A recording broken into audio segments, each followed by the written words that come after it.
Welcome, ladies and gentlemen, to our English broadcast of the Chinese LPL. I am Max Atlas Anderson, and this is Zach Rusty Pie. We're here for the final day of Week 2 of the LPL. Of course, it is going to be Vici and EDG starting us off, but let's sort of round out what happened yesterday. Of course, we did have another unfortunate performance from LGD, and their QG still looking fantastic.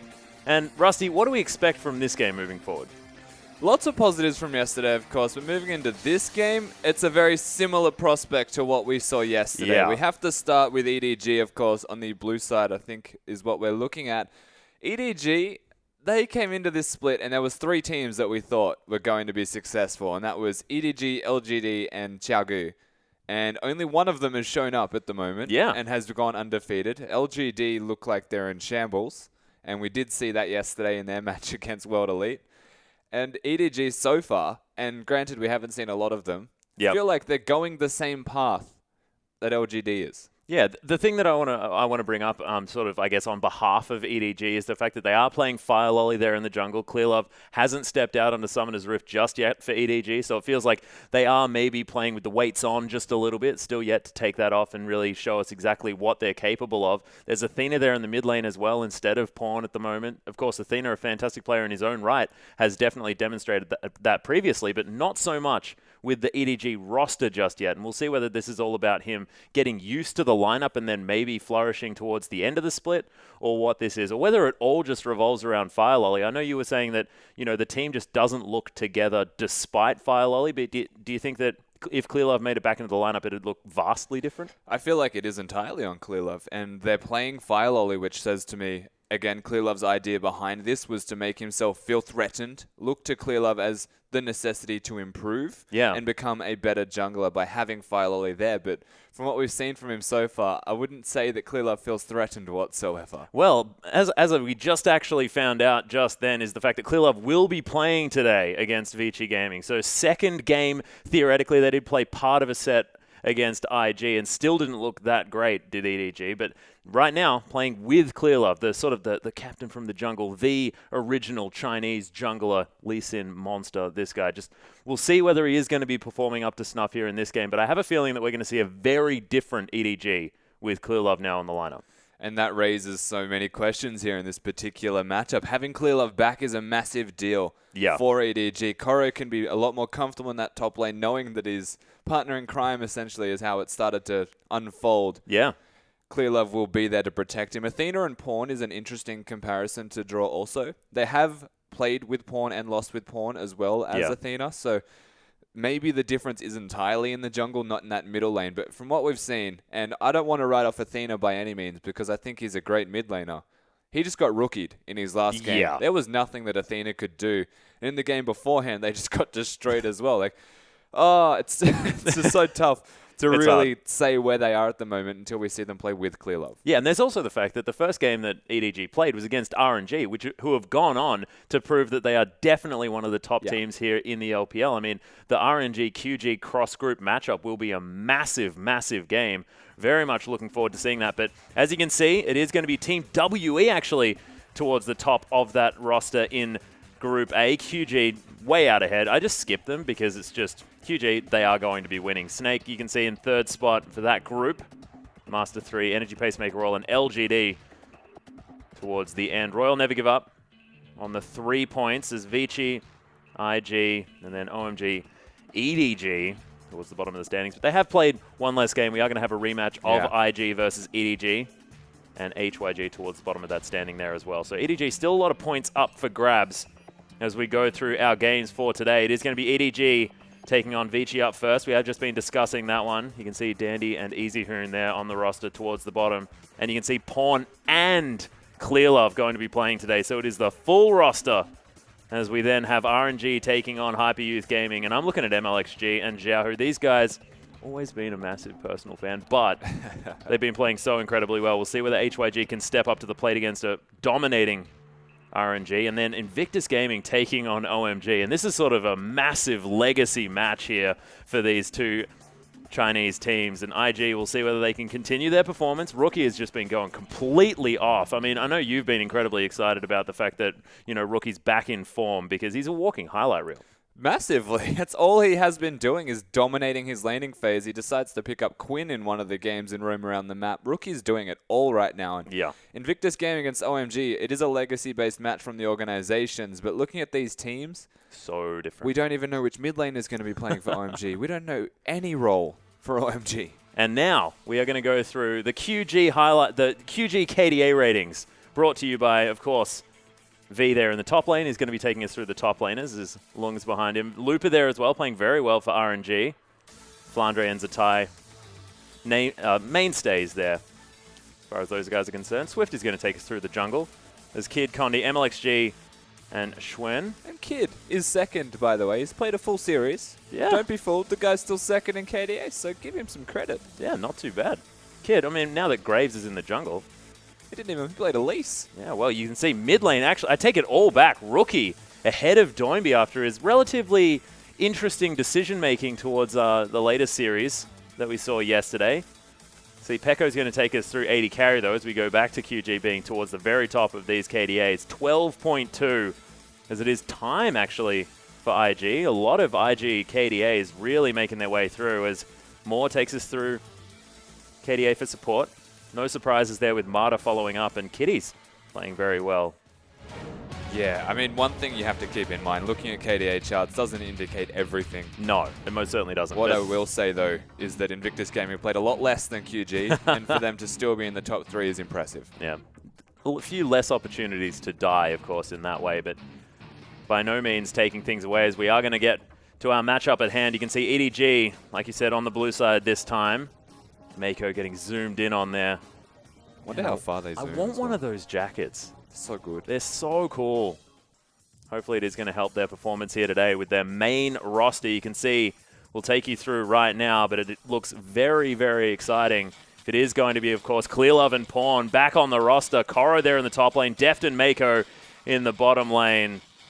Aaron there, of course, going to be their coach. Let's have a look, of course. Koro hasn't had exactly the best experience thus far. But against RNG, it was a tough matchup. Managed to get the Mundo and the Tahm Kench. Lots of positives, though, from Koro. He's done his guy, job. though. This is the guy. Clearlove. Will we see, the Graves out of Clearlove, something like that? Or will he go back to the Lee Sin, something that was undefeated during the regular split last year? Second split. Pawn there in the mid lane. It's only played one game so far. It has been dominated a little bit by Athena at the moment. To be fair, the damage share is quite impressive from him, given he's only played one game. To do 32% in that game was a lot. Yeah, 34% here for Def, though, and a 90% kill participation if we're rounding up by 1%. Really nice play out of the AD carry here for EDG thus far, and that's what we expect from Deft. Always able to position so beautifully around those team fights, and Mako, the man that really stepped up last year. And this is the EDG side, all in all. It's the one we were waiting for and expecting to see. So excited. Week 1, day 1. There's the man on your screen right now. That's Clearlove. That's a slight smirk. Clearlove's not known for smiling ever, but he's looking happy to be back on the desk here on the LPL stage. Now to cross the other side of the rift, it is going to be Vici Gaming. And they had a very nice game number 1. Of course, we went back to sort of thinking about Vici as this long, drawn-out game type team, but they played it very controlled against OMG. There were some hiccups, but they made it through. Took RNG to 3 games there at the same time, so managed to win one back, but RNG being a little bit too strong. And Vici looking like they will be towards the top end of the standings here in the LPL. 100%. Vici look like they could be a top 4 team, even from the roster alone. And yeah, they've learned how to accelerate the game when they're ahead, which is a nice change. Definitely is. We are going to take you through the roster here. Lung, Dandy, Easy Hoon, Endless, and Caveman are going to be there as Lung, the man that they invested a lot into bringing towards the top lane. Of course, formerly from Unlimited Potential, the team that was sort of split across the rest of the LPL teams as they didn't make it back. And Dandy there back in the jungle. His stint in the top lane was fun, but it's good to see him back in his natural habitat, Rusty. Him and Insect. Get back in your main roles, please. Of course, Insect had a lot more success, you'd have to say, doing it. But good to see Dandy back into his main role. Yes. Well, I mean, Insect was already playing, Smite Ignite. Smite Teleport, Hecarim, but just from the jungle. Yeah. So Smite top laners made a bit of sense, didn't it, really? As Endless, they're the AD carry here for Vici, and it's going to be very tough for this bottom lane. up against Deft and Mako. We'll see whether Vici can make it work. And as far as slowing down a game is concerned, that may help out. If they can work on getting sort of a lane swap situation, slowing it down, and then playing Vici League of Legends against EDG. Caveman as well, more than happy to pick up the Trundle. 5.24 is still going to be the patch that we're on, ladies and gentlemen. So Trundle still very strong, Misfortune still ridiculous. Lots of power picks to consider as we move towards the drafting phase in this first best of 3. EDG against Vici. This is star-studded across the board here. Oh yeah, especially this time around with EDG. Yeah, we've got Clearlove back in and they've got Pawn. So the starting roster that we expected to see from EDG is in place, but don't be fooled on the other side. Vici Gaming, they've still got the Hoon. They do. And they've got Dandy in there as well. Lung was a hot commodity. They traded 3 members for him. They did. This is a big deal for Vici Gaming coming into EDG. And this is a very good test of mettle for EDG with their full roster. Yeah, and I'm looking back to MSI here as well. Pawn versus Easy Hoon. Really exciting stuff to see these two mid laners back at it. Koreans moving over to China. Of course, Easy Hoon only just recently. Pawn's been there for quite some time, but we are into Champions Select. First ban is going to be the Lissandra, and the answering ban, the Ezreal. So Pawn's played 1 champion so far in the LPL, and it is going to be banned away first up. So of course, Deft is a fantastic Ezreal player. You are exactly right. And Rise, no surprises there, but the Quinn going to be banned away at the same time. Vici just don't want to deal with any ranged champions by the looks of things. Yeah, and the question is, where is the Quinn banned away from also? Because is it Koro or is it Pawn? Yeah. We've seen it in 2 lanes so far in the LPL. Whoa! That's some respect to Easy Hoon. As of course, that's 3 champions that he could be playing here, but the Azir being banned on 5.24? Yeah. I mean, there's still a virus available for Pawn if he wanted to, so banning away the Azir says they've definitely respected the Hoon. Yeah, well, Lulu's available, Alistair's available, Trundle's available. My god, there are so many champions up right now. Vici, Lulu, Trundle. Log it in right now. I mean, I think my brain is telling me that that's sort of the only option here. What other choices are there? Of course, Rek'Sai is available as well. Yeah, Rek'Sai Graves is another option. Graves is always worth picking up on top of those guys. The question is always how they want to put their drafting into place. And looking across the board, Dandy, he'd be comfortable on a strong champion like Rek'Sai. Can play Graves also, so likely see a first rotation jungle pickup to take that away from Clearlove, whichever they so choose. Easy Hoon doesn't necessarily want to be a first rotation pick order either, so going for that Lulu could be a risk, and they may put it towards Lung if they went for that, whereas the Trundle / Poppy, there can be the double Lung has flex. been playing a lot of Poppy. That is another power pick there, so it does make a lot of sense. Yeah. Well, Dandy, I find this really interesting. Of course, he's a fantastic flexible jungler, was known for his Rengar as well as his more supportive play. But I do like him on the Rek'Sai just because he's so good at controlling space, getting vision, and that Tremor Sense only makes that easier. But now EDG, their turn to hover the troll for a little while. It's interesting to watch the dynamic of Vici's decision-making there. Do we go for the Trundle or do we go for the Poppy? They already knew they wanted to take Graves away from Clearlove. Yeah. And they've prioritized what is potentially going to be that top laner threat. Does very well into tanks in the top lane Poppy, so... Well, Corki has been locked in by Pawn right now, and Clearlove taken away the troll. Corki, fantastic flex pick at the moment, can be moved between mid and AD carry, but Deft is arguably the best Corki player in the world, so I wouldn't be surprised if that went over to him, but also, Pawn is just known for playing basically every champion. Yep. So, either way, still very flexible. Trundle, of course, top or bottom lane. Mako could pick that one up. And Easy Hoon now able to get the sort of 4th round Lulu pickup. Does it mean they're flexing their support as a last pick if they were to go for a draft like this? The Braum's always a possibility to pick up here, give a little bit of extra frontline and dodge a lot of Corki's damage. If they went for another poke-oriented AD carry here for Deft and or a poke for Pawn such as the Varus, they might flex it and put a Braum in the support role. But it says to me, by doing what they are now, that their top laner is what's being flexed, not their support. Oh man, last pick Mundo, give it to Dandy and then go top lane Graves, which has just been ridiculous at the moment. Not in competitive play. It's just creative. Yeah. It's very creative. I get excited about weird stuff that could possibly go on. EDG though, their last couple of picks to come up. We'll now find out whether it is going to be Pawn playing that Corki or whether it is going to be Deft. Deft giving nothing away in his face right now. I would imagine it's a mid Corki. Yeah, I'm leaning towards that as well at the moment. Misfortune's a decent option here. Oh, Twisted Fate would go against that. And just generally having mobility would be... You just do you, EDG. The double global. I'm just going to sit here and let you pick. Yeah. That's the hover, though, so it may not be picked up. We'll just give it some time. Just feels so right, though. Like, I know, right? It's happening. I think it's happening. oh, it's glorious. Okay, so we do have the Paranoid Gate combo. It's just Paranoid. so good. Yeah, Paradestiny. Destinoia. See. Destinoia. We'll lock that one in. That can be it. Braum, though, exactly what you were talking about. The consideration now for Caveman, as it does mean that Lung will be playing the Poppy in the top lane. No surprises here for Vici, who have just locked in their own champion all the way down the line if this is going to be the option. That's actually great. Yeah. Can't be bothered giving anything away. Effective drafting. Damn right. Efficient drafting. The best part is they are somewhat flex picks also. Exactly, so exactly, yeah. EDG, of course, with their full team comp locked in here, as Vici have now joined them, and that was right. Oh, man, I love this, though. And Clear Love going to a full carry right now. I know, well, not necessarily full carry, but you see Nocturne, you think Swift, utterly dominating the game with that Paranoia. Yeah, straight onto the back line. And Yeah. something that I can immediately raise a concern for here is they're running a Lulu Callista composition, which I don't exactly admire. No, I don't like it as much either. So this is something we saw yesterday, and it still worked, and that's because there's a Graves in the jungle. Lulu Graves Yeah. situation. So you're able to work with the Graves. He can afford to build more offensively if need be, go straight into a Ghost Blade option, and then maybe work towards the Maw, skip the Sterix Gauge, go for more damage if it comes down to it. You know you've got a Lulu ultimate to power you up.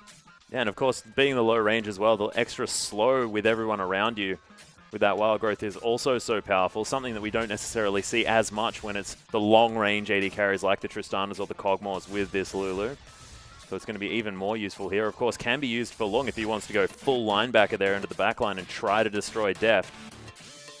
But there's just so many threats on this team. It does mean, of course, Koro going to be playing the Trundle in the top lane, as Mako had already first picked that Alistar. So we've seen this matchup before. Poppy doesn't do badly at all into that Trundle. No, actually does quite well. Oh, we'll see how it goes, ladies and gentlemen, as we're ready to get onto the Rift.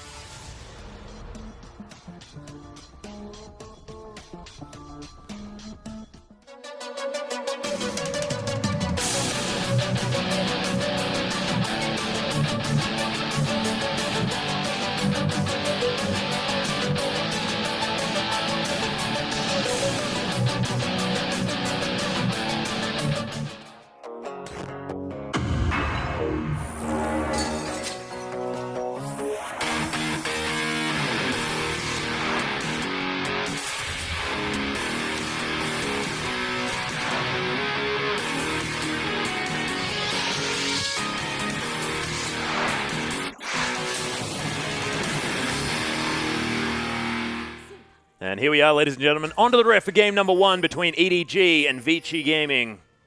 As you can see, Easy Hoon already getting the vision down here in the river. So far, no lane swaps look to be coming out. As Deft and Mako probably more than happy to go into that 2v2 lane as the Corki Alistar. But we'll see how Endless and Caveman do on the Braum Callista. It's a vicious cycle, that 2v2 in the bottom lane. You have the level 1 spike of a Braum and Callista combo. Yep. And then you've got the level 2 spike of a Corki with an Alistar being able to utilize that combo. And a very unique thing that we're seeing thus far is everyone starting with Triumphant Roar. Yeah. And starting the jungle camps to get extra experience and keep themselves a bit healthier whilst they do those camps and sustain to level 2. And that's where they actually don't have power points now for Deft and Mako if they take that Making it into route. more of a level 3 power spike. Exactly right. We'll see whether Vici can utilize that, as Lung's just going to help Dandy out, clearing out the beginning of his jungle, starting over here on these Krugs. He's going to be more than healthy as he smites that big one away. Lung just making his way back, and standard lanes are going to ensue. It's almost frustratingly healthy. Yeah. Graves just doesn't lose health. I mean, just jungle's so safe. And the reason you even pick him is wave clear in side lanes when people try and siege towers. and his ability to stay at full health while clearing jungles. There's no untimely recalls. No. He's always able to be there. That's why we often see them going these refillable potions, which he has got in his back pocket here as well, just to make sure that he's always at full health. And just get a lot more value out of that. But you can see already EDG suffering here in this lane as Endless chugging through one of his potions. Deft as well, so they answered back quite nicely. But you can see already scuffles ensuing. Of course, both teams suffering from that. Volatile lane now to consider for both junglers moving forward, but Clearlove is a very low Nocturne, whereas Dandy is the one capable of ganking. It's the polar opposites, essentially, between these junglers and their points of power. Yeah. You can see Clearlove just heading back to base now as well, just to grab himself a couple of extra items.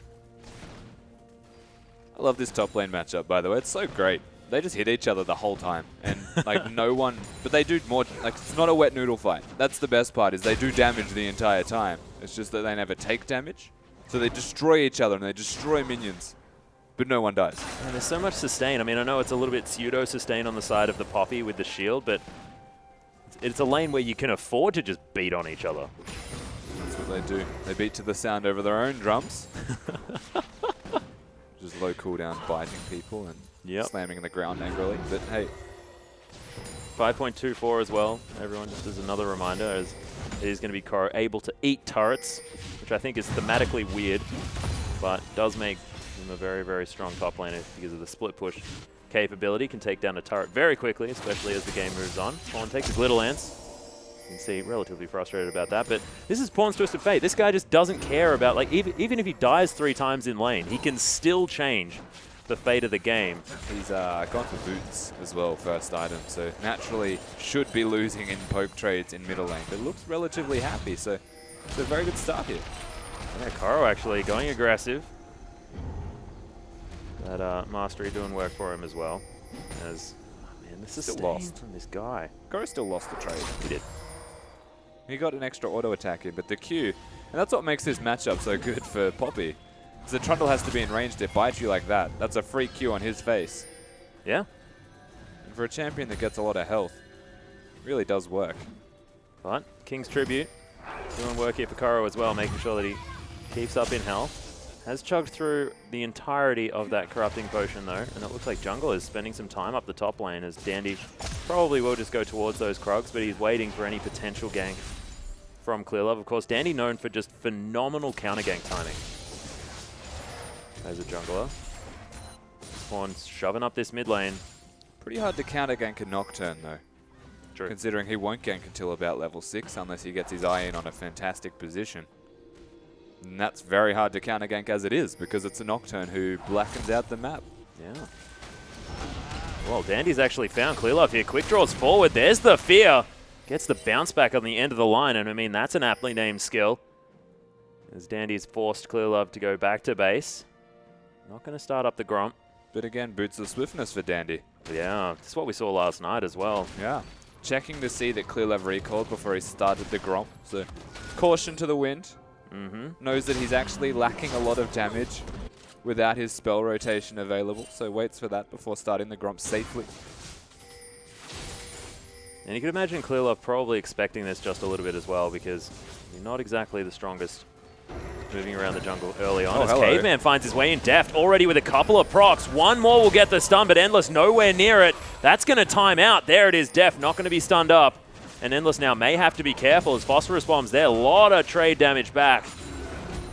As Mako has just shrugged it off. No worries. That was all Mako. Headbutting away Endless was the right play. There was no point touching Caveman once the spell rotation was already out. Yep. And Deft can just walk away from Caveman and not get stunned by the Braum passive. And Deft actually coming back in to help Mako with that trade. And they win the trade in a situation that Vici were engaging. Yeah, Deft now able to push out this wave as well, as you see Endless maybe wanting to get a shop in. Deft just shoves away forward, means that they'll be able to get a free one. What's Pawn building? Pawn's building Lucidity Boots into maybe a Lich Bane? Well, that's a Magi. Oh, right. Yeah, okay. So he's got the Dark Seal there as well. Maybe not going for Suicide Twisted Fate, which is largely what he does.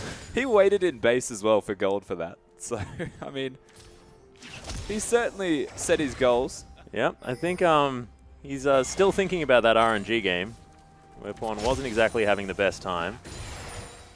And saying that, well, this is going to be a good game, That's guys. just the manliest build to ever exist. Yep. Danny could, like, look at you. He can just glare in your eyes and you'll die. Well, he's got a stick, he's got a ring, and he's got some shoes, man.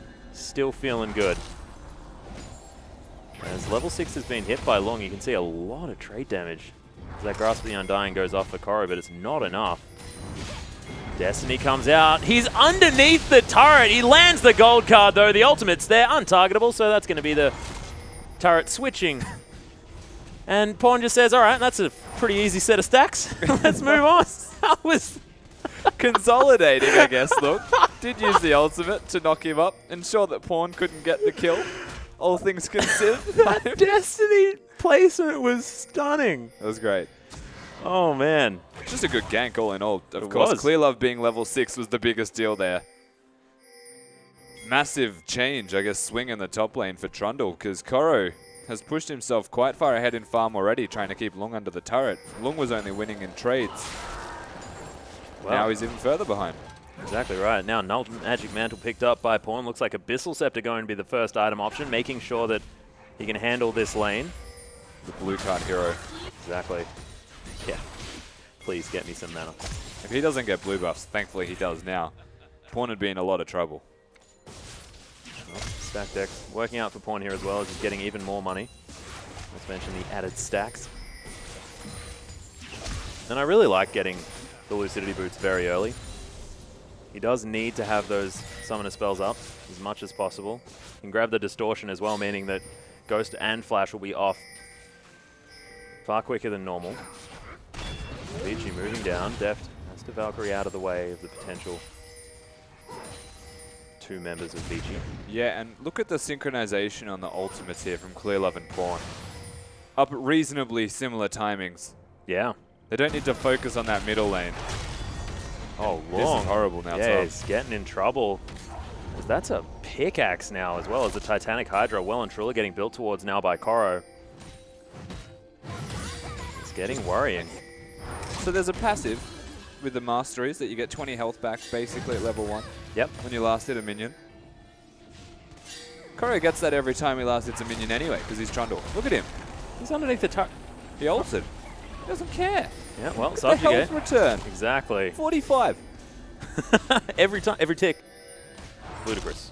If Ludicrous. you put W on the ground, you get healing from all sources as well. So Yep. use a potion, put the W down, last hit some minions, you get extra health back on top of it. Mm-hmm. Ridiculous.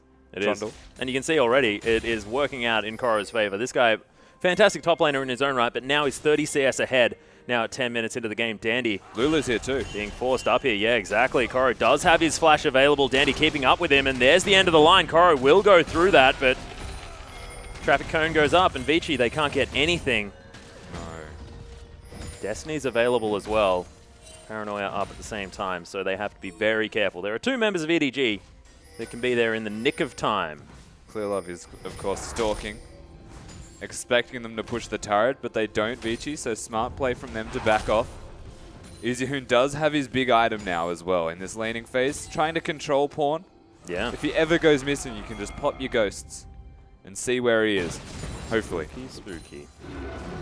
Takes you about 5 seconds to get to a side lane, this Twisted Fate, so you need to be very reactive, Easyhoon. But at least now people can keep track of him. Abyssal Scepter now completed. Speaking of Pawn, he's going to be able to take that one back to the mid lane and help farm out these waves quite nicely. Danny hanging around that area as his jungle is relatively empty. Only some puppies up for him at the moment. Now Tiamat is done. It's even more health regen on top of all the extra damage from Koro and the wave clear potential. And Titanic Hydra only a Giant's Belt and a recipe away. Here we go. Package. Special delivery.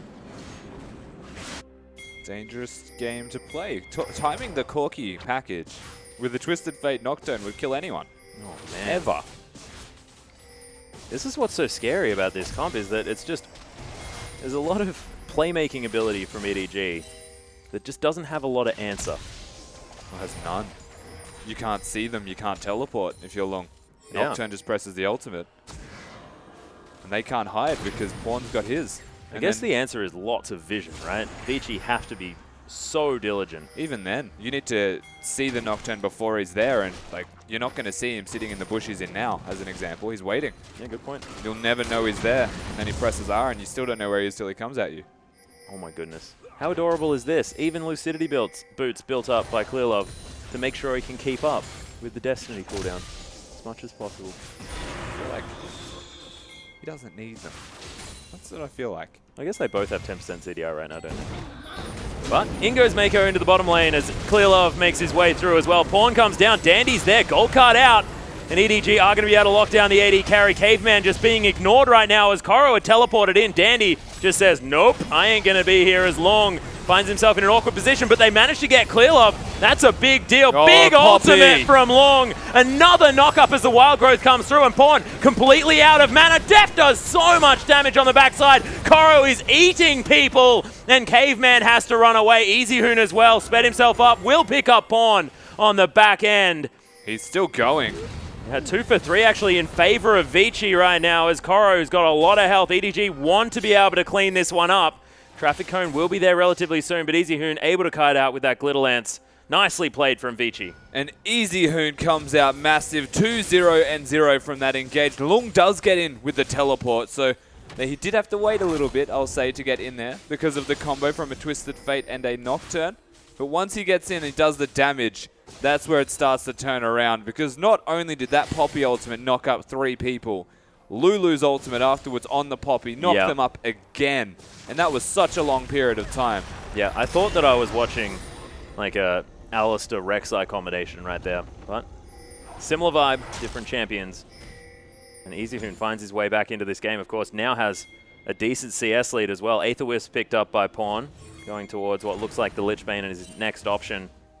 But you can't afford to be dying, because you got that Dark Seal there, Pawn. Yeah. That's not the greatest. That's a weird pickup. I don't know. I hope it's like a Luden's Echo next item instead of Lich Bane for no particular reason. Oh, Dandy's here in the top lane. Koro went aggressive straight away, has popped the Subjugate. It's going to be difficult for them to secure this kill, but he's going down very low. Clearlove in with the ultimate, but the collateral damage is there, and he's very squishy. Clearlove has to be so careful. He's just back to base now as well as, yeah, Easy Hoon making his way up the river. Yeah, Easy Hoon, of course, threatening. Pawn says, get out of there, Clearlove. You can't defend the turret. Lung would have dove him anyway. Here we go, bottom. Yeah. Oh my goodness. Def taking so much damage. Gets stunned after the Valkyrie, and thank goodness for the headbutt. He may have just fallen over right there, and Def now still has to be careful. Trinity Force completed, but no lifesteal to speak of just yet. That rend annihilated Def's health bar. He did not exist. This is a Trinity Force Corki with a CS lead and 2-0-1 against the 0-1 Callista without even a finished item, and they lost the trade. Yep. That makes no sense. Well, Def may have taken a turret shot, maybe? Not sure. We didn't see the I think entire it was trade. Piercing shot, piercing arrow through into Corki at the same time as the Ren. Yeah. It was definitely a lot of damage. And potentially Thunderlords. I'm not sure what Endless has. Well, we'll see. But EDG now going to be giving a lot of respect to Vici's bottom lane. That Fate Scroll, of course, is still there. Def dodges out of the way of everything. Really nicely played. Caveman taking a bit of poke. Stand behind me onto Endless. You can see Dandy was making his way down. And Clearlove waiting in the wings. Does have Paranoia available as well. You can see the experienced Callista players use their piercing arrow offensively. A lot of other Callistas focus on the Ren. But if you use that piercing arrow, it does so much damage when it connects and puts extra Ren stacks into them. Yeah. So hard to do, but if it hits. Yeah, and if you can transfer a lot of stacks from a minion into a player as well, I mean, that's a lot of extra damage. You're exactly right. Sort of the next level stuff. Pawn just continues to farm this lane, but now Easy Hoon with a distinct advantage. Yeah, Pawn doing what he has to by going for the Abyssal Scepter first item. Not going to be able to die in this lane here, as Easy Hoon, of course, is applying all of the pressure. Yeah. You can see Koro was forced back just a little bit, and that gap is being closed by Long. Titanic Hydra now completed. Swiftness boots there as well for Koro. He's very happy with his item build currently, but Vici, they're not. They're going to come up and try and kill him. as this turret is going to be taken pretty much organically by Long, who just utilized back timings nicely to get a lot of extra damage after that gank went wrong from Clear Love, and very right for Dandy. Definitely Quan actually doesn't care. Yeah, not sure how that one worked. But dodges out of the way. Caveman's here though, as EDG going to start off the Dragon here at 17.5 minutes. Vici out of position for this one because Dandy's top side of the jungle. They were pressuring the top turret. They're not going to be here in time. Yeah. Not a lot of priority has been put on this Dragon, of course. First one, 17.5 minutes. Vici, not a lot of vision down there either. No Rift Herald to be taken at the same time. I feel like it's the same thing. Rift Herald gives you nothing. Yeah. Gives you a bit of gold, whereas Dragon gives you that 5th condition. They're just objectives to take to secure your lead. Yeah. And if the game is to go longer, then it's worthwhile. Whereas the Rift Herald, as an example, is small buff, gives your minions damage, but everyone has wave clear at the moment. Yeah, and it doesn't buff up your minions as much as that Baron buff as well. It's not like the melee minions have 4 billion health. It's not even like a mini Baron either. It's just damage on the minions. So if you're split pushing and no one's there, you'll take turrets really quickly, but everyone's always there. Yeah. Well, so far, well played by Vici to make sure that they've kept themselves in it after EDG have hit the level 6s on this Nocturne and Twisted Fate. Easyhoon continuing to farm up quite nicely as Caveman's going to assist him there in the mid lane. Can you knock a Corki out of the special delivery, Valkyrie? I'm not sure. I was actually going to ask that, whether he is actually unstoppable during that. What if the Malphite ulted him halfway? Would he stop? Oh, rock in a hard place. Immovable object, unstoppable force question. Interesting. With missiles somehow involved. Yep. Always better when missiles are involved, really. So we're waiting for an item spike, I guess, here on the side of EDG. They wanted to make that level 6 gank work more than once to try and snowball an advantage, but the middle lane is the exact opposite of the advantage they were looking for. Yeah. And saying that, now starting to get tanky items on Koro, starting to work towards a lot of damage here for Clear Love. Yeah, he's going for the Sterix Gauge. He's an assassin. Yeah, as well as the Hex Drinker. So utility, but mostly the damage. You're exactly right, Rusty. Off tank. Off tank. In other words, still dies quickly. Yeah. But has a big looking health bar beforehand. Yeah. But Sterix Gauge, a very good item here for Nocturne as well. Just because you do need to get right up amongst it, so having that extra shield going to be necessary. And 25% of your base AD is massive. It goes up to 50. And then you've also got your Q that you can put on the ground, which increases your damage and move speed. Yeah, that's very true. Coupled together, 50% of the bonus on that Q. You can see Koro eats a chunk out of this mid lane outer turret. Split push happening in the top lane here as well as Pawn's moving towards that outer turret. The answer is going to be from Endless as Pawn cycling through some cards. Finds the red one that he'll get some extra damage on. And the Lich Bane completed, so that tower needed a lot of defense. Caveman makes his way up. Clear Love now moving back towards the mid lane, and they're getting run around just a little bit. Vici. ZDG looking to try and get some deep vision towards their red side jungle. Endless and Caveman now moving back. As Spooky Ghosts come out, Death soaks both of them. And the teleport comes in. Here's the Destiny. Dandy going to be found as well, as he's going to be the focus. Deft gets a lot of burst, and they are going to be able to secure it for now. Nice knockups come in from Vici as Deft able to get over the top, but immediately he gets exhausted. Mako now as well wants to get amongst it as the exhaust goes down onto Endless. He's doing so much work though. Picks up a massive amount of kills before falling down. Lung now in trouble as Pawn's able to kite it out. Triple kill for Koro. And Dandy somehow didn't die. Koro underneath the inner turret before the outer's even fallen without a minion wave. Pretty ridiculous, but in the end, it's a 4 for 3 in favor of EDG. That was the biggest dive in history. They'd worked it around the turrets, past the turrets into the jungle, and that's where they actually found a point of power. The flank was there from Vici because they had their turrets as save points, but EDG kiting into the jungle, away from these turrets, away from the extra damage, find themselves with a great pick, and they actually chunk out Dandy to start the fight off. They chunk out Easyhoon to start it off, and honestly, without that effort from Endless and having an early QSS, that fight would have been nothing for Vici, but they did work to get themselves something. Yeah, and it looked to me like it was going to be all about EDG. Again, Easyhoon with a great wild growth, gets a lot of CC with it, as well as the extra survivability. And you're right, Dandy completely pushed out, but still able to get in there for the safe damage on the back line, which is hard for a Graves when you're so low range. Absolutely. So Caveman could be caught here. Ooh, flash burnt already now as Deft actually trying to get some extra damage over the top. As Rocket's doing some work as the rapid fire cannon there now built up. Oh, Pawn. This is dangerous, man. That's a Poppy.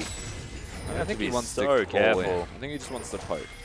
Well, he knows that he's got his team making his way forward. There's another stun to come out. Oh Lichbane procs damage of Destiny through here. And Pawn's able to pick up the kill. The ultimate comes out. Destiny is now popped as he's heading towards the mid lane, just looking to defend it. So that's really funny. It looked like he got knocked away towards mid lane because that's just how the transition of the camera went. Yeah, it's just, I shouldn't have said Destiny. It's just so much better this way. The Poppy ulted him all the way to mid lane. That ultimate needs a nerf, Frosty. Poppy, Long didn't actually use his ultimate until he was too late. He died. He was trying to hold on to it. The flank was there from Deft, even if Long made it as far as he did, so he needed to use that sooner. Yeah. To try and get out.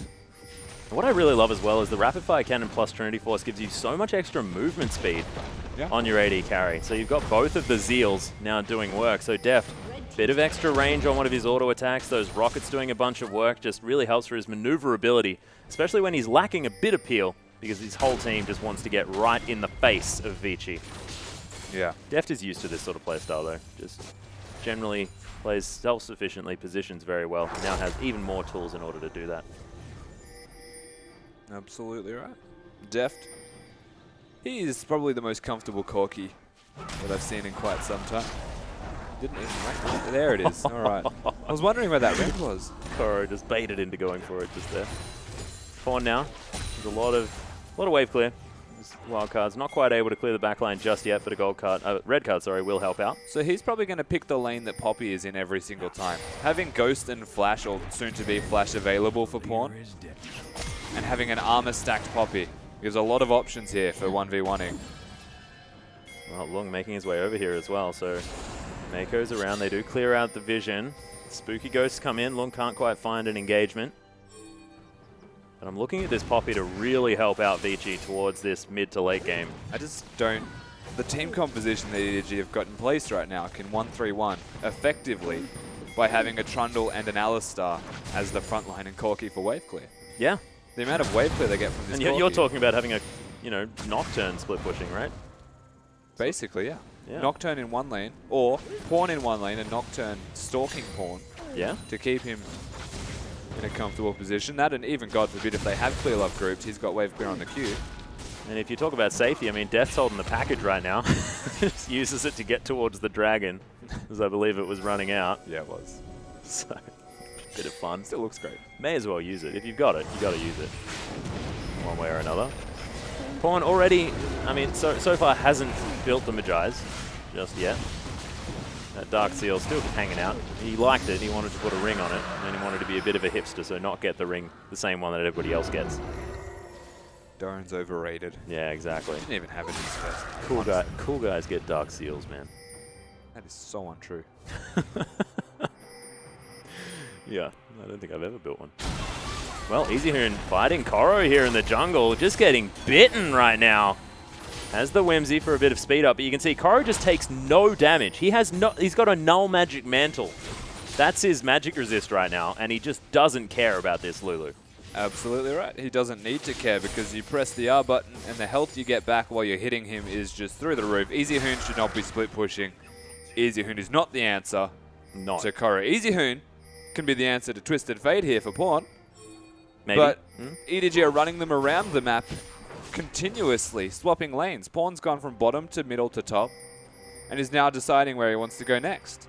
Yeah, and they have all the outer turrets here as well of EDG. Only one has been taken from Vici there in the top lane. The global gold advantage showing here on the scoreboard. As you can see, 4,000 gold now the lead. Koro once again fighting long. Destiny comes in though. They're looking for Easyhoon in the mid lane. So much burst damage as Pawn almost falls to the burst of Dandy on the other side. Now Deft is in there, able to get a lot of rockets through, but that's the easy pickings for EDG. And the Sterix Gauge keeps Dandy relatively healthy there as he gets out. Just having to use the flash to get over the wall. Pawn took a lot of damage. Didn't use the Zonias, but he got bursted. Oh yeah. And Deft now just 1v2. Not feeling too bad right now as the Ren comes down.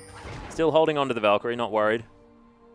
So he's got the makings of his Infinity Edge come through right now. It's just one positional mistake, and EDG will catch you out. Yeah, Lung now as well has to deal with Koro's just smacking him down. Mako can't headbutt him right now, but W wearing off. Wants to be able to steal away the blue buff, but not going to be able to, because it is going to be Deft that picks that one up. When you've got two people that want a blue buff, may as well just grab the enemy's one as well. They know that Pawn's top lane right now. They may even try and pick here. Yeah, no Destiny available. As Koro's just going to face check. He doesn't even look like he minds too much as he gets stunned up. Dandy with a lot of damage, but he just wanders along the ground that he really likes. And Mako, he's got the ultimate, but he's going to get engaged on once again. Deft shows his face, and they immediately turn. Nice pulverize from Mako as they're just holding the rend. This cow is in a lot of trouble. Has to use the flash in order to get out. EDG trying to move away from this Vici squad as there's the exhaust. They may have overextended now, though, but Pawn doesn't care. He's still in the top lane, just wants to take an inner turret, and EDG are just fine right now. Deft just disengaging. Yeah, decent positioning on the offside, but Vici just getting their back stopped. They can't deal with this Twisted Fate. It's just desperate there already from Vici. They find a pick, and then they decide, we know that he's top, we need to team fight. Pawn's out. Yep, Destiny. And the turret's gone. Oh, take some Krugs as well, Pawn. Really just rub the salt in. Two turrets for nothing here for Vici Gaming. They got run around the map basically from the moment Pawn hit level 6. Yeah. Clear Lovers joined him. They're running back and forth, and it is so difficult to kill any of them. One's a Trundle, one's an Alistar, and you're never going to be in range of Deft on his Corki. And this is what we were expecting from EDG last week, right? Just another day in the office, looking like they're in all of this control. They were known for making teams run around the map to the beat of their drum, and not to Vici's or anybody else's. This is what we were expecting. Clear Love, of course, 1, 2, and 5. Not exactly the best performance so far, but this looks like a different team out of EDG. And it's not necessarily, I don't think it's like Fireloli's play. It's just having Clear Love on the lineup and them just feeling so much more comfortable because they just all look like they're very different. Mako is not really proving my point right now as the Unbreakable Wheel does come in. He's looking for the potential re-engage. The teleport's here from Koro as he finds his way right into the backline. The traffic cone's up, but Long is getting so dead so fast. The ultimate comes out. Wild Growth's there as Deft is doing so much damage. Caveman falls as well. The tanky line is dead now. Paranoia comes in. Easy Hoon's down. Dandy's going to die, and Endless cannot do anything. That's the 5-0 in favor of EDG. Looks like they can do this all day. Mako gets caught out, and then they all turn around and destroy the Vici lineup. Mako doesn't even die. Where has this EDG team been? This is ridiculous from them. That was another engage from Vici Gaming that just looked fantastic. The knock-up combination was there. Yeah. But they just can't be out team fought EDG. Saving the Nocturne ultimate, saving the Twisted Fate flash, and even his Zonias until the last second. And they just destroy their way through the game and win at 30 minutes. Yep, 1, 1, and 10 for Pawn in the end as well, so that Darkseal not getting quite the stacks that they want, but we're looking towards the top lane. We're looking towards this support position. 2, 1, and 10 for Mako down there, and 4, 1, and 6 for Koro. This is a man that had a 1.6 KDA coming into this game, and is now looking brilliant for EDG. Transformation on the Rift now that Clearlove joins the roster. And you said it yourself. It's not his performance individually. No. It's just Clearlove being on the team. It feels like the communication is there, or that everyone is more comfortable with Clearlove being there. Having more fun as well. I mean, they're playing a Twisted Fate Nocturne comp. That's a good comp. I'm going to stand by that. Oh, yeah, but it just looks like a lot of fun to play, right? You just pop in Destinies, you're starting fights whenever you want. It's the way that they executed the comp, to be fair. Yeah. And sure, it's a fun-looking comp, but with Reckless Abandon at level 6, diving a Poppy. And Pawn teleporting actually next to that turret. Yeah. So worked out well. Effective play here from EDG. The shot calling could be the thing. It just could be that they're happier and they're playing with this newfound comfort by having Clearlove back in the team. Fireloli could be a lot of pressure for these guys having to overperform, knowing they've got a new jungler there. And getting used to a new voice on their lineup as well, especially one as vocal as Clearlove, who's been around in the jungle. They understand his playstyle. They know sort of what he's normally doing on the map, and it takes a bit of time when you've got this sort of very pivotal role in your team that's not necessarily worse or better or anything like that. It's just different, and you've got to get used to the change. You do have to get used to the change. I cannot dispute that whatsoever. And coming back to a comfortable thing, again, changes your mentality and mindset around that. You don't have to have any changes. That's why they've also got Pawn here in the middle lane, opposed to Athena, because adding an extra dimension, and when they were adding 2 extra dimensions by having Firelily and Athena, the communication, you have to say, just as a base level, is not going to be there yet for those 2 players. So coming back to this main roster, obviously it's hit a point now in the season where, sure, they've only played 1 series. They're 0-1 in another series. They need to start actually just getting wins to be at least near the top of the table before they consider bringing back Firelily and Athena. Yeah, I think that's a good point as well, especially Firelily. I mean, Athena has had up and down performances, but I just think that Clearlove is such a linchpin for this EDG roster. He played every single game last year, apart from maybe 1 or 2. We are going to go through and have a look at how this game worked. You see the Fates call's great. The wild growth is brilliant there as well. EDG somehow still managed to come out ahead after kiting this fight around. And this was the triple kill for Koro, working towards a quadra kill in this game. Monstrous amounts of damage out of this Trundle. And he was just the one that nobody saw to address. He wasn't an issue. It was a Twisted Fate and a Nocturne diving in your backline. Well, you're forced to deal with the Twisted Fate and at least the Corki as well. So, and this again, saving the Zonias for as long as physically possible against a Graves burst is a sign of confidence here from Pawn. Oh, man. Super smart play. And even the confidence, rocket flash auto from everything that EDG did in this game. Every single moment that they made a decision on a team fight was with the utmost confidence. Yeah, and it almost looked cocky like by Pawn. And we've seen him play like this before. When Pawn's playing like he feels good, you can see it in his playstyle, like buying a Dark Steel, teleporting underneath turrets, but it works because he's doing it with such confidence. Yeah, definitely. It's almost like a Wayless style of thing as well. Yeah, exactly. The guy needs some confidence. He needs a Clearlove jungle. Someone needs to go talk to Wayless about it, though. That's what Man, he needs. I mean, that turnaround hasn't happened yet. I'm looking forward to when it does because we've seen him in his prime. But let's not talk about LGD. This makes me sad. It's all right. Of course, EDG, that's a good first game back for Clearlove and Pawn in this roster. Yeah, but there were definitely signs of life from Vici. We are going to go to a short break, ladies and gentlemen. When we get back, we'll see whether Vici can answer the already victorious EDG here on the Rift.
Welcome back, ladies and gentlemen, to our English broadcast of the Chinese LPL. I'm Atlas, this is Rusty, and EDG have managed to find themselves here on the Rift today. Of course, week number 2 of the LPL, and EDG now looking like what we're expecting in week number 1. Yeah, basically, I don't know where this EDG team has been. It's pretty obvious. We've said it With about Clear 10 Love. times. They've been hanging out with Clear Love. Exactly right. It feels like EDG with Clear Love have been reinvigorated. Vici Gaming just didn't have an answer to it. They've gone for the Poppy in the team composition. They even picked up Graves and Lulu as a combo. They had a Braum Kalista bot lane. Like, these guys were... And there it is. The aggressive man himself, Pawn, picking up the MVP. And, I mean, I find that interesting. I mean, they had a gigantic troll in the top lane grabbing triple kills around the fights, but I'm really glad that Pawn grabs this because they were playing around the guy, and he was being so aggressive but playing with such reckless abandon that it's honestly contagious. Well, getting 2 turrets in the top lane was massive. And the rest of the team, true. It's just overall communication.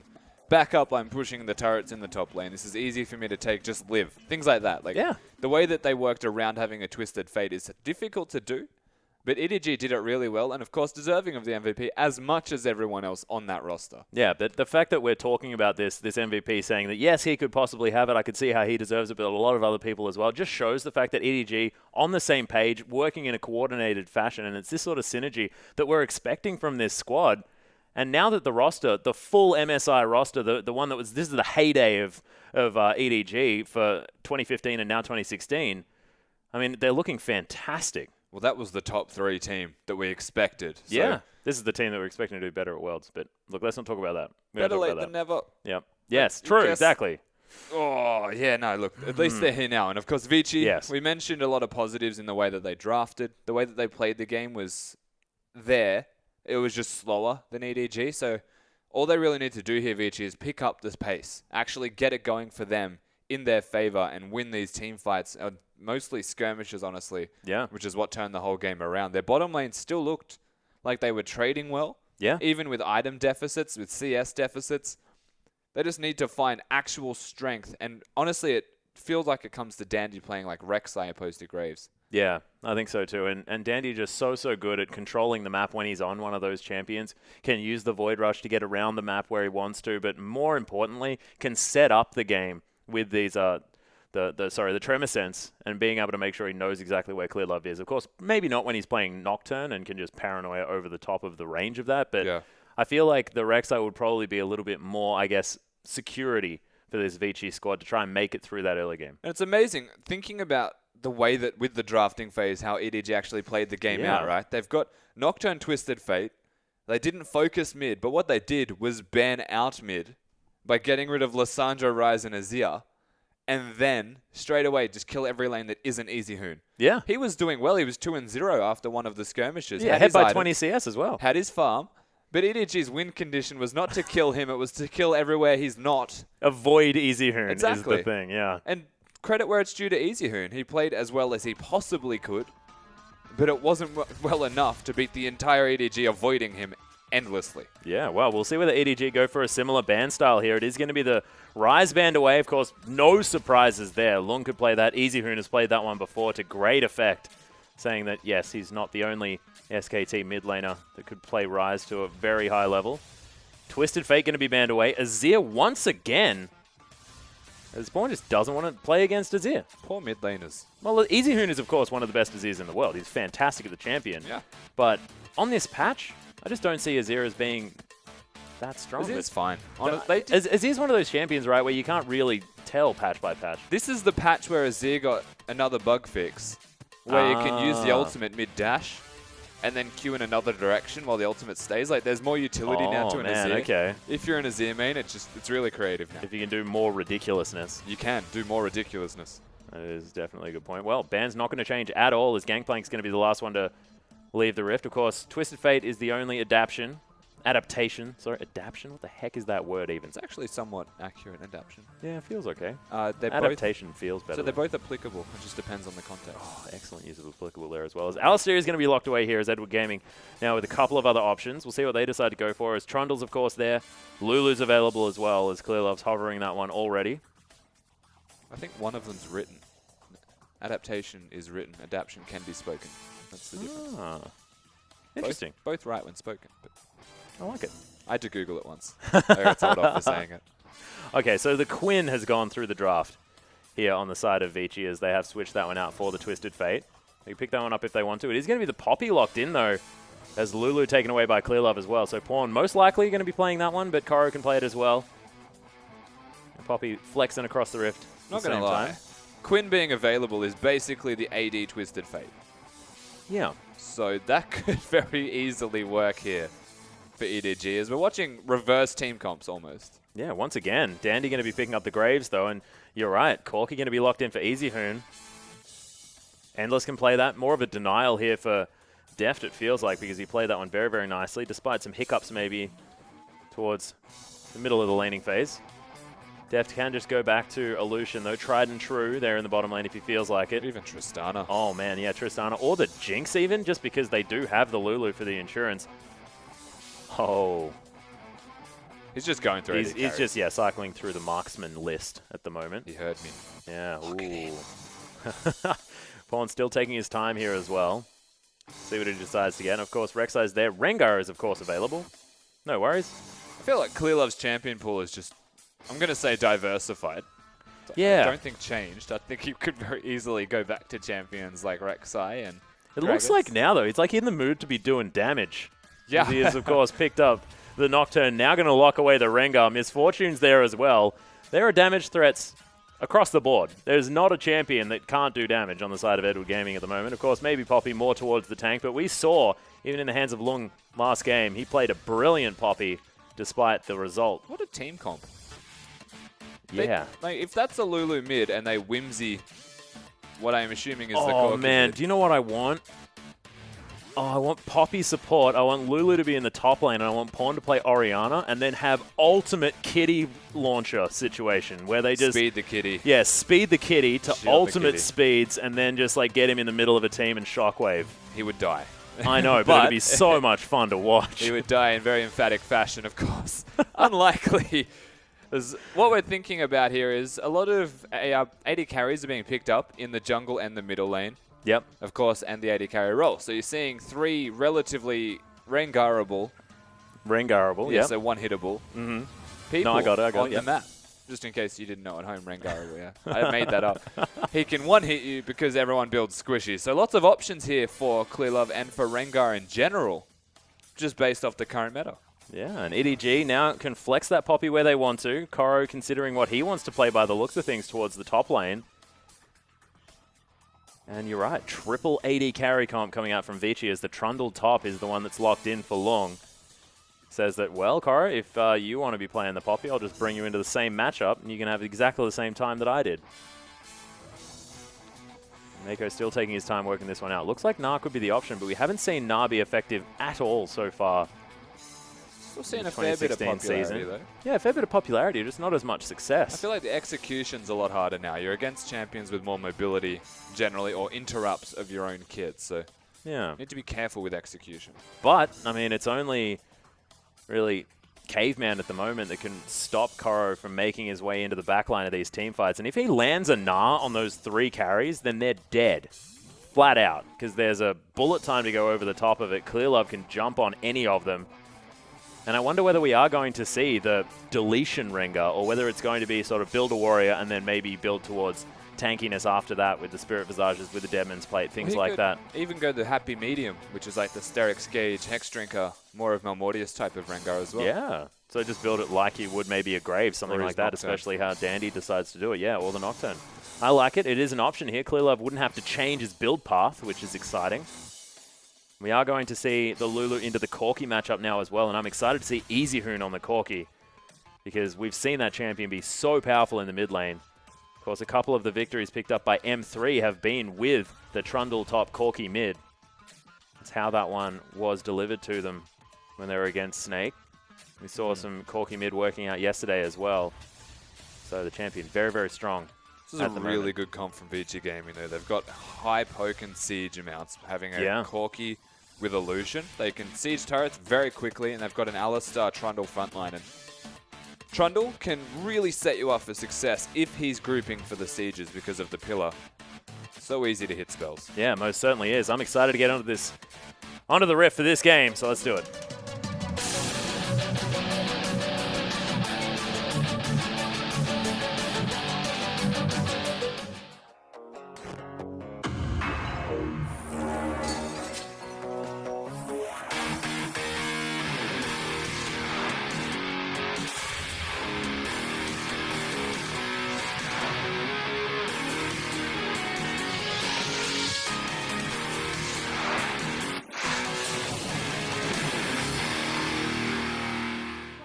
And here we are, ladies and gentlemen, onto the riff of Vici versus EDG, game number 2. As Vici looking to try and grab some revenge for what was a very powerful EDG by the looks of things last time around.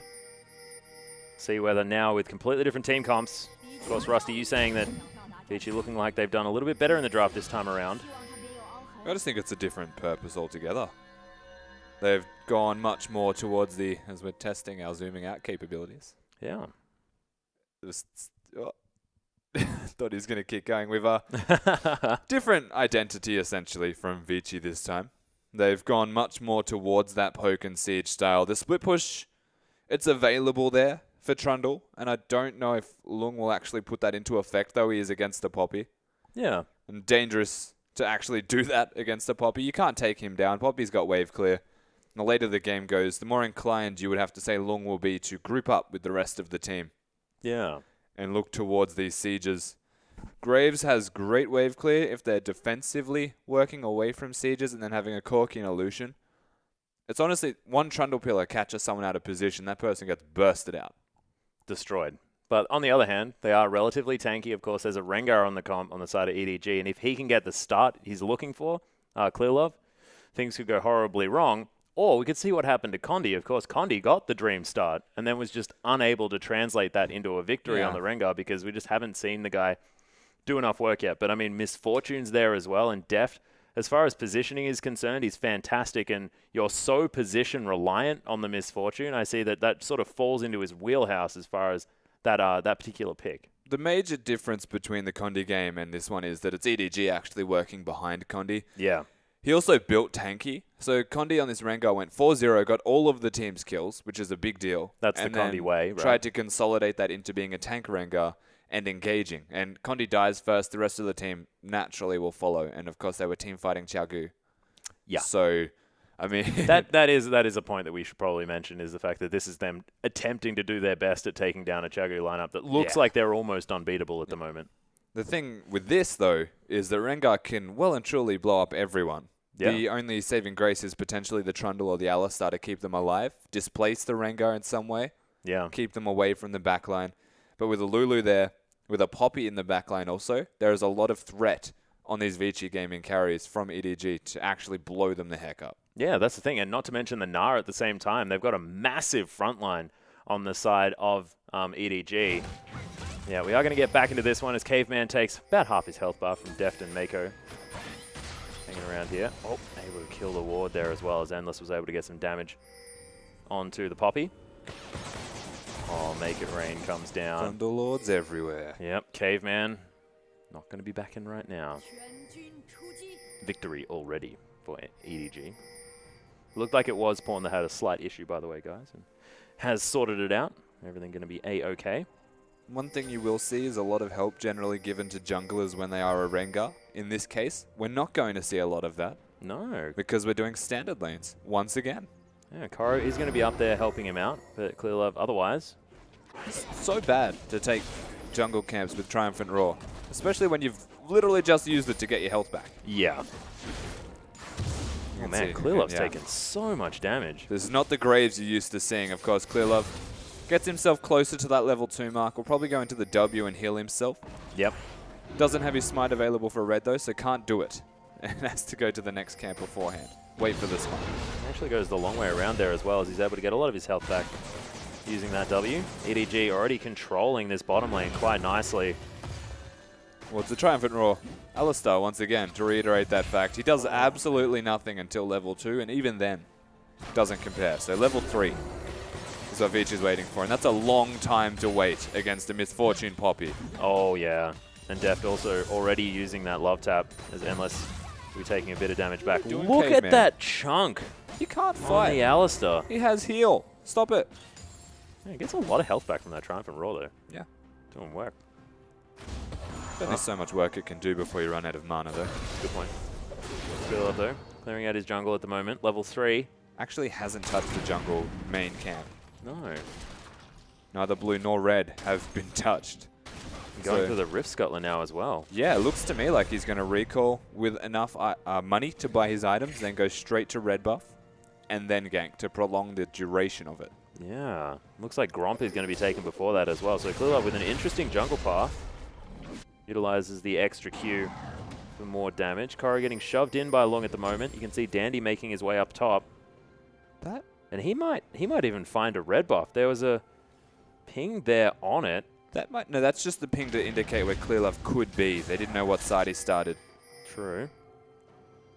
I'm thinking the blue buff potentially even gifted to Pawn. Maybe. He's doing it now though, so I doubt it. And Clearlove probably wants to be able to get to that level 6 mark as quickly as possible. Does not want to share the experience as he's not been back yet. He's going to be able to clear out the blue buff, but Dandy still waiting towards the top side. Wants to find a kill onto Koro as there's a big minion wave pushing back. Misses, in fact, the boomerang. Dandy comes around. Smoke screen goes down. End of the line is going to be returned, but just takes a turret shot. And that's going to be about all she wrote for the Graves. Just a lot of pressure here. Graves hanging around. Wants to make something happen. Get Long into a more comfortable position, but there's no such thing. When Na can stay in mini form, which is an unfortunately timed gank, can just bop away. Not too bad. Clearlove now going to start off on his red buff. Level 4 has been achieved. Probably will get to level 5 off this, as it is 14 jungle CS to 15 at the moment. And the tracker's knife, though, now completed in response. The major difference that will be noted is how long he has his red buff for in comparison to that of Dandy. So potentially look for a 1v1 in the jungle. Look for a gank in the middle lane once he has full stacks on that passive. Lots of options, if he would so choose. The other thing is he might well hit 6 with the red still. Hey, very good point. Has only just... is about to hit level 5 as Pawn does so much damage to EasyHoon here in the mid lane. Really nice Thunderlord's burst, but he's answered quite nicely with that Phosphorus Bomb. He's looking now. Yeah. He's got 2 wards to spot Dandy. Dandy's only going to see 1. He's not even going to go get it. Hey, there we go. Ends up killing it in the end. But nice Wolf Spirit activation there, just so Dandy knows exactly what's going on in his jungle. EasyHoon makes his way over. Clearlove, it's level 5. I will say that the most curious thing thus far has been the jungle pathing, and I think Clearlove is 1 step ahead in the mind games. Yeah. The Wolf Spirit's going to spot him, though. Yeah, EasyHoon has to be very careful. He's used the Valkyrie already. May need to flash as there's the empowered bowler. Throws out the second, and the cleanse is used. So that's a summon to spell down. I don't think he even needed to use the cleanse there. It was just better safe than sorry for EasyHoon. Now that he doesn't have the cleanse, still has flash, thankfully, and he knows Clearlove isn't 6 just yet, but will need to be careful within the next minute, as he will be getting scarily close to that. Yeah, and Clearlove is just hard farming this jungle as well, taking every Rift Scuttler he can. Dandy just helping push out this wave, trying to buy EasyHoon a back by the looks of things. Clearlove makes his way in to answer this push. It means that Pawn can just stay in the minion wave, get the Glitter Lancers over, not going to miss out on any farm heading towards that turret. The back is going to come down effectively here for EasyHoon. Long is smashing Koro in farm. Yeah. There was only a small amount of pressure placed up there. The rest of it has been solely in the 1 versus 1. Level 6 apiece here, though. Clearlove going to be discovered by Long. Nice. Bit of information added to Vici. So many deep wards to spot this Rengar throughout all of his topside jungle. Oh man, Make It Rain coming down. You can see bottom lane in favor of EDG, despite depth falling down relatively low. Ooh, Love Tap comes in, despite the relentless pursuit utilized by Endless. You can see Clearlove pings out onto himself. Oh, sorry, pings on to him from Vici in the top side. They know he's 6. They know exactly where he is. Yeah. And this is a Rengar that can't gank yet, because even if he's on the bottom side, you'll just see Vici's bot lane back up accordingly. Well, How Endless to beat Rengar, guys. But Endless going down very low here on the bottom side. Level 6 is already hit for Deft as Mako may look to try and engage something. Oh, double up, not going to find anyone. Does so much revolting damage. If only that was the old Relentless Pursuit. As Clearlove jumps his way in. There's the empowered bowler strike. EasyHoon's dead. Wild growth on Clearlove just for the insurance. And Koro was here. They may just push down the mid lane. That was a disgusting combination between a Lulu speed up and a Rengar flashing to get that bowler to connect. They knew there was no cleanse available for EasyHoon. It's the kitty launcher, man. The kitty launcher. That was a legitimate kitty speed boost until he got in range. And Yep. the Glitter Lance was on top of his head as well, Clear Love. Easy to catch up. Pawn puts down the damage. Koro needs to be careful. Yeah, he's just going to hop his way over. If only he could hop on pillars. Damn, that'd be cool. Also be a little bit bad for the matchup. Long, but it'd be funny. But, Look weird. yeah. 10 CS behind, though, is Koro. He's built himself an extra Doran's Blade in this lane just to make sure that he can keep up. And Long has gone back, so it might be an opportunity for Koro to even things out just a little. The Vici bottom lane, they're heading back to base as well. Yeah, that Koro's actually completely closed the gap here. Lung spent a lot of time putting wards down deep. Lost a few waves, and even with Koro walking mid to come back top then, he still finds himself within 1 CS after being 20 down. Yeah. Not bad. That's crazy. There's still a full wave to push back here for Long, so might be able to extend that lead just a little bit, but like you said, just fine. And Nara is often used for his utility more than, you know, his necessity for items so much. Can use them to great effect, of course, as well, so pretty handy. Now has himself some boost of swiftness at the same time. See what he decides to pick up. Nice shield timing, Paul. It's one of those things where you shield yourself, or you know you're going to shield yourself, and you actually just take the spell anyway. Yeah, I hate that. It's like you take the damage, and then there's, oh, cool, now I've got a shield. Great. But Mako just collecting his buckler. Level 4 to level 6, by the way. Yeah. Mako's been spending a lot more time roaming around. Not really being there to help Deft, but Deft doesn't need the help. It's very interesting, though, because Deft isn't that far ahead of Endless as far as experience. This is gank time. Yeah, some pings out. Top, Long actually top. taking a lot of damage from Koro. Clearlove finds his way, and Thrill of the Hunt's down. Boulder's going to land, and Clearlove, he's looking for the launch. He's going to get there in the end. As the boulder comes in, Koro has to flash out of the way, though. So does Clearlove. Pawn makes his way in. Glitterland's not going to find it. And man, never, ever underestimated Graves' damage. That was a lot of burst. Clearlove, thankfully, will be healthy enough to do as he pleases, but Koro runs the risk of going down. They force an immediate disengage out of EDG, and it's smart play here from Vici, saving their spells. The exclamation mark did reveal exactly where Clearlove was, though, at all times. And he kind of just sat there and watched them and tried to wait for the Trundle ultimate to end. Yeah. Which was basically never ending. So he just went in and got out-traded. That's sort of how it works. Fawn, though, still farming nicely here in the mid lane. Frost Queen's claim completed. Quite some time. 9 CS ahead. Easy Hoon going to walk over a ward on his way up top lane. You can see turret still here. Half health. Now as Koro's just trying to farm as best he can under the turret. Needs to clear the wave before they actually get a chance to dive him. And realistically, Koro's going to place a ward now in that bush if possible. He doesn't actually or just throw Qs at it until they run away, and they did. They ran away. Yeah, well, Valkyrie is going to come out there as Long. Going to take a hyper proc. Koro going to hit that Mega Gnar point, so he's going to be fine. Clearlove going to be just taking down the dragon on his own. Earlier dragon by about 6 minutes in the last game. 11.5. Clearlove going to happily grab that one for himself. Warrior Enchantment almost completed, as well as those Lucidity boots now in his back pocket. Or on his feet, as they probably should be. Yeah. Interesting, though. I would have liked the boots of swiftness on the Rengar. Allow yourself to be able to I feel like Clearlove's devised himself a single item build that he thinks is the best at the moment. He's just going to stick with it and play champions that can build it. I like it. Means he's going to be playing aggressive champions. I'd like to see this one on Lee Sin as well. I disagree with that one. You do not need Lucidity boots. I don't think so either. The old Lucidity might be the problem. The rest of it, that's fine. Yeah. Clearlove, though, just going to clear out a ward while he takes down his Raptors. Makes short work of them now as well. Now that he's hit that level 8 point, going to have a whole lot of points in the queue. The W going to feel a lot better in the jungle at the moment.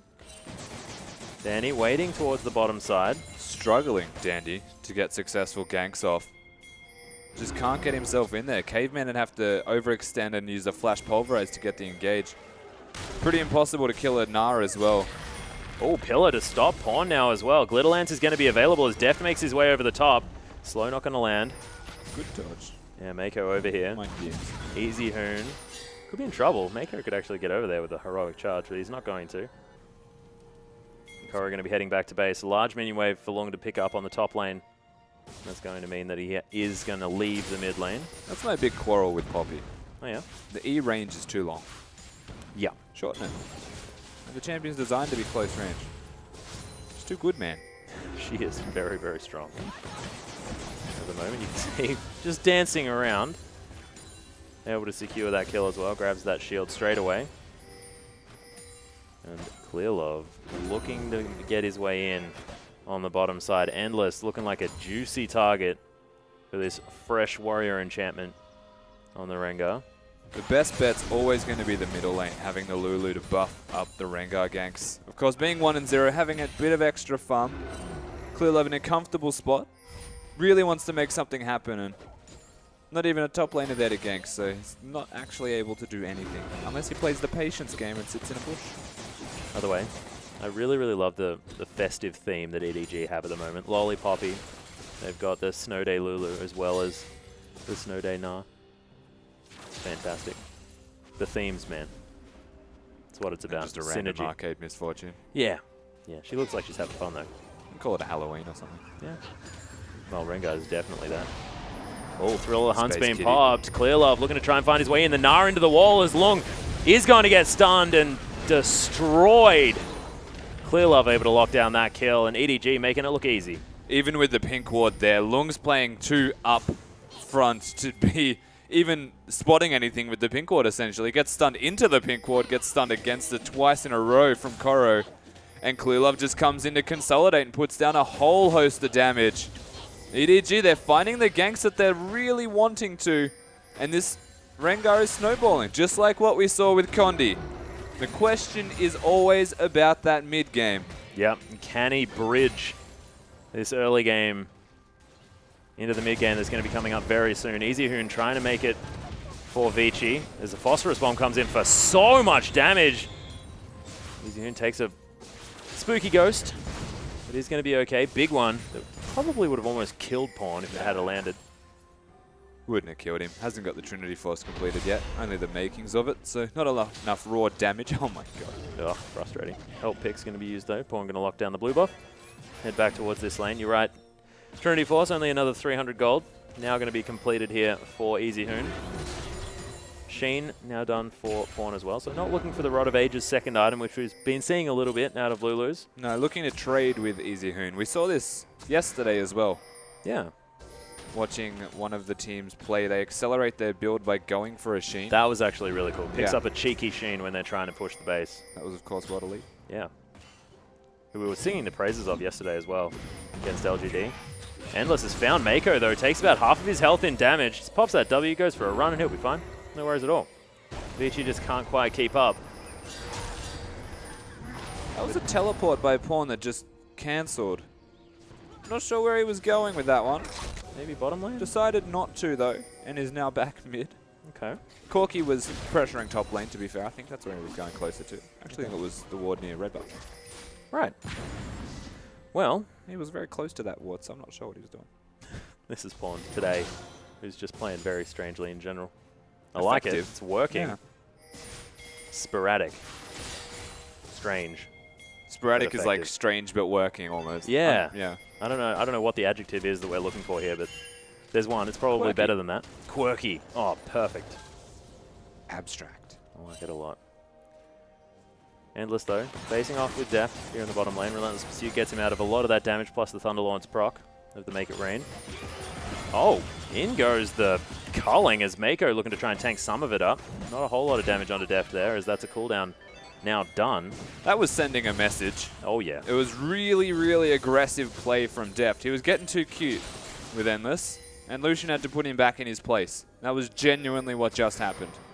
Well, Clearlove going to make his way towards the top lane. You could see EasyHoon, both of these games, has been trying to affect the rest of the map. He's been roaming around trying to get there, but he just can't make it in time for an effective gank to happen. And every single time, Pawn's either pushing the mid lane and he has to come back, or everyone just knows where he's going. EasyHoon just has been shut out of this series. Yeah, he's definitely accelerating the pressure that he's putting in other lanes right now. He's clearing mid super fast, then disappearing immediately, and it's out of vision. So EDG's mid laner Pawn, his immediate response is either pick a lane, rotate there, or acknowledge that he's missing and tell someone. No boomerang available here for Koro. Yeah, well, there's the flash bite as well as Lung's found his way in. The bounce not going to get the double hop as there's the Mega Gnar. Gna's a mole back, but Easy Hoon able to lock that one down. And just as I say it, he makes a successful movement around this map. There's going to be an immediate response here, though, from EDG. Clearlove working towards that dragon, and they're not even looking to push the top lane turret. Yeah, easy solo dragon there Mid's for gone. Clearlove. That was massive. They're going to get bottom too. That's 2 turrets and a dragon for a single kill, and maybe a turret on the flip side here. He's going to grab that one, so still a bad trade. Yeah, so a 1 turret advantage for EDG. They lose a kill, but teleport's still available from Koro, so no one can really make too much of an impact on that one. But most importantly, they took the mid lane turret. Yeah. That's the one that never falls down until last in all of these games at the moment. They can very easily switch if they want to, put Def top lane, work with the team, take that turret, or they could put in mid and skirmish and have Lulu split push with teleport. They've got options now, EDG, just by breaking open the map. Well, speaking of Deft, he now has the makings of his rapid fire cannon as well as that Essence Reaver and the Boots of Swiftness. See this misfortune. Trundle build. Ready for the mid game. Oh my goodness. Oh, Frozen Fist? Yeah, but still, it's item? the build order. Yeah, almost. Yeah, I don't know. Cooldown reduction's good. Teleport used behind the Trundle right now. Lulu's in. Yeah. That's a Mega Gnar too. Koro coming down. We'll see what's going to happen here. As Pawn is in a bit of trouble. Look, something's They're happening. running the right direction. EDG, they are going to make their way towards the... Yep, there it is. So Koro is able to lock down the kill onto Long. We didn't want to see it, really, because that's fine. It's inevitable. Yeah, it's just one of those things. When the teleport's blown, they would pick up the kill. So Lung still has his teleport, so they might be able to make a follow-up play once he's respawned, but EDG able to get a pick for the follow-up. Oh, Thrill, Maybe the Hunt's another. been procced. Easy Ghost Hoon in Blade. trouble. Did he just up the river? Oh, there's Make It Rain. Clearlove turned around. Oh, man. They didn't know where the rest of Vici was. Okay, that's Look a at the good pink point. wards down the river to spot Yep. complete control. No knowledge here from EDG. There's Good so flash. many wards. Really nice flash there from Pawn. That was trying blind. to solo defend this. My God. Pawn playing a fantastic series at the moment. Spooky Ghosts go out. Caveman going to get discovered as well as the rest of Vici moving away. Make It Rain comes through. Dandy loses a quarter of his health bar. God, that ability is silly. On Nerfed this on patch. 6.1, Yep. thankfully. 5.24 right now, though, so still pretty dumb. Yeah. The Equinox now completed for Mako as well, so it's a lot of efficiency for that item. Some extra wards coming out. Ghostblade now done for Clearlove, so not exactly the Condi build at the moment. Going for some damage. Very curious to see where Easy Hoon goes with his item build at the moment. Could go towards the Infinity Edge with that pickaxe. And part of me thinks he may go towards the Mercurials. Yes, I'd like that one too. And has just gone for the damage aspect. This Pawn really... What? Clearlove just picked up the blue buff. I haven't got the with slightest idea. Grunt buff. It was the Grunt buff It that puts took it to 1 health. Does it? It caps at 1 health. Oh, Pawn. Somehow. I haven't got the slightest idea. He auto-attacked it, and then it went to Clearlove somehow. Maybe the Grunt does. Yeah, that was silly. I could swear junglers can only get it to 1 health. Don't know. But that was frustrating. Def, though, clearing out a pink ward here towards the top side as they're trying to grab some vision back. As Vici had pretty much full control over that here on the top side of the map. Yeah, lots of pink wards and lots of deep vision right now. Still there for VG Gaming. Look at the topside jungle of EDG. It's where all of the movements have been. Yeah. They're Well, trying to keep tabs on Clearlove. I like this as well because they also know that EDG, they're probably going to be moving around here. This is the top outer turret, the last outer turret available. So it makes sense. As Easy Hoon finds his way in, Pawn. crit. Yeah, gonna have to move out of the way. Kidding me? My God, that was a silly amount of damage. Looks like he is going for that Infinity Edge as well, as Koro says, I don't care about your culling. We want to take this turret, and we're going to do it regardless of you, Endless. Boomerang going to hit. Vici, the rest of them making their way around. They are able to lock down the kill on the turret, and that's Make It Rain, just making sure that no one can continue the chase. Yeah, and Def not even respecting their potential engage. They back Oh, up. nice. This is the scary thing here for EDG, and the blessing for Vici is that this Trundle, I don't think a Lulu can deal with it effectively. You can't push it out of lane. No. He's just eaten that turret there as well, so that was short work made by Long. Bottom side of the map. The shining light at the moment for Vici, but they are still 4,000 gold behind. EDG looking still like they're in firm control. But by no means are they out of the woods just yet. No, not at all. And of course, we are seeing the aggressive item build from Clearlove. Has the Ghost Blade is now going towards a pickaxe. Gosh. Could be the Tiamat. I'd like the Tiamat. You would expect it to be, given that Clearlove just really stopped caring about tanking anymore. Well, like at all. Well, Easyhoon once again going aggressive. Is going to find Def. The culling comes in, but just the tip. Not going to be enough. Endless says that was a gimme. So close. 3 spells missing by the absolute edge. Clearlove's looking threatening. He's got his ult on. Yeah, he's popped it, looking for the movement speed. Easyhoon. Easyhoon in trouble. There's the jump in. So much damage as the cleanse was used immediately. Mako able to get amongst it. EDG Teleport looking flank. for another set of spells as Koro. No Narbar at the moment, but he's still pretty tanky. And Lung getting smacked around now as well as Koro's just jumping forward. Pawn finds at least a tag with the help picks, That's but Dragon. EDG can't find too much more. May just go towards that third dragon for more movement speed to accelerate this game even further, you think. Another 12 minutes definitely in this game. That 5th dragon could be an opportunity now for EDG. Absolutely worth considering. Vici Gaming cannot get there. Vision definitely in place here. And Easyhoon has to position forward to do damage. And positioning forward against the Rengar with this build, it is a Tiamat. Yep, he's You're already got it. running the risk of dying. You can see Deft holding on to that bullet time as well. Doesn't want to use it, clear out the minion wave. It does mean that they'll lose the outer turret in the mid lane as EDG still looking for an engagement. This is crazy. Right now they've got a Graves, they've got a Corki and a Lucian. Well, that's who need to- another oh my ultimate being God. popped here for Clearlove. He's going to find Caveman. The ultimate may be necessary. I'm not sure whether it's even available as Caveman. No, he doesn't have it. He's going to get destroyed. The culling comes through. Clearlove just doesn't take the damage from it. And nice use of their cooldown timings on the side of EDG. Know that they can grab the free kill on the cow. Finally, we're seeing a Rengar that everyone hates. Oh, yeah. This is why Poppy. Oh, okay. The zoning ultimate. There's a Flandre ability Yeah. being used now by Mako. Just wander around the turret you're sieging and say, we're going to smack you away if you're in range of it. Sorry. Pretty much, and that's exactly what they tried to do just there. Koro, doing well, staying tanky, exactly what the team needs, and they've got a 3-0 Rengar to boot, so all of these AD carries that they now have grouping up in single lanes Yep. run the risk of dying, and if you were to split push, such as what Endless is doing now, and the team of EDG were ready for you, you'd be dead. So you have to actually group in situations where you know EDG are grouping themselves. Yeah, and the thing is as well is that you know why Vici are Because now look at Clearlove. investing so much in the vision. Yeah, Clearlove. He immediately saw Lucian bottom and said, if you're there, I'm there. Oh my goodness, Ghostblade's popped. He's looking for Endless. He's going to get him. He was in the shop. It's like, okay, Rengars have one-track minds. It's disgusting. Yep, Long though is going to get exhausted. Bullet time's there. Deft actually flashes out of the way and cancels it. Mako going to get the heroic charge into the wall. Koro wants his Narbar, but doesn't have it just yet. Double kill now for Pawn as he's starting to pick up some more. And Koro finds his way That's a over the triple. top. Wants to be able to get in there. Koro locks down the 4th kill as Pawn says, well, that was my quadra, mate. What are you thinking about? But now it's 9-1. EDG smashing their way ahead. 7,000 gold in the lead, and they may extend it even further with a Baron.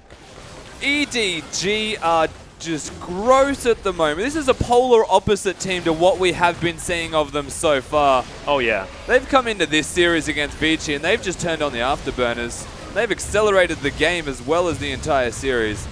And this is Clearlove this time demonstrating the fact that, yes, it was him that they were missing. 4-0-0 now on the Rengar, and he's Rengar. So he's just killing 80 carries across the board.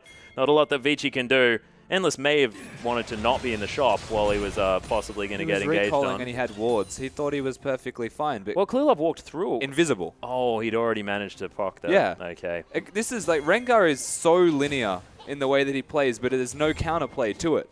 Because you have to place pink wards literally everywhere. And no AD carry walks around with pink wards the entire time. Look at their items right now. They need those. 3 of them. And if you have full item slots, which a lot of mid laners and ADs do, you won't have one and you'll die. Well, Koro looking for a Mega Nut now. Loses half of his health bar with the Vici poke, but it is just buying time for Pawn to continue split pushing. Does have the Rabadon's Death Cap now and a Lich Bane. You can see doing a whole lot of damage to the turret. That's going to die pretty quickly. 9,000 gold the lead after that Baron as EDG just sieging things down. Endless takes most of his health bar in damage. That's pretty disgusting. And lo and behold, the Rengar doesn't actually exist on the map for Vici Gaming. He's just waiting for someone to not be with the team or grouped to have relevance one more time and to instantly kill someone because they could play. Maybe even Lung. Probably could. Yeah, almost. In fact, I would wager given Lung's item builds there's a chance. Given Clearlove's item build as well. Ravenous Hydra completed. That Tiamat didn't spend time as a Tiamat for very long. It's now Vici just relegated to sitting in their base. I just hate it. Every time I watch it, it's just like, oh my god, why? Why? It's reminding me to keep banning him in every single game, ever. The really scary feature is they've managed to pick up the Lulu to complement it. The only reason the Rengar got going is because Pawn's there to supplement his power. Delivered the kill so easily as well as Koro actually going to get his way forward. Looking for a possible Mega Gnar opportunity. Clearlove still waiting in the wings. There's a real chance here. Oh my god, Deft. Look at that burst with the rapid fire cannon plus that love tap. Look at the move speed from this Lulu on Deft. Yeah. Unlocks his capabilities to poke and not be a risk of dying. Just silly. Now you can see EDG, they are going to steal away the red buff very easily. Almost an Infinity Edge completed for Deft here as well as Koro made his way back home. Does have the teleport. They're looking to see whether they can continue sieging. This top inner turret was probably an option that they could have gone for here as the Baron buff is going to wear off very soon for EDG, and they didn't really find too much from it, apart from the one inner turret in the bottom lane. And this is Vici's opportunity to clear out waves, try and control some side waves, and get things going for them. But here's the problem with that. Oh, Clearlove looking for Endless. He's going to explode him. I've seen this one before. As there's the wild growth. Clearlove almost grabbing another one as Koro's running so fast. Caveman tries to get it, but my god, look at this burst. Bullet time comes through. It's a double kill now for Pawn. And Vici are dead. Pawn's just going to teleport for the fun. And EDG, they win another game. 14-1 against Vici. That was a whitewash. Ladies and gentlemen, Rengar. Welcome back to the LPL, Clearlove. You jerk. Massive asshole. No, it was great. EDG, they cement themselves a convincing 2-0 on the back of a reinvigorated roster. Yep. Featuring a strong AD carry-based assassin jungler. All around top bloke. Well, effective use of the Rengar, I think is what you're trying to say there, Rusty. But man, it did not look fun to be a Vici 80 carry player. You can see it on their faces right now, well you can't because they're head in hand. Endless just sitting there like, oh god, but Clearlove, this is the thing. Nothing Endless could do. It's not on Endless, it's on the drafting phase. And he just happens to be in a game where he has to experience the Rengar instantly killing him with no counterplay. And if he slaps Clearlove on his way past, I would not blame him right now. You want reasons to ban Rengar, I'll give you one reason. It's because Lulu's available. Yeah. You ban Lulu, that won't happen to the same extent. Yeah, get rid of the opportunity to play that Rengar. Of course, the only other thing you could possibly do is the Orianna Rengar type situation, but it's nowhere near as powerful. You're exactly right there, Rusty. And congratulations to EDG. Welcome back to the LPL in your top form.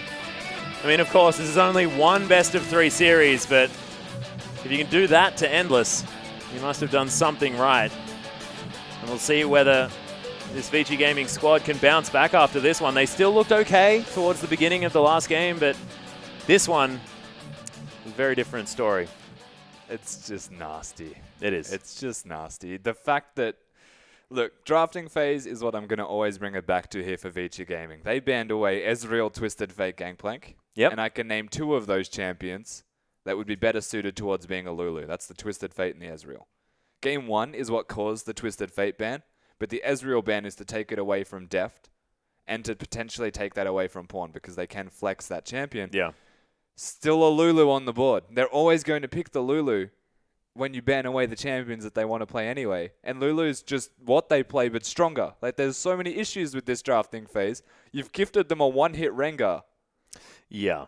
And there's also the fact that, you know, they once again first picking the Alistair here for Caveman when The Lulu was up. There were just so many things up because of the ridiculous bans that came out of EDG, banning everything aimed twice in a row now at Easy Hoon there in the mid lane. And it just means that so many of these power picks are getting through. We saw the Trundle on the side of Vici, definitely one of those high priority picks. The Corki there as well, one of the high priority picks. And look, when you've got all of these options, the Graves, of course, as well, that Dandy was having a lot of fun on, just didn't quite manage to get rolling this time around. And unfortunately, you just leave up combinations that can be so devastating, like the Rengar Lulu. And I have to bring it back again. Dandy doesn't want to play the Rek'Sai or anything to that extent. He's No. going for the Graves, and granted, Graves is amazing at the moment. We've seen some really good Graves play. With this Vici team, I'm looking at the way that they're playing their laning phases. Yeah. And the fact that Dandy can't get ganks off against EDG. If you're playing a champion like Rek'Sai, you focus on vision control, build a bit tankier, be basically the catalyst for your team's success by working around the vision control. They tried so hard in that second game to watch Rengar's every move, but all that mattered was he walked down middle lane and got sped up by a Lulu and snowballed. So Yeah, precisely. But that was when he was about level 7, you know. This is well and truly towards the end of the early game, and Clearlove was just trying his very best to farm things out. At the start of the game, he was falling very low in his jungle, unable to quite take the big camps there as well. So Dandy sort of had an opportunity where Clearlove was unable to do much. And if anyone knows how Rengar works, it's Dandy. didn't make it work, though, unfortunately, here, Dandy. No, but MVP is going to Clearlove. Of course, if we gave it to Rusty, he probably wouldn't give it to him because the disgusting Rengar play. But man, he's making it look broken. Well, I wonder why. Yeah. Well, look, come on. Competitively, Condi I'm not didn't. going to say that it has a high rate of success. Yep. So he's done extremely well to make the Rengar look strong in competitive play.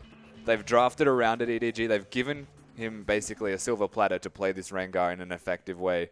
He did it. It's the kitty launcher comp, man. But he's also the only Rengar that we've seen so far competitively in a long time that has gone the AD build and has gone the one-hit Rengar build, opposed to getting the Warrior Enchantment and then going for a Spirit Visage or something to that extent. So Stokes Gage Devon's played that sort of thing. yeah, so it's crazy to see them bringing out a Rengar of this build, of this aggressiveness, and Clearlove actually playing both of his games. Nocturne in game 1, going offense AD Nocturne and assassinating people with a Twisted Fate, and then coming into game 2 running Lulu Rengar and comboing together. And the thing was as well is that this is an EDG that we're seeing right now in so much control of the map, to the point where they can just engage whenever they feel like and end the game so quickly. And being in control of when you can end is something that competitive play doesn't see a whole lot of, because everyone's so good at playing defensively. This is an EDG that just knows when they can engage and knows when they can win. And that's when you can use a Rengar like this, because he just dominates that mid game. And then you get the big tanks, and then you get the vision down, and then he's not as effective because he just explodes in a team fight towards the late game. So they just knew that they could control it. And this is one of the perfect examples. Clearlove, before we actually roll this out, walked through a ward, you can see on the minimap just behind him, and just visible in that tri-bush, but he was invisible. Endless, looking at his items, gets demolished. Oh my No god. chance of getting out alive. This is that last 3v5 that it looked like as well, shortly afterwards. Vici Gaming, honestly, they thought they had the numbers advantage. They thought they had the opportunity in the way in, but Horn's damage, coupled with Deft on the Misfortune, we're seeing time and again when these fights break out. EDG's team fighting looks immaculate at the moment. Utterly immaculate. And you saw Corrid there as well, zoning 2 people. That was both of the main damage dealers in Dandy and Easy Hoon that just could not get in there to utilize Lung tanking up the entire team. And he did so for a long time. Lung played this series rather well, but it was just EDG's control of every situation and the strategies that they were using in the games. I mean, the first game, it's the Nocturne Twisted Fate. This game, it's the rocket launcher kitty cat smacking you in the face as Clearlove. And they're very different styles, but they were executed so well from EDG. They definitely were. What's the second comp called? The Rocket Launcher Space Battle Kitty? Or Yeah, something like that. Rocket Launcher Space Battle Kitty. Sounds great. That sounds so much better. The Space Battle, I don't know how that gets there, but it fits so well. It's a Space Kitten, and he's just battle armor, so that's how you work it out. It's like Alien Predator type of build here. And yes, the way they executed the team compositions was it was really nicely done. And once again, you have to feel like this comes back to Clearlove. Having Clearlove on the roster. I don't even think that from watching them play, it was strictly communication either. There was moments where Rengar would ult and he would stand still And you would see like Lulu, in the top lane, yeah. Well, even in the mid lane gank, you would see Lulu speed him up and say, hey, just go in. I've got you. Press W, and it just goes. And it actually works. That's just Pawn communicating to him then, right? I don't think their synergy in that regard is still like this overly impressive thing. But the fact that they can do it without communication is the really, really telling tale here. Because their synergy and without the communication. It's the trust. Exactly. It's definitely the trust there. They know that Clearlove's always going to be there to be able to carry things through. And they also know what he's known to do. So they have an idea of his playstyle to the point where, Firelol is on the lineup. Even if he's jungling fantastically, he's jungling in a way that's unknown to this team. And he has been scrimming a lot with them. Of course, that is going to build. But it just doesn't look the same as when Clearlove's on the side. No, I'm looking at this team and I'm thinking comfort the entire time. Yeah. They look happier. They're playing happier and much more comfortably. Yeah. They've got confidence that just seems to resonate outwardly from this team right now. And Vici Gaming on the other side, they've gone down 0-2. I'm not sure how to feel about them just yet. No, but here's the highlight reel once again. How do you feel, Rusty? There it is. That was only the first kill. It was okay. He had no cleanse because he wasted it earlier. He was deserving of that one. We'll rate the disgustingness levels here as he finds his way on top of Long as well. I mean, that was mostly the CC from... okay, this is where it gets a bit gross. That was Koro's CC, so that was disgusting. The real disgusting one was the last team fight where he picked out a target by running past the tank line invisible. Yep. Sped up by a Lulu. That was the 10 out of 10 would not let Rengar again type of thing. I mean, it was just... Oh, EDG. And again, Vici they didn't feel like they had what it takes. Here it is. Right here was legitimately just... Never. Like, counterplay. Yep, that's the, like... Well, honestly, unless you had 3 frames to deal with him there, that was just poor play by you, right? No, it was not at all. Endless, there's nothing you could do. Yeah, Mako explodes. Dandy gets destroyed. You can see Pawn, he had a fantastic game on this Battle Lulu as well. Absolutely. And celebrating with a teleport. Smiles on the faces of EDG as well. Look at Clearlove. He's like, yes, back where I belong, boys.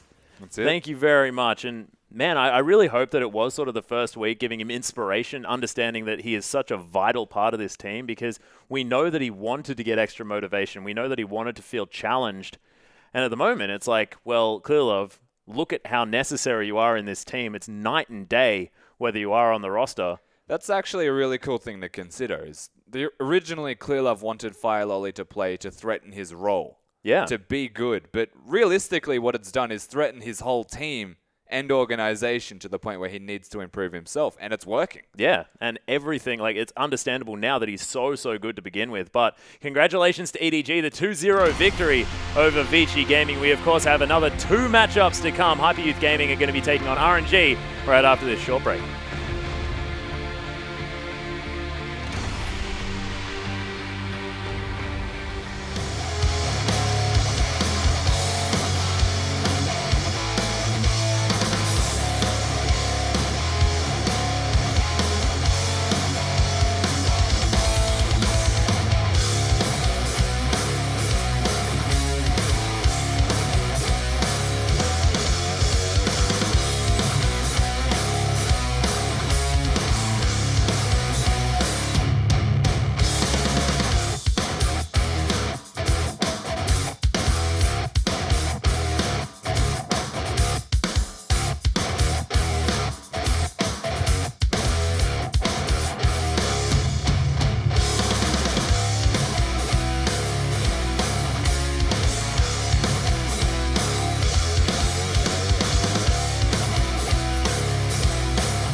And welcome back, everyone, to day 4 of week 2 of the 2016 LPL. My name is Julian Pastry Time Car. We'll be swapping over as Jake Spawn Tiberi also joins me on the casting desk. That last series, finally good to see EDG return to form. Yeah, that was about time we're going to say, it's only been a week, Yep. but we didn't expect EDG to open up the LPL, I guess, the way they did, and seeing Clearlove return to the roster certainly was a welcoming surprise. 2 fantastic compositions, I have to say. First one, Twisted Fate Nocturne, next one, Lulu Rengar, and 2 great victories. Yeah, just sort of picking up where they left off last year. Interesting to see why they were maybe using more subs earlier on, but return to that 2015 MSI roster, return to, the team they know, the consistency that we've seen from so many successful teams. And hey, look pretty good there against Vici, who maybe have a few more struggles than we initially thought. And we said this so much at the end of last split, and, going into Worlds, like, EDG, you have such a good core lineup. You've got Koro, you've got Clearlove, these players, even Pawn, when he wasn't injured, was playing so well. And then we're kind of fiddling with it after MSI, Amazing J had a huge stint in the top lane. They were looking at even like swapping AD carries around a little bit towards the end of last split. They only just qualified into Worlds after they were upset by LGD. But, now when they go back to their roster, they look fantastic. On the other side of the rift, though, you have to feel for 2 world champions. Dandy and EasyHoon just didn't seem to be able to get anything going in that game. Long this sub that they bought over and, I guess was very hyped up, also wasn't able to get any traction, and that looked like a methodical outclassing across the whole of Summoner's Rift. Yeah, it really did. It's tough for any team when EDG plays like that, and they certainly showed up. They can still play like their 2015 selves, and maybe back to more dominant form, but only one series. Good to see them with a win on the board, and speaking of consistency, that's sort of where we're going with our next roster. Royal never give up. Certainly not doing that. The most consistent, inconsistent roster of all time. They've got 10 players, and all of them couldn't string together a split, let alone a season Pastry Time. But now, apparently these 5 players were the magic because they're looking great, undefeated so far. Yeah, they certainly are. And, they've dropped 1 map. That is all against Vici. Everything else, EDG handily took care of. Vici able to beat OMG once again, able to really take it to them. And it's been this roster that's done the work. It has. Lupa, MLXG, Xiaohu, Whoosh, and Marta. That seems to be their core starting 5, and they've looked excellent as they're going to start in the top lane. Lupa, I cannot stop singing this man's praises. He is looking so good to start this year. And what a turnaround from what was a disappointing 2015 season. 2014 world champion. MLXG has given him so much support. And pure tank player in the top lane, Lupa, means that this man on your screen can do whatever the heck he wants. Yep, starting off where he left off, which was looking good, but now he looks great as we move to Xiaohu in that mid lane. Definitely playing back a little more, bit more of facilitation, bit more utility style going on, but he's still mixing it up. LeBlanc, Ezreal, Victor, these are all pretty different champions. And so is Whoosh. He's been curbing some of that aggression and just doing his role, doing exactly what he needs to do, shoot people. And that is a scary thing. Whoosh and Xiaohu, they're playing well, but you wouldn't say they're playing out of their mind, and they certainly have that high ceiling. This man on your screen has been playing out of his mind so far, Martha. He's just back to freakishly good form. Seems like he's solely responsible for the herd of cows that's invaded the LPL. But you feel like this team's still going to get better. Yes. They've had 1 week together. They're undefeated. And they have 2 of the youngest Chinese players in the LPL that are, as we said, they've just got such high skill ceilings. And the pressure's there as well. You get out of line there in the 80 carry roll and boom, Nami coming in off the bench.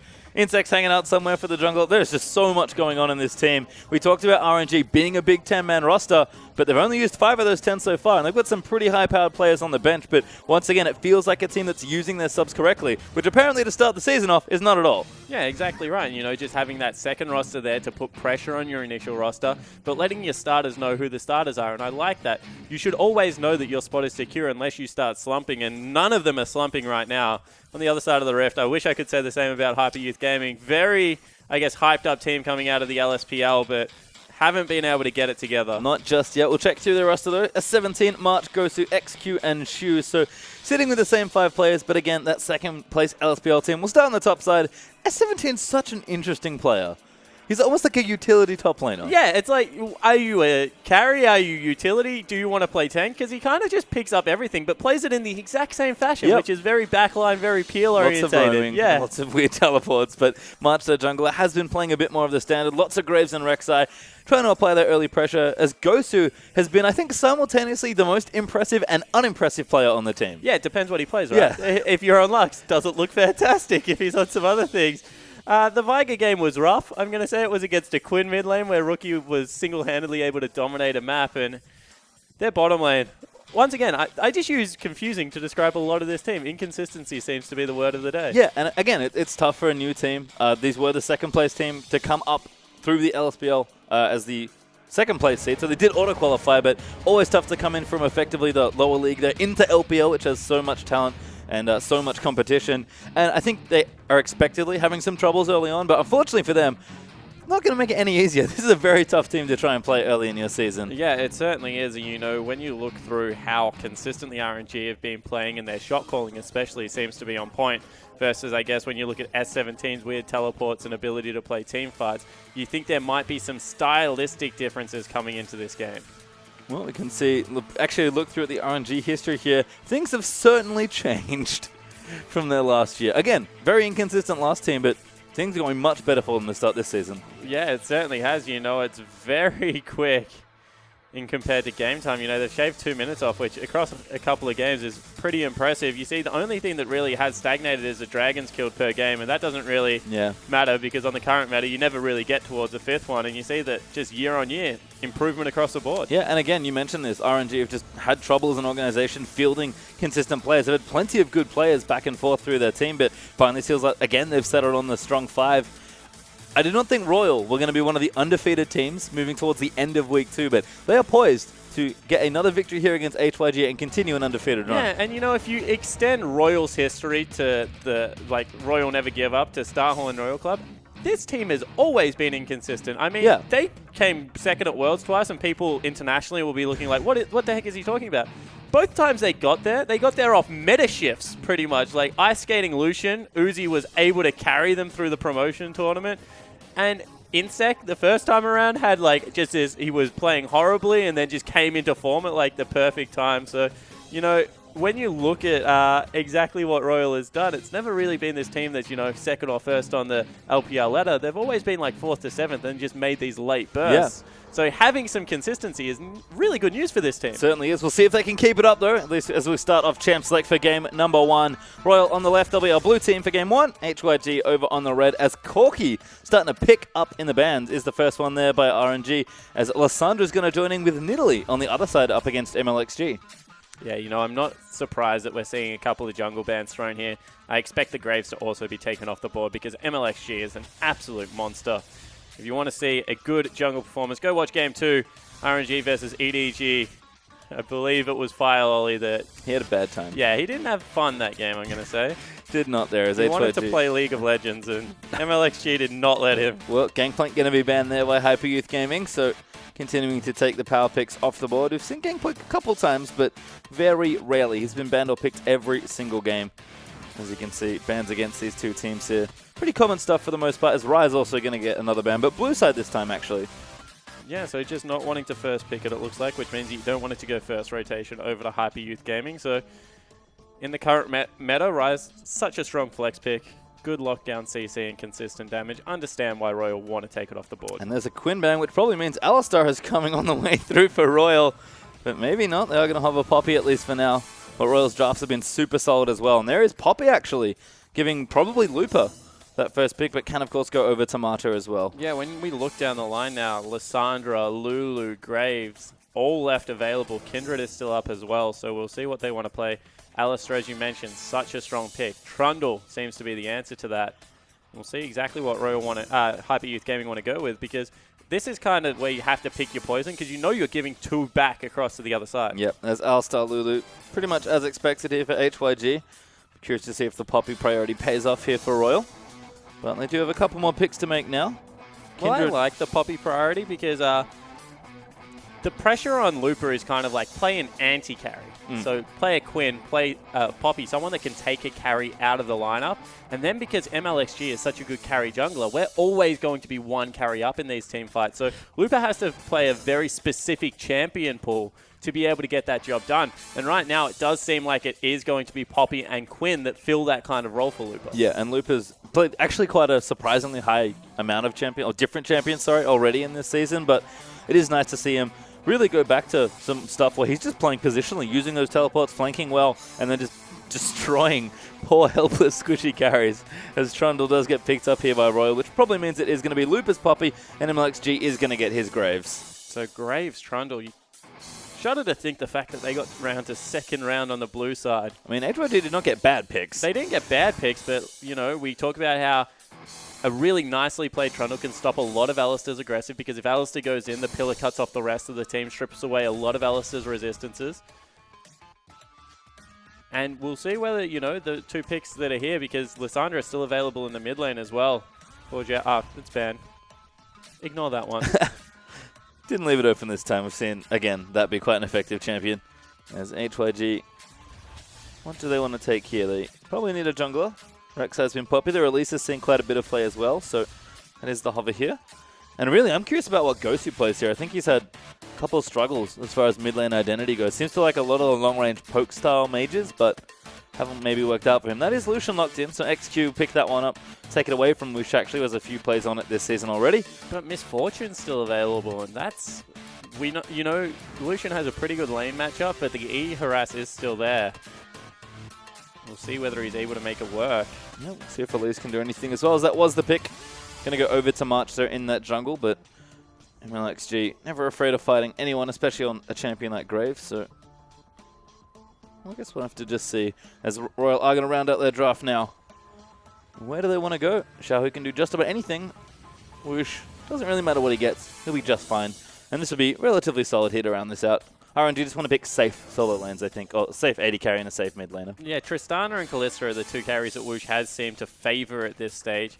You know, he has got a Misfortune game as well, which is why I mentioned it. But just good siege, when you have a relatively short-range lineup, like a Poppy Trundle, need something to be able to hit those turrets, so Tristana makes perfect sense. Pretty solid pick for Woosh, one of his most played of last season as well, so he knows it very well. Also doing me a favor, both of them on the same team, so I don't get confused by the icon. See, now you can study the differences. This is important. As HYG consider their last pick. I'm sorry. I don't understand why we did it, you know? They're facing different directions. That has to tell you, right? The same person facing different directions is still the same person. As it actually looks like it'll be Lulu mid lane. Could be. Gosu does like his long-range mages, as I mentioned. Lulu's not quite Lux, but should be just fine as far as safe champions go. And this is a very SKT comp being put together right now by Hyper Youth Gaming, you know.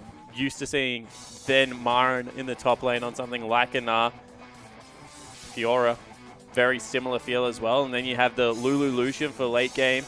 And all the catch potential out of an Elise and Alistair. So I like what they've put together. Very good team fighting prowess right now. Fiora dives in, gets a big knock-up. Alistair able to follow relatively easily, and they do have a lot of late-game damage. Yep. On the side of RNG, though, and we keep going back to this, it just seems like it's a little bit easier to execute. As, wow, Lupa looks like he wants to Trundle. Yeah, that was the nice thing about their first pick Poppy, is they can actually make this swap. So we'll see what Royal do want to settle these champions. But let's actually touch on that Fiora for a bit, which was the last pick there for HYG. You said, you know, very similar comp, Fiora and sort of the same feel. I think a lot of people would think, hang on, how does that make sense? But I actually agree with you. Yeah, so it's just about like the pokey safe laning phase that you scale up into a good split pusher and also has the ability to team fight. And it's really weird. Fiora and Nara are kind of those 2 champions that have really good split pushing prowess, but move into team fight relatively smoothly. You know, you don't necessarily say the same thing about Trundle. He's very easy to kite. He needs to be ahead, as we saw, wow, Koro last game. That was scary.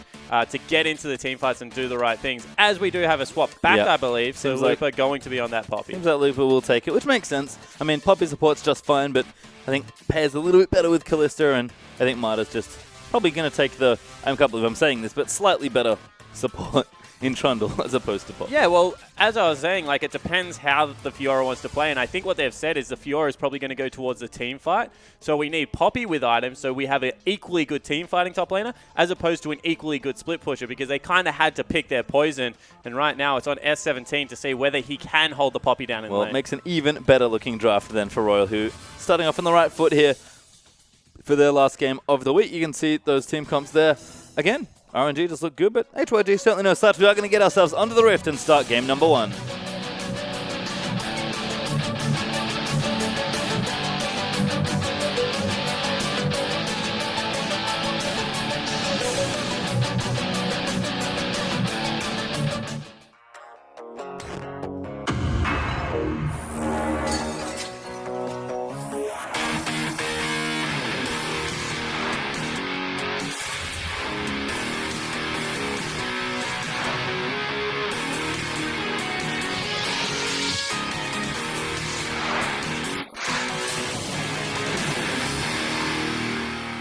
And here we are for the first game between Royal Never Give Up and Hyper Youth Gaming.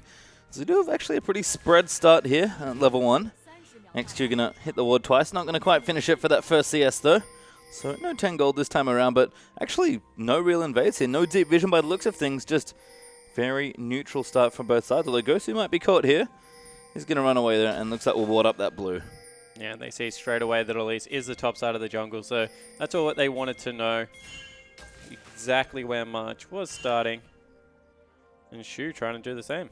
Yep, they do spot him, of course, so now know the bottom lane will be in the bottom lane, but does ward up those Krugs for a bit of vision. Didn't want to go too far.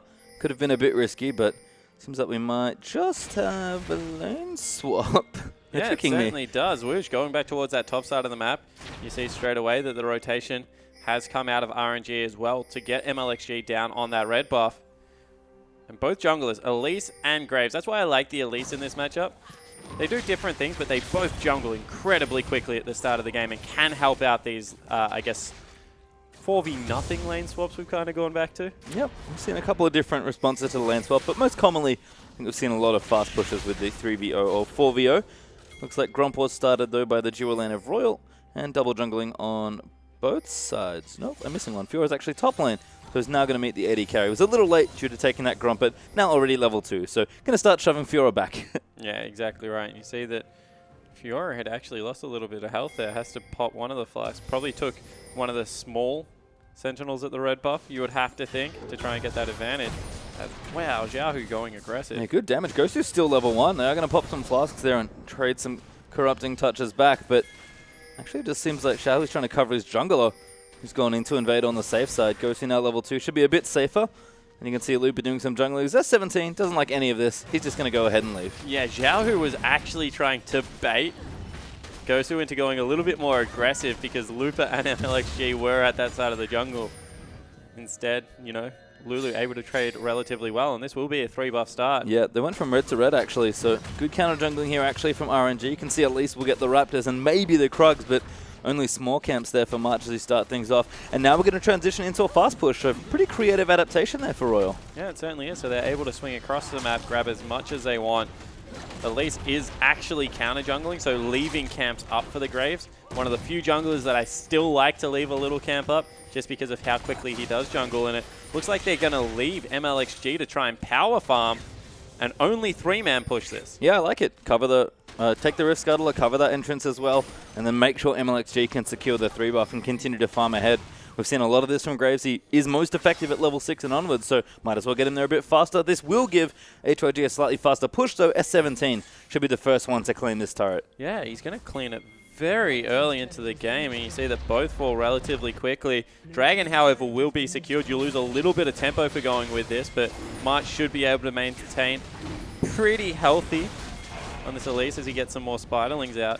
And they need to be careful that they don't give him away too much of an experience advantage to RNG here, because this took much longer than I think they expected. Yeah, good juggling though as well. A little tricky at low levels, but well executed by HYG to take it safely. Smart. We'll go a bit wide. There we go. We'll pick up the dragon though. So HYG take what they can as some towers trade in opposite sides of the map. Looks like bottom lane is going to return to actual bottom lane now though, as Marta and Woosh return to this side of the map. And you can see that they've given S17 a lot more farm at this stage of the game. 12 to 6. Was able to pick up a lot of it, but that means that there is a 5 CS advantage for Woosh, who's going to clean the rest of that lane, shove into turret, and it looks like for the first time we might actually get standard lanes after a lane swap. They're not going to swap it back. Instead, they want to try and pressure this Poppy on the top side of the map. Yeah, well, Lupa's just fine. He's got that tower there, so no onus on him to really go into a different 1v2. Woosh and Marta want to pressure this tower anyway, so I like it. Royal again, playing the early stages quite nicely, but you can see HYG have put their dual lane back into this bottom side as well. And they're going to start collecting some CS. Solution should catch up as he gets probably most of that wave, but Lupa, who's now caught up on CS, although a little behind on items because Fiora did get a shop in. We'll see if he can have any struggles at all and where he can keep that wave, because he does still have a tower to run back to if anything should befall him. Yeah, you can see straight away. Wants some aggression there. Pops the W to try and stop the dash, but now it's in, and Lupa's in big trouble. Very nice from March here. One vital left. Lupa doesn't really want to flash. Does do it late, but the Thunderlords procs after the Q, and that'll be first blood. And that's why you either flash early or you just don't flash at all. In the end, Lupa does fall down to a very nice gank from March. But that was all started off by S17 as Yeah, MLXG going to start dishing some damage back. Does want the kill if he can get it, but 2v1 right now. Just going to keep throwing shells into the back, but he'll run out of range. March will be safe, and MLXG at least protects the pink ward. Yeah, so he doesn't get anything in the end, but good pressure there from MLXG. You just see how confident he is on this champion. There's another good trade in the mid lane. This is an interesting all-in. Gosu actually maybe a little late on the ulti. He's already been ignited, but Xiaohu, no more abilities to go back in, and they just use everything almost. Yeah, I'm really surprised Xiaohu backed out of that because he had the flask running, and I think the burst was kind of done out of the Lulu. As you see, MLXG, he's going to come help push this lane out, you suspect. Yep, Xiaohu, they're actually staying now that his jungle is here, so we'll take a bit of greedy farm. Use end of the line there just to move the wave low, and then Xiaohu's able to easily distort and take that away. So, interesting stuff there in the mid lane, but getting very aggressive from both of them. Xiaohu is going to have to get his shop in, but he'll go back just about now and pick those items up. And we'll have Fiendish Codex and that Forbidden Idol actually, so maybe Morellonomicon versus that Frostfang and an Amp Tome. So, possible build divergence here for this mid lane. It's one of the first times we've really seen mid laners take different items. Yeah, it certainly is. You know, that's just a lot more kill threat as opposed to catch threat at this stage of the game. Morellonomicon a little bit more AP, a little bit more cooldown reduction and mana regen. So Xiaohu looking for a very aggressive start against Gosu in the mid lane. Talking about aggressive, Looper, you're at a tier 2 turret. Yep, just hanging out. I mean, his tier 1's there, but it's quite a long way to have to run back to. But applying good pressure and actually winning in CS relatively nicely, although there's a decent way for 17 to pick up here. I guess Looper's got some decent vision up towards that top side. MLXG is also cheating towards it as well. So feeling safe right now as Ghosty maybe feels very unsafe. Does dodge the chain though, should be fine. MLXG not quite 6 yet, so that gank not as potent as it looked. Yeah, and you know, still had both summoner spells available, so probably not too much danger there for the Lulu. As Xiaohu, as you said, did miss that chain, and there's not really much follow-up CC going to be coming out of the Graves. And relatively normal map right now, even though we had the 1 kill go across to Hyperyouth Gaming. It's only about a 300 gold lead. And good farm numbers across the board. Really means that this is a wide open map for anyone to take. Yep, March is going to take the bottom side Scuttle Crab though. And we'll see if he does make his way back towards the top lane and try and punish Looper, who is pushed up with no flash nice and aggressively into that tower. Looks like Looper maybe getting a little more wary now. So that wave will eventually bounce back. The way the wave works is if it's even and on your side of Summoner's Rift, it will eventually push back towards your opponent because your minions get there first, and then they create this kind of super death ball of a couple of caster creeps, and they push back relatively quickly. So we'll see whether Looper tries to make a play somewhere else around the map, maybe go for 1 gank in the mid lane or something before heading back top to pick up what should be a fairly big minion stack. Or whether they're just comfortable, you know, trading farm across the map. Smart play from Looper, but I think he's just going to go back to his top lane now, as it doesn't seem like mid lane was a particularly good gank path. Alistar actually has shown his way up here as well, so perhaps expecting more jungler intervention, but MLXG now level 6, continuing to farm up. Going to go ahead and donate this blue buff probably, and that should give Xiaohu a bit of an equalizer there in the mid lane, because Gosu just got his. So not too sure why the dual lane of HYG has come to that mid lane, but certainly looking to group up for a bit more pressure now. Yeah, and good guy Xiaohu even gives one of the little sentinels across. Most junglers will opt to take both for themselves, about 20 gold each, so you know, a little bit of extra bank if you're able to grab that instead of your mid laner.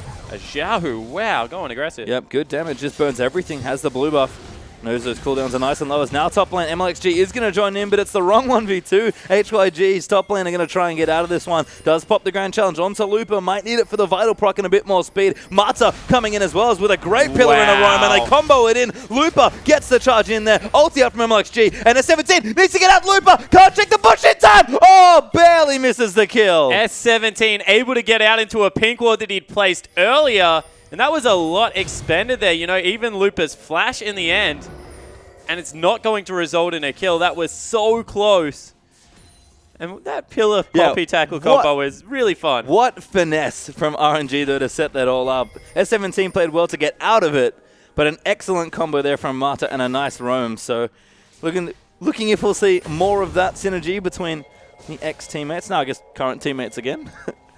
And, of course, former world champions we have as Xiaohu still farming up in that mid lane, but I think suspects some trickery. Alistar was there in the mid lane, but they'll give it up. As Dragon 2 has come up and HYG decided, might as well just consolidate and take that instead. Yeah, you know, Lupa still in the top lane, has teleport if they want to challenge, but I don't think for a Dragon 2 you would want to. So maybe go for a steal here from MLXG, otherwise just let it go down. It's only the second Dragon of the game, and realistically, teams don't like to fight until the third or the fourth one anymore. Just a little bit too much risk for not very much reward unless you can get all 5. Which does take a while. Yeah. So, makes a lot of sense. Xiaohu clear out these waves here. Does have a slight CS lead in mid lane, so doing okay. As it does seem like in general, the CS is pretty even. Woosh a bit behind, but we'll catch up here. And Lupa and S17 have actually been just trading back and forth. Lupa actually back ahead, but S17 will catch up. He's just playing safe. Doesn't want to go too far away from his tier 2 turret, so he's just waiting for Lupa to push it back. Yeah, and this is going to mean a very swingy top lane, because what this results in is 2 big waves bouncing backwards and forwards, and a window of time where you can either make a play top because you have a big minion wave or an overextending top laner, as Gosu chunks out Xiaohu. Yeah, good damage in there as well, but Gosu does chase the right one, but doesn't quite have enough CC to keep going, but Xiaohu's going to get forced out there. That's Gosu using no summoners, actually. Just some early pressure with that glitter lance. Yeah, just a good heads-up play. What I was going to say, it means that you either do what Snake does, which is you make a play whilst your lane is pushing, so your top laner will teleport somewhere or, you know, just make a roam into the mid lane, or you gank the lane whilst there's a big creep wave because it's very hard to fight in it, and it costs you a lot if you are able to lose out on it all.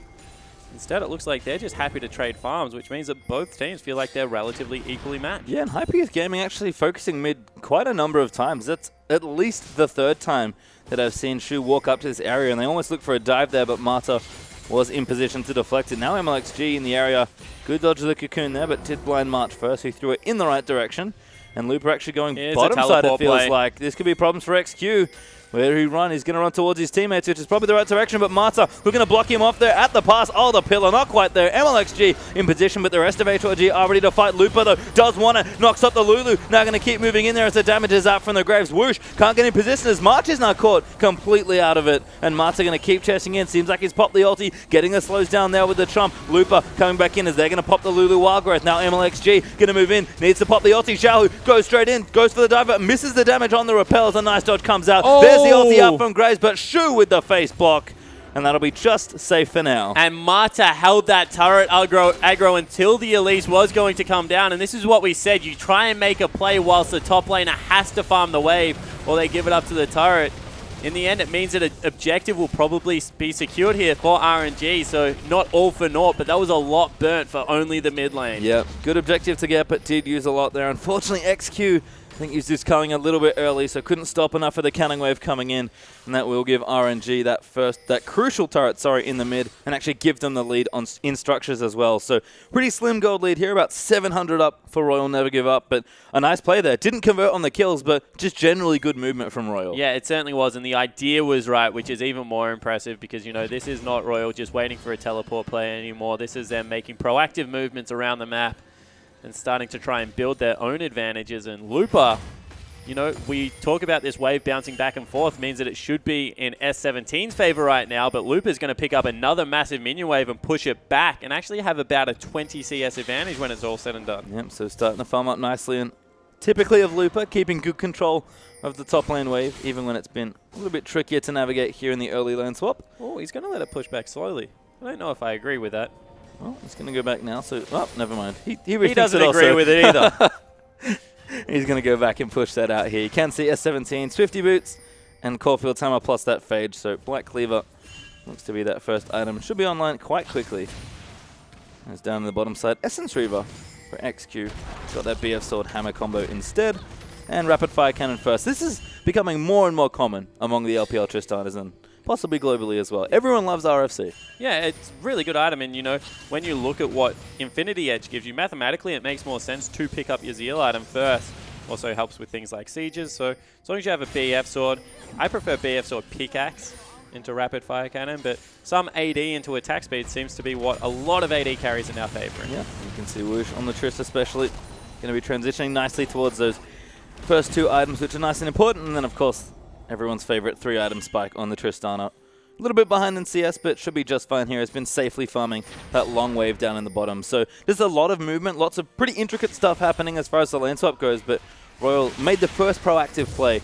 HYG with their 2 dragons. That's sort of been all they've been managed to get on the map so far. We'll see if they can change it up, as Dragon 3 is actually up in just over a minute. Yeah, that's probably where we'll see the big first fight out of RNG. Dragon 3 or Dragon 4. Until then, they're just happy trading farm. And I want to know what Whoosh goes towards for his third item. You mentioned it. A lot of variety right now. You can go for the last Whisper item if you feel like the other team has the tanks necessary, like the Poppy, like the top lane Trundle. However, right now there isn't that threat, so does he go for a QSS to try and drop a lot of S17's damage from the ultimate, or just for the Bloodthirster for the raw damage output that will be available? Really think that Merc Scimitar is the best third item right now for any AD carry that has a reposition tool, just because it means if you ever get caught out by something like a Cocoon Polymorph, as I said, that big Fiora ultimate, the Grand Challenge, able to drop a lot of the damage and get the heck out of there. And Whoosh, as we keep mentioning, just needs to save safe. And Looper should be able to do majority of the heavy lifting in these team fights along with Marta. Then he can just safely pop shot people from the back line. Yeah, Looper looking good. You can see actually working the bottom turret pretty hard. The May found a catch here though. Elise caught in the jungle. Actually, Chain kept tethering. March, I think, got knocked back there. He's still CC'd up, but the Wild Growth will come in to save him. Martin now in as Looper's deep into enemy territory. Grand Challenge, you should be MLXG. First kill there onto March. Now they're going to chase in towards Gosu in the mid lane. XQ though will come in to fend it off. Looper taking a little bit too much damage. MLXG has to go in. Shu headbutts Looper to safety, and now he's going to go down as Whoosh picks up the reset going in for the next kill. S17 does answer back with a double as he takes up Poppy and Graves. Bit messy, 2 for 2. Yeah, that's good for S17 and Hyper Youth Gaming, however, because getting some gold onto the Fiora means that she will start be able to challenge this Poppy around the map. Bad news for RNG. They had a free turret in the bottom lane. They just didn't want it. And now Hyper Youth Gaming want this dragon. Yeah, 3v3. Cooldowns all but expended here. Xiaohu does have his ulti. Whoosh has his as well, but that's about it here. I guess Elise does as well if you guys want to get technical, but HYG should be able to force them off here. Double Pinks actually keeping the river nice and clear. Sneaky one on the back there from RNG though. He's going to give them vision. I think that means Hyper Youth Gaming maybe don't want to challenge just yet. Whoosh actually shoving mid lane, trying to force some pressure out here, but they are going to have to give up dragon number 3. Marta can't steal it with a pillar, so that will be the third dragon going over to Hyper Youth. And you could see they definitely didn't want to do it.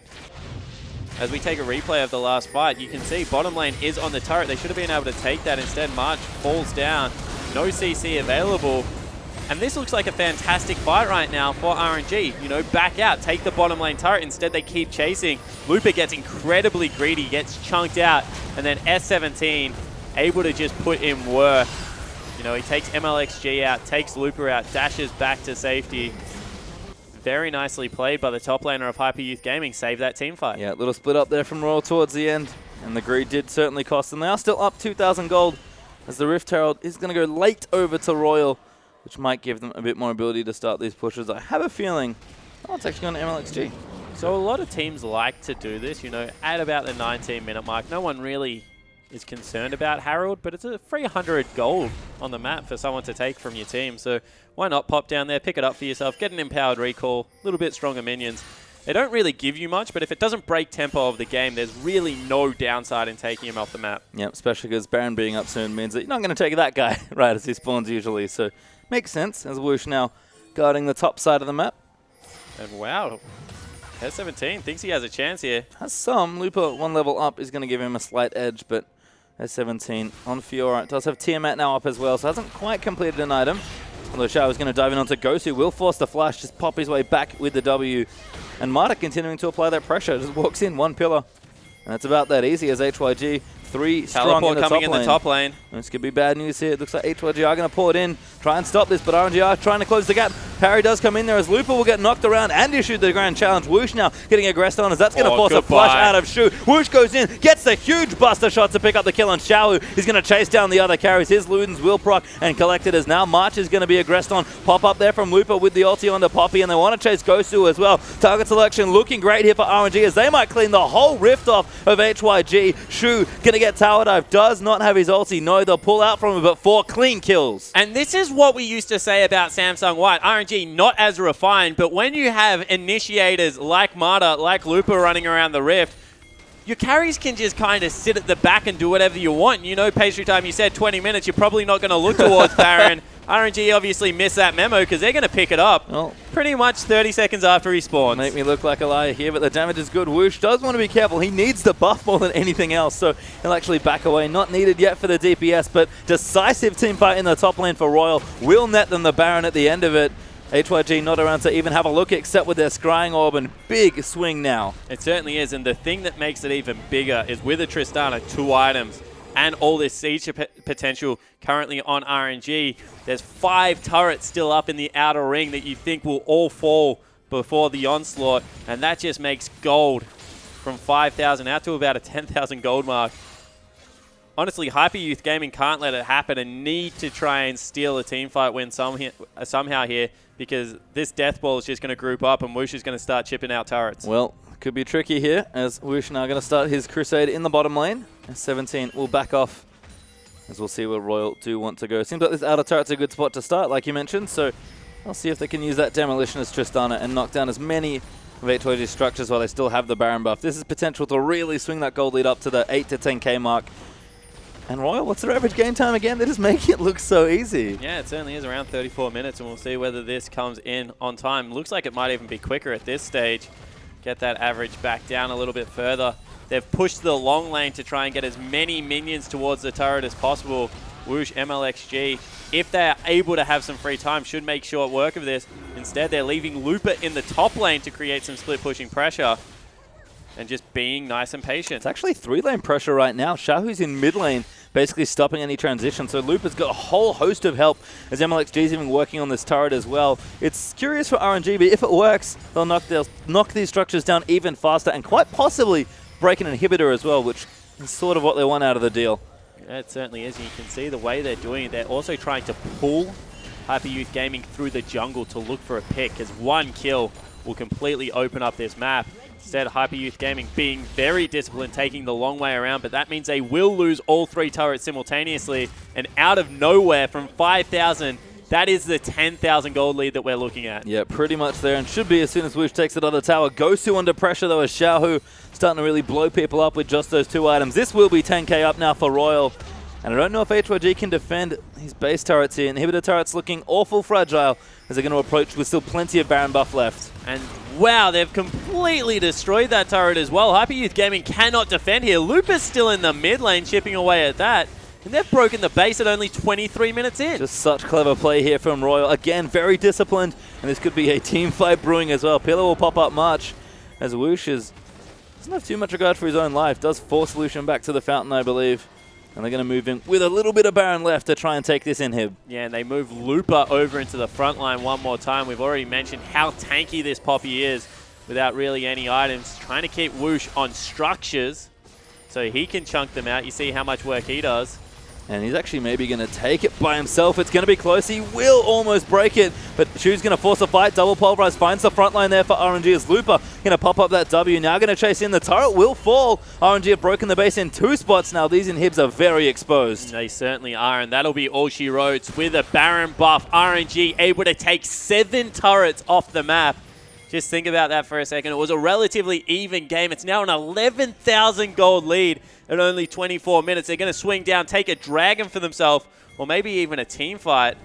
Oh, good bet here. They found a 17 good riposte, but he has to keep moving out of it. Damage is too much. Chang will miss, and Whoosh now going to chase in for the kill. Little too greedy, but Looper does actually pick it up with the teleport as he wraps around for the flank. Damage in the back line, though, as Looper is just tanking everything to the face, and poor XQ couldn't last a second there in that fight at least. Does trade back there for Whoosh, but Alistar's now going to die. March is going to try and run out of this, but he will be chased down by the rest of RNG. And Lulu, the only one left alive as Royal, continue to pad those stats. And what a classy game out of RNG. You know, they waited. They were patient. They were able to trade farm so effectively. As soon as they had their power spikes, they were willing to pull the trigger.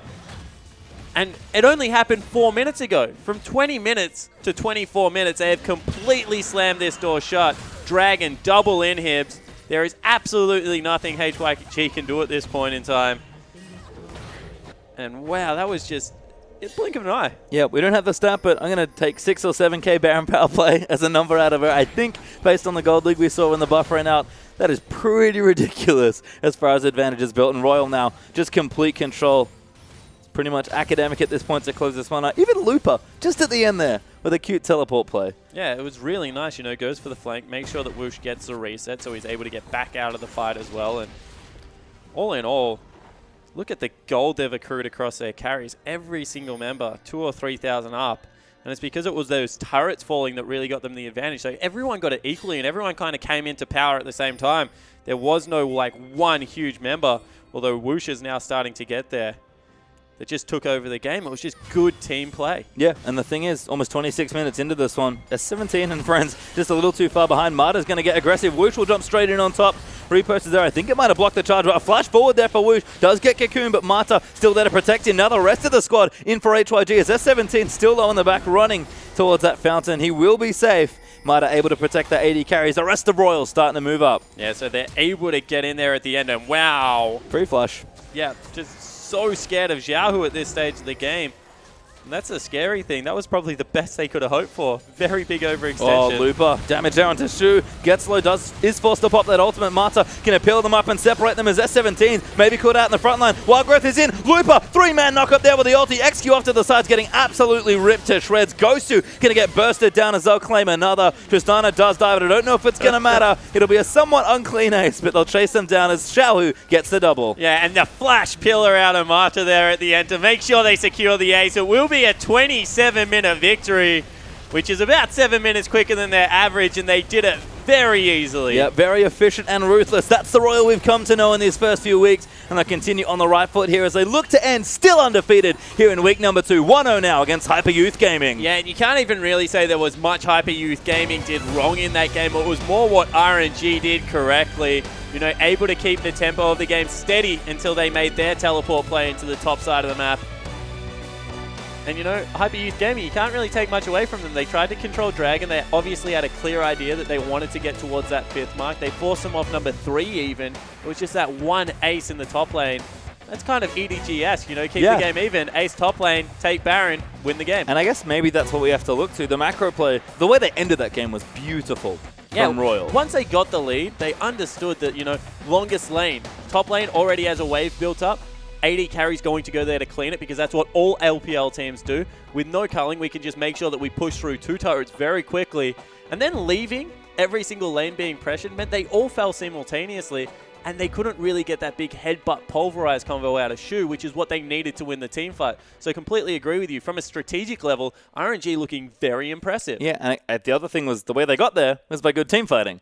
So if they're playing well at the macro level and at the micro level in team fights, that's a pretty scary team. Yeah, it certainly is. And, they're no slouches in the laning phase either. It wasn't like they were coming through from CS discrepancies. So all across the board, as I said, that was a start to finish, pretty solid performance from RNG. We're not expecting these huge flashy plays out of the Hyper Youth Gaming, team. So if they lose a game methodically like that, you just don't know really where to point to what the adaptations they'll make next game. I feel like it's so hard to play against MLXG when he plays something like Graves, because these aggressive junglers, and Graves especially does so much damage, that when you pick something like Fiora, Lucian, Lulu, where you're clearly trying to protect a few key carries and kind of scale, you are gonna fall behind in the mid game like that. Yeah, well the thing is that they kind of traded Lupa, who was falling slightly behind because he got first blooded, for all his farm on MLXG.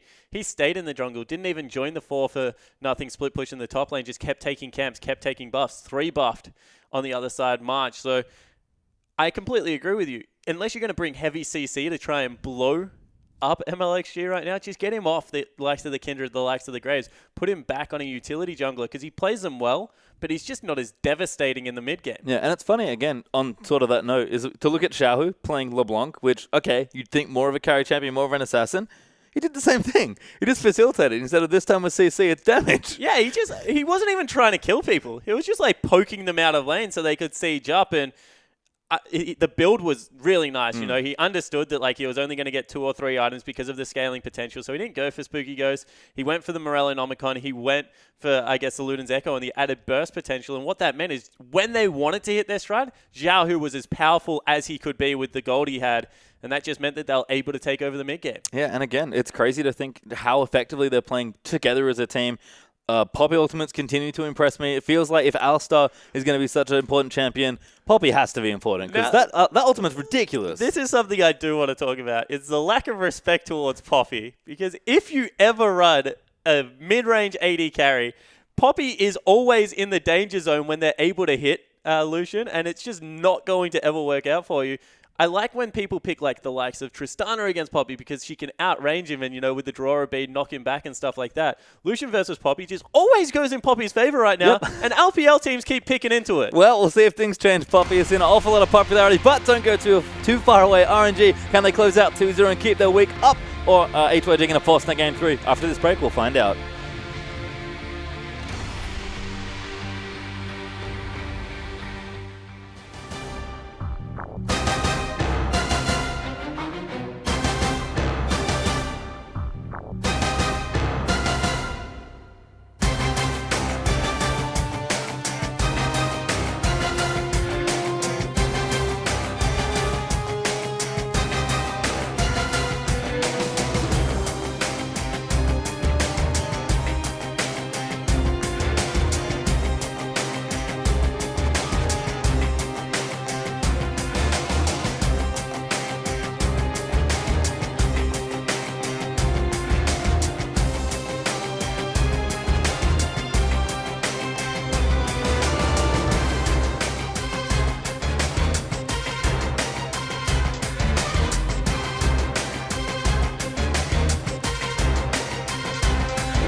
And we are back for Game 2 between Royal and Hyper Youth Gaming after a swift 27-ish minute victory there for Royal, who still look like they're showing no signs of slowing down here in Week 2, Spawn. Yeah, that was a pretty one-sided affair. I think it's fair to say after about the 18-minute mark, Hyper Youth Gaming able to go with Royal early, but the game never really looked threatened from Royal's side. They were just waiting for their moment to strike. And when they did, it was swift. And there's Marta, who is the MVP of the game. Really was a team effort there for Royal, but Marta, another exceptional game on Trundle. His other favorite support, apparently. Yeah, I just feel like right now that when a team plays very well together, you just give it to the captain. It's like, yeah, all right, Marta. Yeah. You obviously do a lot of the shot calling and good things. Your team kind of won it, so let's just give it to you. Kind of like Clear Love's victory on Rengar. You know, everyone kind of did their job. Clear Love was just the main benefactor, and everyone was just like, yeah, give it to him.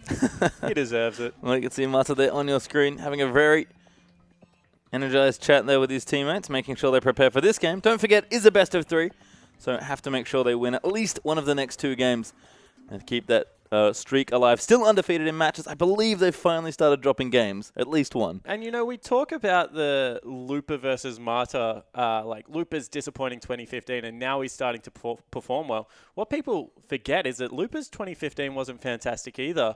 Vici were kind of this team when he was playing with Danny that would try and slowly beat you, and they just fumbled it a couple of too many times for Marta's liking and went through a couple of AD carries, wasn't really enjoying his time on the team. Now he's come across to RNG and very much back to his World Championship form. Yep. So I know we give Looper a lot of credit for being able to bounce back, but I feel like the equal amount has to be given to the shot caller and very good support player in Marta, because he's back to looking very crisp, appearing on the map at the exact right time. Yeah, I agree. And like you said, Marta, I think had a bit better time in his team, but just couldn't quite get everything together. Couldn't go back to that old form. Now feels much more comfortable.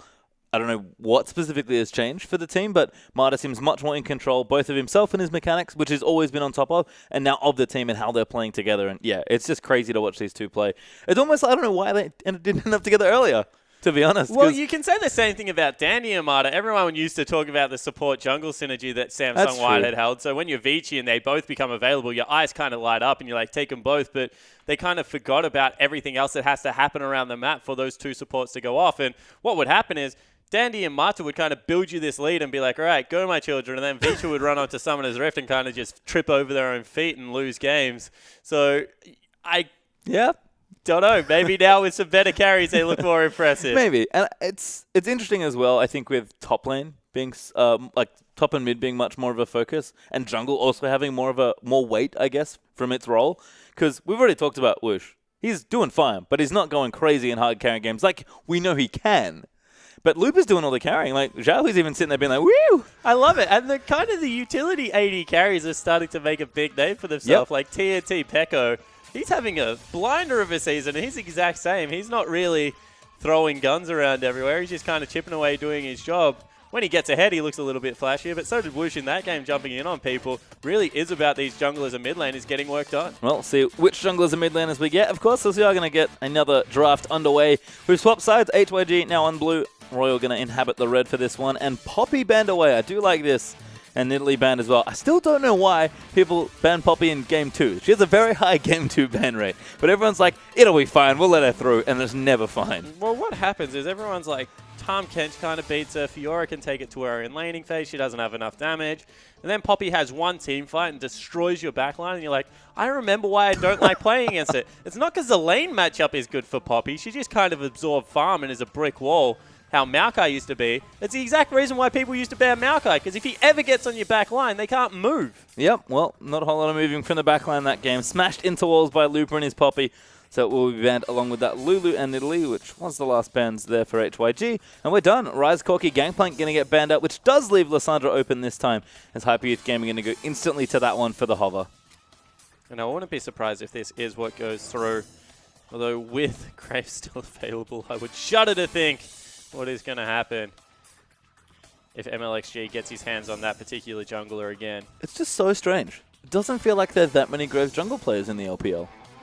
We've seen a number of performances on the champion, but I feel like no one plays it just as well as MLXG. Dandy has had good games on it, but not even he can make the champion look nearly as good as MLXG has seemed to in the last few weeks. Yeah, Kid had an impressive performance on it. I think he had one, but now he's gone back to the likes of Elise, and I agree with you. Like, it just seems to be like if you have a utility mid laner, and that's kind of how Xiaohu's playing at the moment, then you can get away with playing Graves. A lot of LPL teams still like to put damage in the mid lane, however, which means that you kind of need a utility jungler. Well, makes sense there. As it was Lissandra, speaking of utility mid laners, picked up there from HYG, and instantly the Alistar will be considered.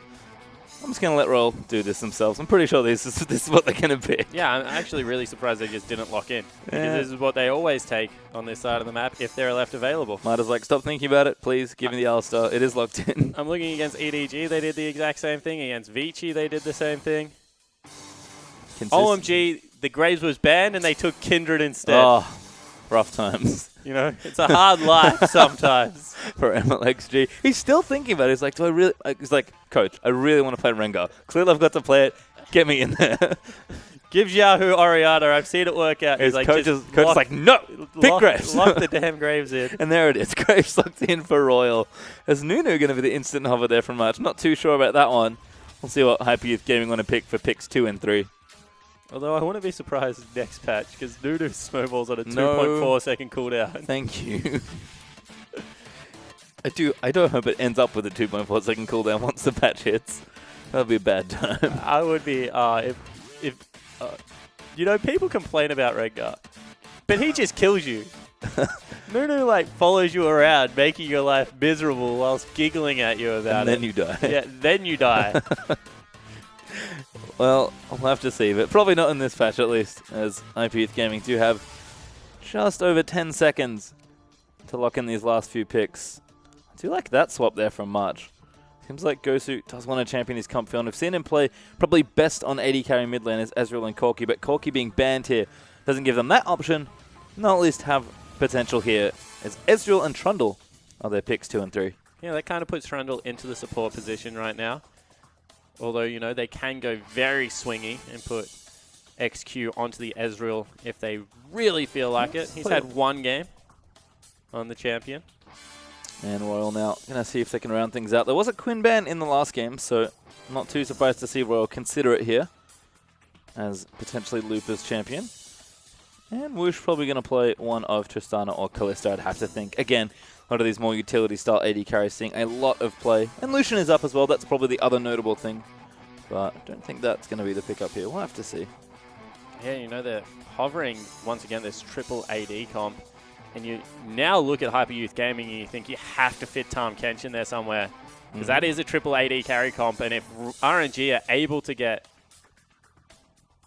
Oh, they can't even fit Tahm in there, actually. Yeah, I mean, they'd have Unless to they go have jungle. A mid lane. No, so that might be a mid lane Quinn. And then a top lane Tahm Kench could be available. So you would think that Lupa would like to take it. Ah, for Royal, I see what you're saying. Yeah. Yeah, no, that would make sense. Chael was talking when they were considering the pick, so it could be his pick as well. Would be a lot more carry style there for him, but certainly something he's capable of. Because triple AD with double peel support, and Tahm Kench, even though he's a Basically top a peel laner, support. is a peel support, is probably the most frustrating competitive team to play against when it's executed correctly. And we've seen from the last game, if there's anything RNG can do right now, it's execute on a game plan. They'll just be able to siege around turrets, fly around the map super quickly. Tahm Kench, Quinn both have they're not globals, but they may as well be. You know, Quinn has a jetpack, and Tahm Kench can just go around underground somehow. And He swims. He's a giant fish. if it was only usable, I have this argument all the time. If it was only usable in the lake, I would accept the swimming metaphor. When you pop up in the middle of the jungle, you did not swim there. Yeah, I mean, like, you know. Yeah, look, we'll get to it later. As Varus and Rek'Sai are the last picks here. So it looks like Gosu is going to go back to more of these long-range style mid lanes, although one way he's going to get an AD carry with lots of long range, because that could be Varus for XQ as well. And we'll see if Royal can squeeze the Tahm Kench in there, or if they've got something else in mind. Oh, looks like something else in mind. So now the team comp becomes 0 tanks Effectively, yeah. for the RNG lineup. They've only got the Alistar to start things off. Need to be very careful. Maybe we'll see MLXG pick up an earlier Steric, something like that, to get himself a little bit beefier on the front line. And honestly, this is, if Hyper Youth Gaming are able to lock down a key target and blow them up, could swing the team fight in their favor. It does feel like the same can be said on either side here. As Looper, he's going to get his Queen. That does mean, is LeBlanc the last pick there for Xiao, who'll take the champion for a second spin here in game number 2. And it does seem like Gosu is going to take the Varus, sort of what we expected there. These are interesting team comps. No one has really many tanks. Hyper Youth Gaming kind of have 2. Royal kind of have 1. And I love the kinda. Yeah. Really, it's 1.5 versus half. Yeah. And Yes. it's going to be whether the poke comes out of the Varus and is able to start up the team fights, or whether Xiao just blows Gosu up. You saw Gosu, he wanted the exhaust, and then as soon as he saw the LeBlanc, he was like, please give me a barrier. Back to barrier. Because we are going to run quickly through the lineups. Lissandra, Rek'Sai, Varus, Ezreal, and Trundle on one side for HYG, and Queen, Graves, LeBlanc, Tristana, and Alistar for Royal Never Give Up. Again, interesting comps for both these sides. Execution's going to be important, as always. And as soon as that Varus was locked in, Lupa's eyes would have lit up. He would have been like, all of a sudden, there are 2 people on the other team that I am just going to bird, and they're not going to enjoy it very much. Athena has some bad memories, I think, of Lupa's Quinn playing that exact champion on Varus. It's just going to be a difficult game right now for Hyper Youth Gaming, you feel, after that draft. RNG is still going to have to execute on it right now, and I'm excited to see whether Hyper Youth Gaming can throw a spanner in the works. Yeah, I wonder if the laning will make a significant difference, because if not, it's going to be a pretty explosive mid-game, possibly quite literally. As we do see the comps. Once again, we are going to get ourselves into game number 2.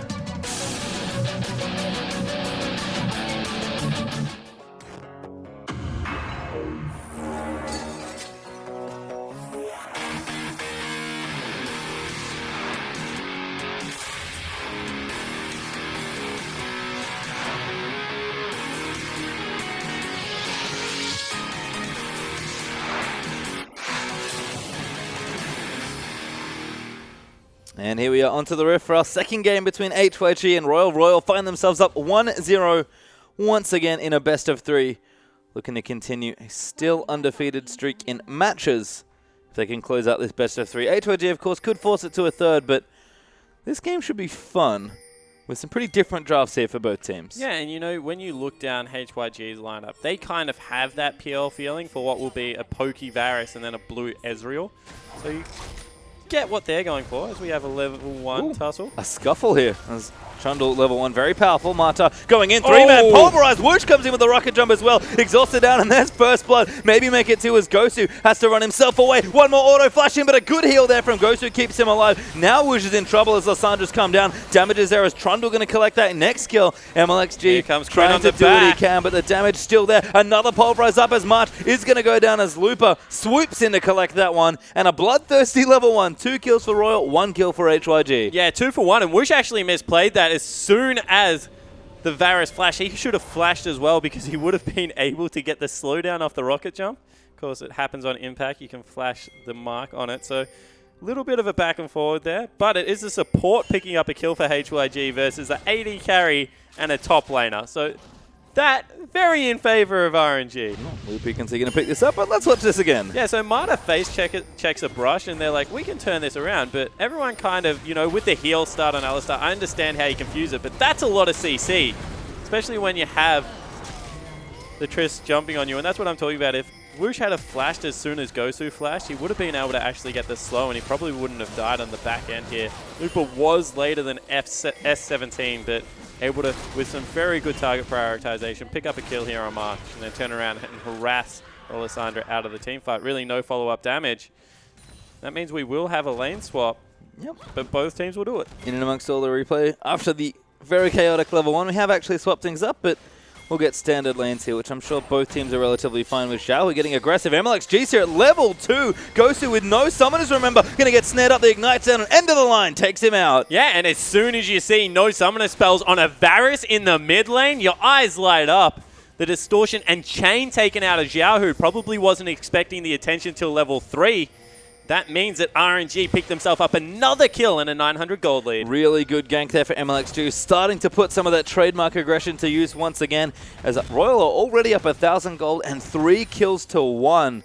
As there's been a whole lot of bloodthirsty. You can see that early gold. Big pockets there for Wushu. Hasn't got that shop in just yet, but good gold for him, especially whenever he goes back. Yeah, and that's just going to accelerate this aggression out of the Graves even further. We've already seen what happens when a Quinn and a Graves get ahead, as Lupa trades very nicely with S17. Yeah, have to be careful, of course. Quinn pretty short range, and Lysandra able to CC you nicely, but he's getting some damage down on Quinn. S17 has a biscuit though, so he's going to be okay. And now Ghostly's like, I don't want anything to do with this lane at all. I'm going to freeze it as far back as I can towards my turret, but that's going to lose your jungler a blue buff by the looks of things. As March maybe just loses his life. Chain does land in there. MLXG's over the top, but not enough to follow in. They'll just force him straight out of there. Yeah, and you know, MLXG valued his flash more than a kill there, I have to say, because he probably could have picked that one up if he had flashed over the wall. Instead, just goes and gets a blue buff now for Xiao, who you would expect. That's a LeBlanc that already has 3 assists behind her. And now bottom lane, S17 in trouble as Lupa's going to chase it down. He's going to force away. Lupa can't quite get in range. Does have his flash, but didn't quite have her in kill ranges. Now March is down here. Lupa might have to use it defensively. Will pop it in, but the flash on Burrow is going to come out. Minions here actually might be enough damage. Blind is through. Lupa, massive outplay, takes out March. The blind was massive and has enough cooldown on that E to be able to make the play. All of a sudden, the wave is frozen in front of the turret, so S17 has to stay. And we're not done. XQ now in top lane, getting charged up there by Woosh. Woosh going to go straight in for it. Hyper aggressive, but it cost him his life. That was a bit too much that time. See, you call it hyper aggressive. Oh, Gmida, he's dead as well by the looks of things. Slow down there from the Trundle. Flash in for the Ezreal. Double kill for XQ. Yeah, as I said, you call it aggressive. I call that stupid. Stupidly aggressive, maybe. Yeah, that was just not a smart jump. Thought he could have him, but wanted to catch. Let's see it again in the bottom lane. So Lupa able to get the flash. And March is fighting in the middle of a creep wave here. The blind goes down, as well as a really nice backflip. The acrobatics out of Quinn. I want to know how she does that. Well, looking good there. With a bit of help from the jetpack, I'd imagine, Spawn. As March going to move his way towards his towers. Is getting forced out a bit by MLXG, who at this point has to be playing with pretty much no fear. Goes through the level 5. Nice poke actually out onto Xiao, who is yet to go back despite having 3 assists. So needs to go back and spend some of that money. Ghosty wasn't either, but corrupting potions kept him up here. As Woosh is now back in that top lane. Actually went for a pickaxe and a dagger. I believe he had money for a BF sword, but wanted a bit more attack speed instead. And now XQ with those kills going to go back and spend his own money. Yeah, and this is, like, you look at the gold and it's back to actually Hyper-Youth Gaming's favor. What could have been if they just had, I guess, kept some composure in the top lane.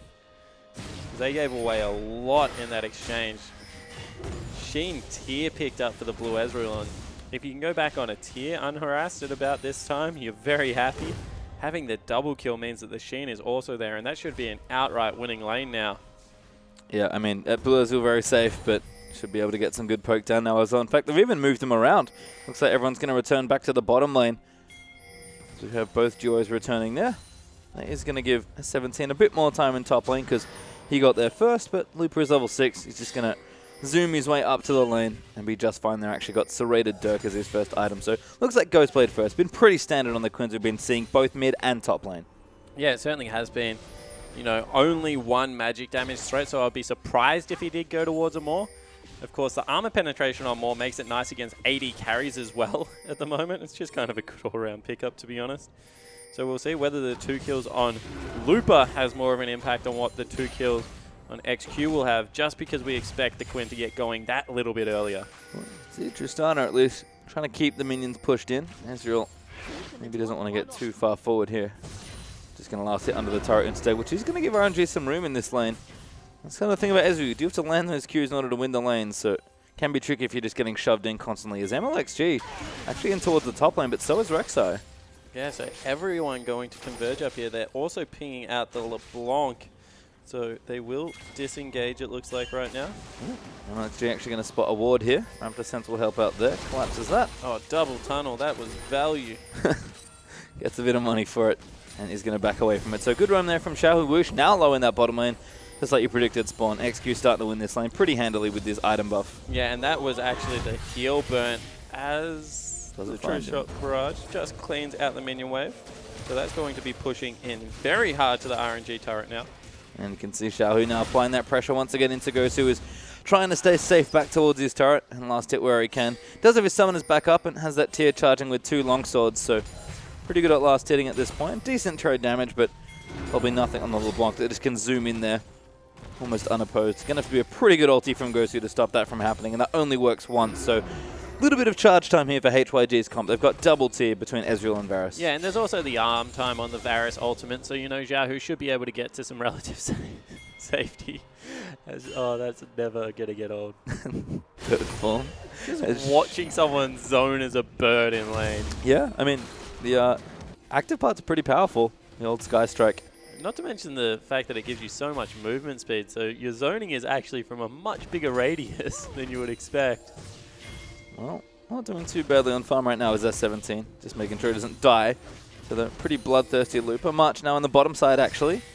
Looking for a kill here, but Whoosh, Summoner up here in the flash. Going to be a tricky one to try and pin down, and he might just recall away from it. Yeah, we'll see whether a pillar comes out from Shu here. There it is. They want to go. And now they know, but they got him! Flash. Umbro is there. That's going to force the flash after the rocket jump. Nice headbutt, actually, as March takes a huge host of damage. Exhaust, though, should keep him safe for now. XQ going to turn on that True Shot barrage. Doesn't quite do the damage he wants with all the minions in the way. And top lane, Looper just gets ultied because S17 was going to die. That is hilarious. S17 ults and gets the heck out of dodge. This is just, top lane winning versus bottom lane winning right now. You saw that they were able to get another summoner spell out of Whoosh this time around. Had to burn both ultimates for it, but still looking relatively calm underneath this turret. From 2-1-1, Blue Ezreal cannot stress it enough. Double tier builds. There should be a lull in the game where your Ezreal isn't that strong.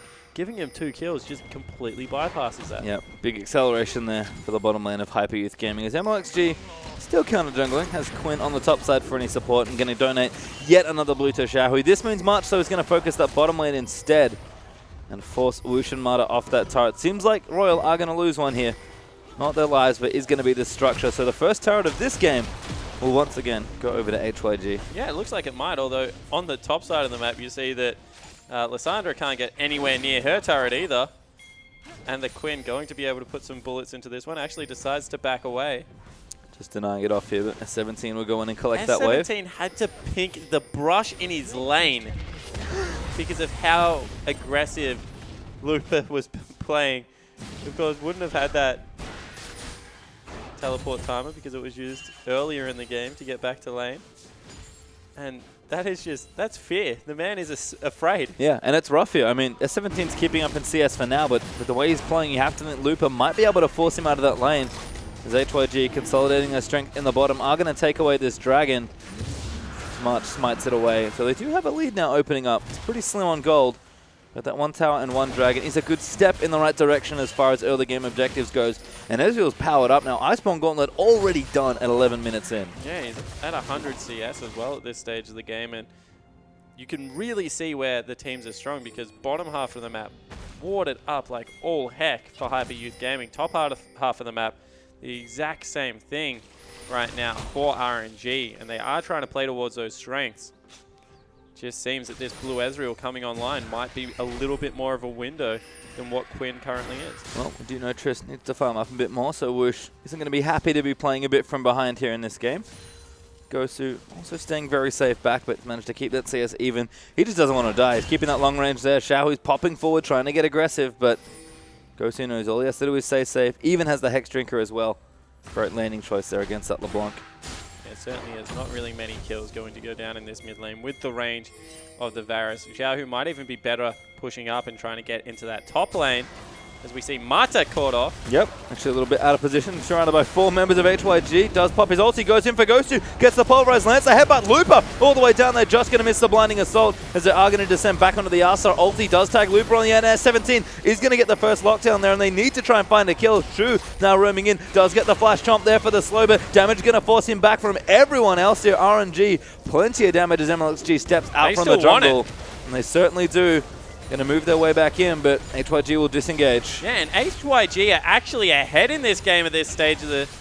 And you can see the poke out of the Ezreal and Varus. All of a sudden, you're caught in the mid lane against what is a siege comp, and that's not where you want to be. MLXG gets chunked out. That'll be mid lane turret most likely. Looks like they're going to try and take it here. Ezreal pretty good at this sort of thing. They will have to wait for a minion wave, but ulti not quite up there for Ezreal, but plenty of wave clear left here with the Iceborne Gauntlet and the Varus, who's low on mana, but should be able to use the last of it to poke the Raptors. Didn't want to go for the wave clear, but they should be able to group up here and take this Xiao, who 1v4, not much he can do here. And we said not really the disengage options as they're going in. They're going to fight for it. Teleport in from Looper as well. Mata tags up one. MLXG goes in but gets exhausted as S17 still getting locked down. The heal might keep him alive. Great ulti there to prevent the Harrier stack from proccing. Xiao, who dives back in forward, and Looper will collect that kill.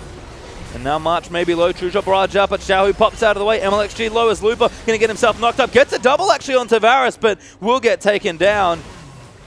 And RNG have committed so much to this mid lane. Yeah, they certainly have, but in the end, they still lose the turret. They lose Looper's life, which is a shutdown, and the gold advantage actually grew for Hyper Youth Gaming off the back end of that team fight. And that's so many resources burnt for RNG, but little to no gain there, despite Looper's 4-1-0 score. We've seen them be pretty aggressive with their team fights and execute well, but that was a moment where maybe they should have chosen to just let the tower go. Yeah, and you know, without the ultimate on Mata, that's what it really was. Just wasn't able to get into the position in that team fight that he wanted. And in the end, that meant that Hyper Youth Gaming were able to take it. You see Mata takes a lot of damage up front and can't really commit to the fight, whilst Looper is trying to frontline here. Xiaohu, fantastic play, gets in there, gets out with his life. But, you know, if this was a normal team fight, you expect Mata to be up the front, not walking back. And Looper, unfortunately, goes super aggressive with his flash, gets blown up after he takes someone out. And that's not really the execution we're used to seeing out of this team. No, great exhaust as well by Shu onto MLXG, who is flanking with the ulti. As speaking of, 17 getting pretty heavily towered up. You can see a bird and a cow and a yordle all trying to kill you. Not very pleasant experiences. No summoners here, but an ulti up for S17. He's just going to buy some time. He has been tagged by Whoosh. Looper going to move in for it. Who are they going to give the kill to? This is what we talk about killing Lissandra. Yep. It takes forever. In the meantime, you lose a mid lane turret. You commit so much into that bottom side of the map. And if they stay down there for the turret now, Hyper Youth Gaming just keep going. Better yet, they rotate onto the top side of the map. Another overall net loss for RNG. Yeah, Whoosh is going to stay, but RNG have to send everyone else to probably just defend the tier 2 in top lane at this point. Outer seems like it's going to fall here with HYG cutting off that minion wave and XQ already getting to work on it. March is going to come in and step in for the attack speed buff. And they are going to be able to take this down. I don't think they'll push in for the tier 2, so some defense being mounted by RNG, but they're already 3,000 gold behind after surprising misplays. We expected the aggression, but it's just not the same calculations we've been used to seeing from them. When you're up 4-1 in a game, to have this kind of swing is just so unexpected. Generally, when you go up 4-1 in a game, what happened to LGD yesterday happens, and that is no matter how well your mid laner plays, you end up losing the game. Right now, however, Hyper Youth Gaming able to peg it back. In fact, this bottom lane turret probably won't even fall as they bring some more members down. And that's going to be a 2-turret trade for only a kill. And we talked about the squishy nature of the RNG lineup. Not good to be falling behind here in this game. He felt like part of their comp did need to snowball a bit, but HYG have plenty of room now in this game, and that tower will be defended by S17 as he does just come in and do what Lissandra does best, and that's wave clear. Yeah, so just able to hold the wave off the turret, keep that one nice and safe. And a lot of pressure now goes down onto Xiaohu because he's probably the person that can make these team fights uneven. If he can pick someone off at the start of the fight, then Looper can swoop in for the assassination potential. But they need it to be an uneven fight beforehand. Certainly do, as HYG sticking together for now. Don't want to get picked off by the Quinn.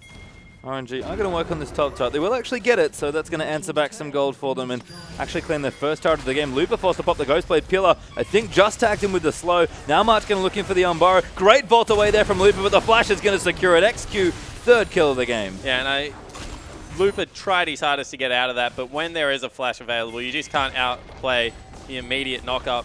But once again, this is one of those times where it looks like double turrets will go down for a kill.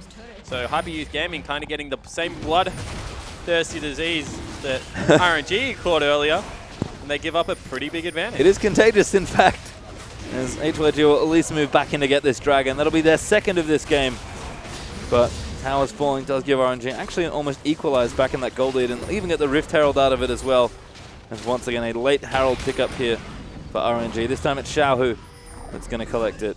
And just go back. Again, don't think we'll be getting the push out of it, but a bit of extra gold in the pockets, not too bad at all. Awkward. MLXG throws a shell straight into the rock.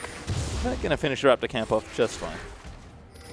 Doesn't really even impact his clear speed. It's just funny. It did look funny. Yeah. You see Graves use end of the line on terrain. You think they're being super creative. MLXG unfortunately just missing that one. So in the end, it will be a 2-dragon advantage really right now that Hyper Youth Gaming can boast. As this bottom lane turret falls, it will be the gold equalized. That's kind of not a good news story. Xiao Hu finds out. Down to 17. Damage is massive. Huge tether there from the trainer. Xiao Hu moves in for the kill. No ulti there for her 17. Xiao Hu, very nice. Yeah, he just didn't even use it. I think he resigned himself to the fact that he was dead. Wanted it for a teleport play maybe, and RNG actually put themselves back in the lead. Xiao Hu not going for the Luden's Echo this time around, actually going for a Zhonya's Hourglass. Yeah, makes sense. There's a few more carries on either side in this particular game, so needs a bit more playmaking and protection. I think Lupa just killed himself. No, he's able to live. So he recalled in the middle of the lane, and March was walking in. If he had been any more aggressive then, probably would have been able to successfully put down another gank. Lupa does have to be careful. You can see a couple of wards, kind of a nice ward line actually along from mid lane to bottom lane there for HYG. Lupa on the split push duty right now, which you do expect from the Quinn. Is going to be a little tricky to pull off given there's a nice surveillance system set up to see him, but... And it actually looks like Lupa going towards the Sterix this time around.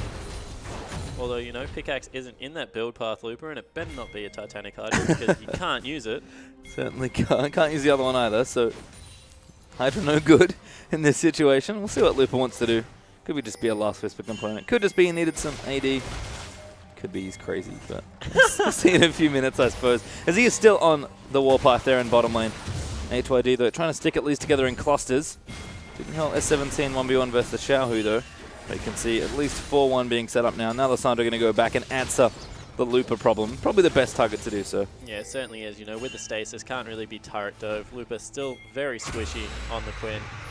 So maybe a collapse starting to come out of... Ooh, Xiao Hu, nice combo. They want this. Marta going for the flank as well. You can see MLXG and Lupa coming in. Oh, misses the combo. No, does flash in for the pulverize and finds Marta, but Marta now pops the ulti in the middle of it. Exhaust down onto XQ as that 17 is now in the area. Marta looks dead, but Lupa swoops in for the flank and is forced to flash out. Doesn't quite get that assassination down.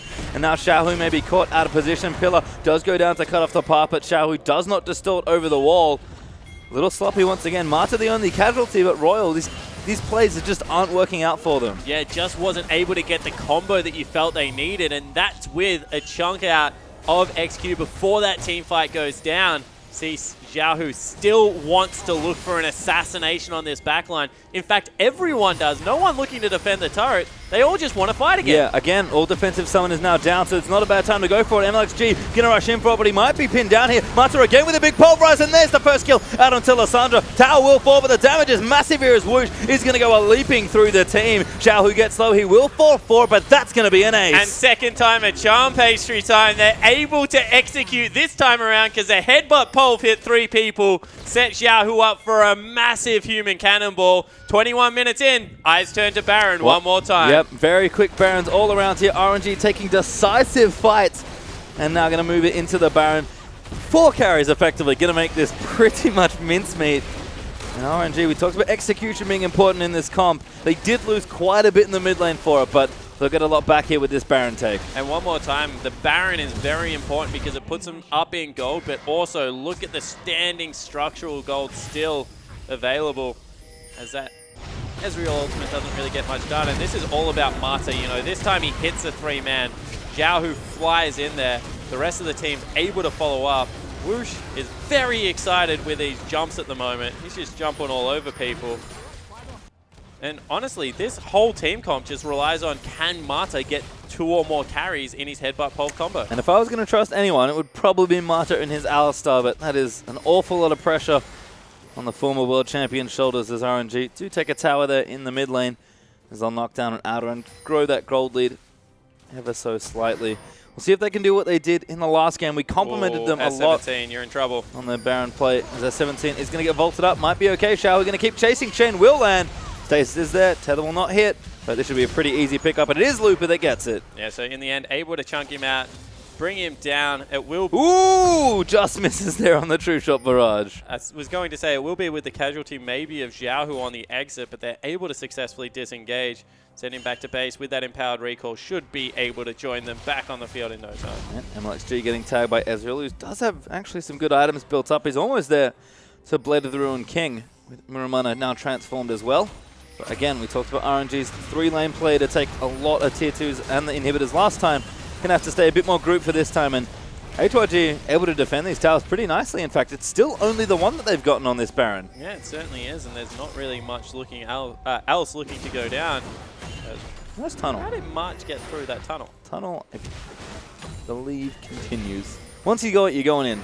I don't know. I think Pulverize wasn't quite around to be able to knock him up. You know what? I don't know. We're going to have to look later. Yeah, I'm going to have to take a look at that because I thought you could actually like knock Rek'Sai out of his tunnels. I know you can knock people out of Magical Journey. That might be a little bit of a different interaction. Yeah, I think tunnel. Tweet at RustyLol, guys, if you have the answer.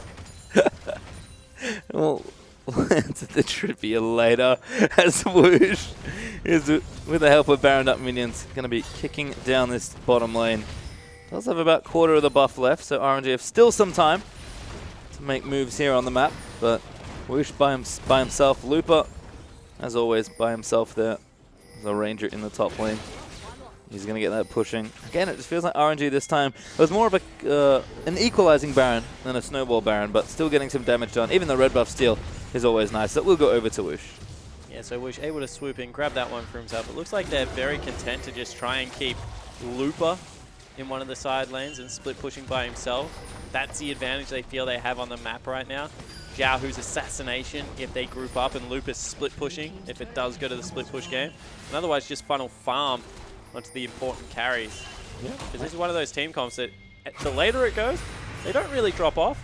And because of how squishy Gosu and XQ are going to be the entirety of the game, they actually become more threatening as the game goes on. Yeah, I mean, look, S17 is not particularly tanky either. It's difficult to kill, as we've seen. Oh, Gosu, oh, huge play, and that's going to be a blow up there from Xiaohu. Now Looper swooping in for a tower dive, but actually backs away from it as Shu does come in to defend. But once again, Marta setting it all up. Flash headbutt pole.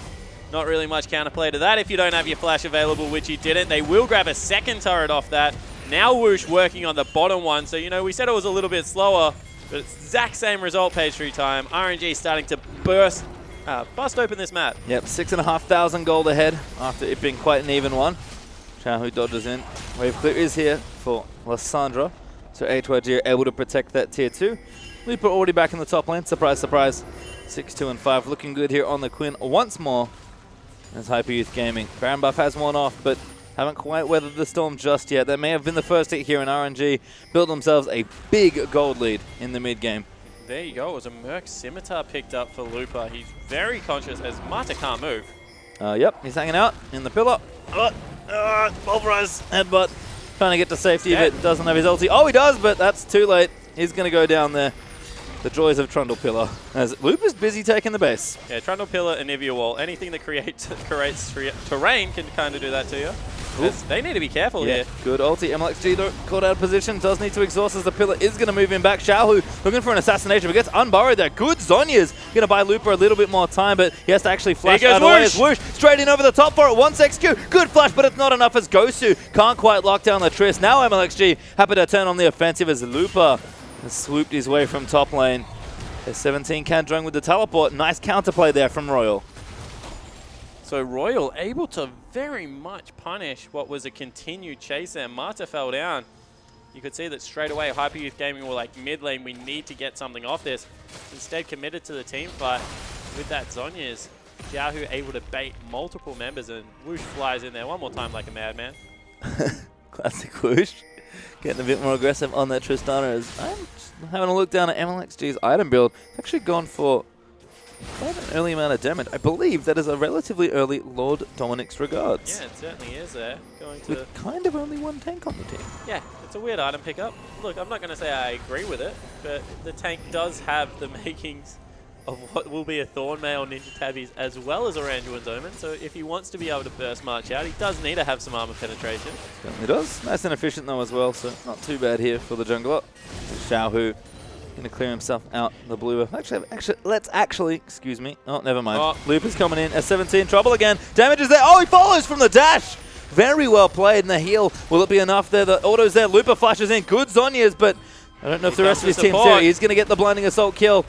But Looper now has to keep cutting around. Pops the scimitar. That's not enough. XQ picks that one up. Yeah, so in the end, Looper trades his life 1-for-1 with the enemy top laner.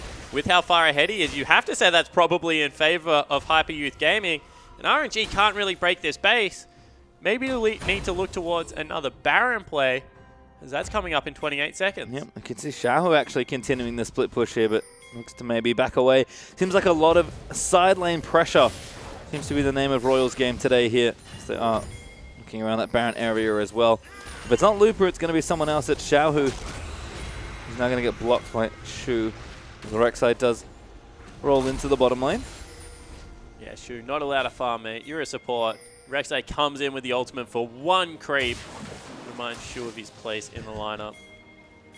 Well, March now. Oh, no more CS. Just going to leave it for the mid laner, of course. Although now Trundle's actually swooping in for a couple of extra sneaky minions. And you know, Shu's kind of flown under the radar this game, but 119, he's going towards what looks like a Randuin's Omen or a Frozen Heart. He's a very tanky Trundle. Yeah, looking good so far. I mean, we talked about the sort of lack of tanks on both sides here, but HYG trying to put a few together here. One of them from the support position. Could take a while, but the game does go late. Might just have enough here to push through the damage threats, although could get outpaced on that front as well. So a delicate balance here in this game as RNG's comp. It is very tricky to pull off here, and they've really just been trying to pull HYG around the map. Maybe that's what they've identified, is that, you know what, we don't think these guys can compete with us on a macro level. And HYG say, you know what, we probably can't. Let's fight you. And they've been trying to do just that for the last few minutes, it feels like. Well, they fight in. XQ just eats another 2 bits of damage. Almost goes down to the ulti out from Graves. Teleport in from S17. Needs to come in to defend the team. Looper, once again, around the start. Huge pulverize there from Armada as Looper will go down to the end, but Shu getting low as S17 pops himself into stasis. Kill on the back end there as MLXG is trying to kite around March. Will get locked up there as the Zonies might keep him alive. Never mind, Lissandra goes down, and Looper this time gets it right. Yeah, and that was a very close thing. You know, he dove into the back line, got exhausted, and lived on absolutely no health. Hysteric's coming up massive, but that will be another clean ace. A 31-minute-ish game this time around for RNG, but they will take the 2-0. Might be able to end it here. 20 seconds left on this death timers and plenty of turret damage here from Woosh. They're going to start things off here. Nexus turret looking to go down. It gets melted, in fact, as Woosh just has far too much damage, and this does look to be the end. Royal took a little longer, like you mentioned, but another swift game for them, bringing the average game time all the way down, and another convincing 2-0 victory. Yeah, and this time it was a little bit, I guess, shakier through the mid game, but some good later game execution means that they finally get it right. Marta with that huge team fight in the mid lane that secured his team's Baron. Once again, would not be surprised to see him or MLXG pick up an MVP for that performance, because it was very impressive. It was, but a harder game certainly. I feel like RNG almost made that too hard on themselves. Woosh made it hard on him. Jumping underneath turrets at level 4, I don't know if it's ever been a good idea. Well, Woosh seemed to like it, but it did not work out for him in that game. But effectively a 4-carry draft from RNG in that game. Lots of split pushing, and then somehow found a team fight out of almost nothing. Yeah, well, with a Quinn and an Alistar. They tried it once, right, in the mid lane, and Marta died, and they disengaged. They lost the mid lane base turret, actually. And then Marta's like, round 2, guys. Like, don't even sweat it. No ultimate this time. No flash this time. I still think I can pull it off. And he dives in, gets 3 carries, and Xiaohu destroys all of them. Yep, and then the story sort of continues there. Baron happens. Baron snowball continues. RNG find one more fight and close out that game. So, impressive stuff. It almost feels like looking back on, I guess, sort of the LeBlanc, Tristana theme. It just feels like almost a reset comp. Yeah, it kind of is. You know, they're able to continue the team fights. They have a lot of mobility there, so I definitely get that vibe around it. Woosh was definitely acting like that because he kept jumping on people. But, you know, this time around, RNG kind of showed a little bit more to their hand. There was a very good 1v1 outplay by Looper in the bottom lane when he was ganked, was able to pick up another kill on Hyper Youth Gaming jungler March. And you know, Marta had some much better mechanical play. So whereas game 1 was very much the we beat you through a macro game style, this time around it was very more brute force-ish. Yep. And it is a negative on some aspects, but at least they're able to do it with this team. You know, Vici would have never really had the pieces to be able to run a team like that. Whereas this time around, you know, with MLXG, with Xiaohu, with Whoosh, they feel like they have the confidence to just be able to run into people and come out ahead. Yeah, and I wonder how similar these drafts are going to look for Royal, who have been drafting quite consistently. Like, say if they play EDG, given how they were looking in their last game, just as an example, or even Xiaogu, when they eventually play them cross-division, are they going to get that greedy to draft again? Because I feel like it's not disrespect necessarily, but it is greedy to do what they did here in this second game. I will tell you right now, if they draft that way against EDG, they will lose. The first game draft was actually really well balanced. I loved it. Out of RNG, you know, the Poppy, the Graves, and the Trundle, very good balance across the map. And they, depending on how they wanted to play, split push, all right, put Poppy in the top lane, Trundle in the top lane. You know, team fighting, get Poppy up there, get her some more farm, turn her into that beast. This time around, they just went for what was a very, I guess, assassin-ish comp in the end. And, you know, it did work out. They pick up the victory, but there were times in that game where if Marta dies against EDG there, they don't rush down mid lane. They go to Baron straight away. It was like 19 minutes 40 in the game. They ward it up, make you come back into them, and play the game much more methodically. Hyper Youth Gaming understood that they only had windows where they were better than RNG in that game and tried to take the maximum, and they'll punish for it.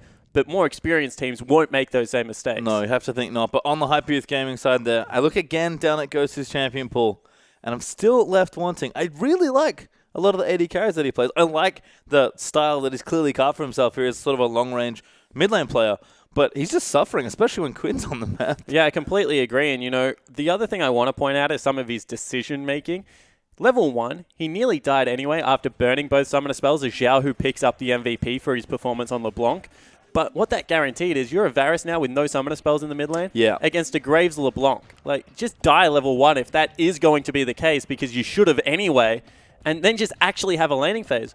Xiao, who had absolute freedom around the map one more time because there was no pressure that was ever going to come out of that Varus after the level 1. And Xiao, a good game there. I think we almost understated how much he helped in the last comp in game number 1, because when they were doing that really elegant 3-lane split push, he was the pivot, basically. He was just keeping people in their place, because if you ever roam to mid lane or ever roam between the lanes when you're cutting through the jungle, you saw how long it took HYG to get around because he didn't want to die to LeBlanc. Yeah, well, that's what happens. As soon as you have someone that can 100-0 you, you cannot face check through those jungle paths. And the way that they were using those 3-lane split pushes meant that if you didn't go through the jungle, you weren't going to get there in time. You had to walk back through your base and you were just going to lose everything. And that's what actually happened to Hyper Youth Gaming. So I agree with you. Xiaohu's put together 2 very good performances, but it doesn't look like necessarily they're his performances. It sounds weird to say it. It seems like he's the good control around the map, that he's laning very well. That's the part of Xiaohu's game that's always been kind of inconsistent. I mean, dying to Dade 1v1 in lane, I always bring it up. Versus Vladimir. You just shouldn't die versus Vladimir. But more importantly, you probably shouldn't die to Dade in lane, because he's not a fantastic laner himself. He's a very good team fighter.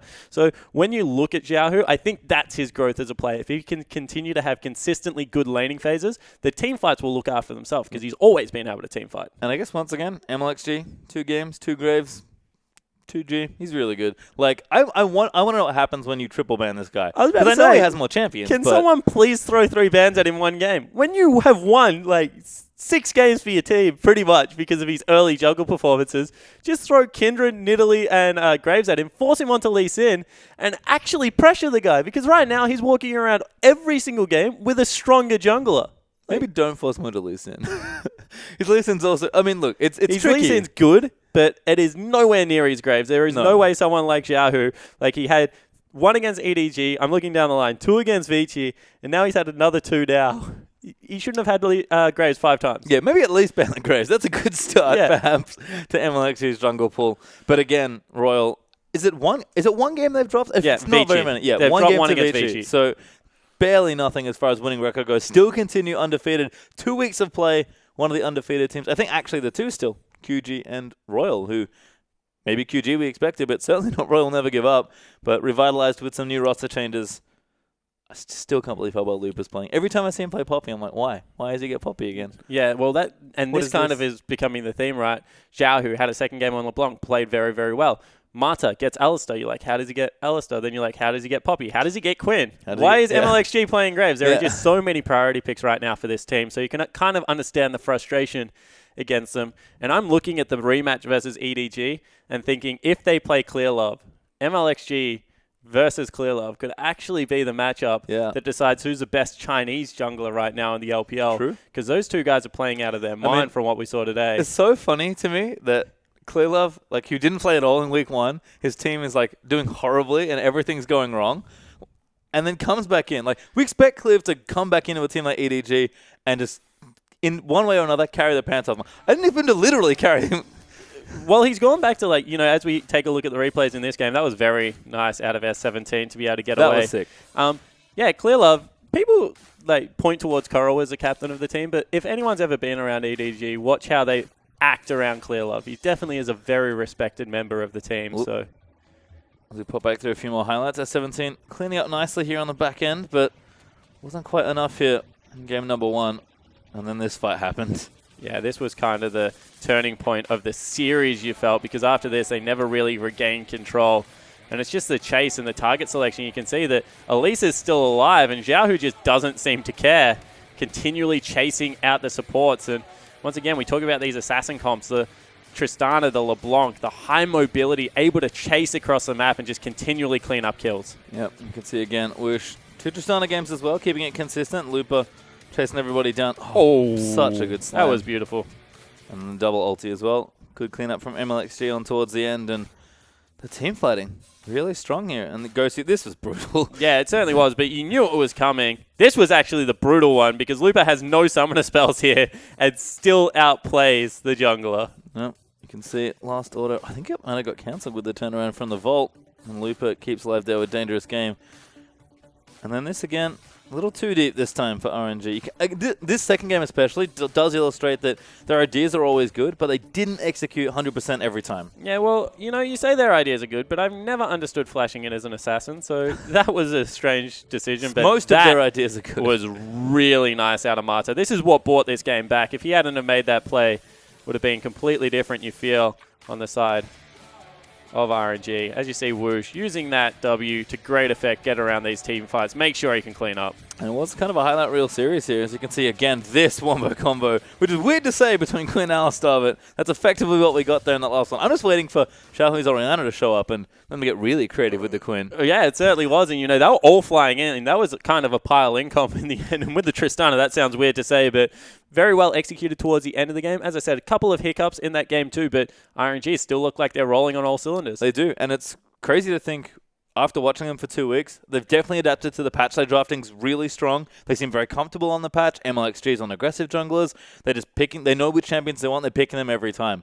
So I guess the other thing looking down is, at this point, it doesn't look like they're going to be stopped for a while. But what happens when the meta shifts again? Can they adapt quick enough? Yeah, I definitely want to see what happens when they have to go back to more tanky lineups. And if Lupa still has that in him, he's playing a lot more bruisers at the moment as opposed to the pure tanks. But maybe they just never will. You know, Samsung White was a team that was famous for in a meta where Akali was frowned upon and Singed was a bad pick. Akali. They were still playing Akali Singed, so maybe they just don't care. Well, maybe not, but they don't care now. They finished the week once again undefeated with a 2-0 win there. Don't go too far though. We have one more series left as Invictus Gaming are going to be taking on OMG.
Welcome back, guys, to our last match of Week 2 of the LPL. Here is Invictus Gaming, poised to take on OMG. My name is Julian Pastry Time Carl.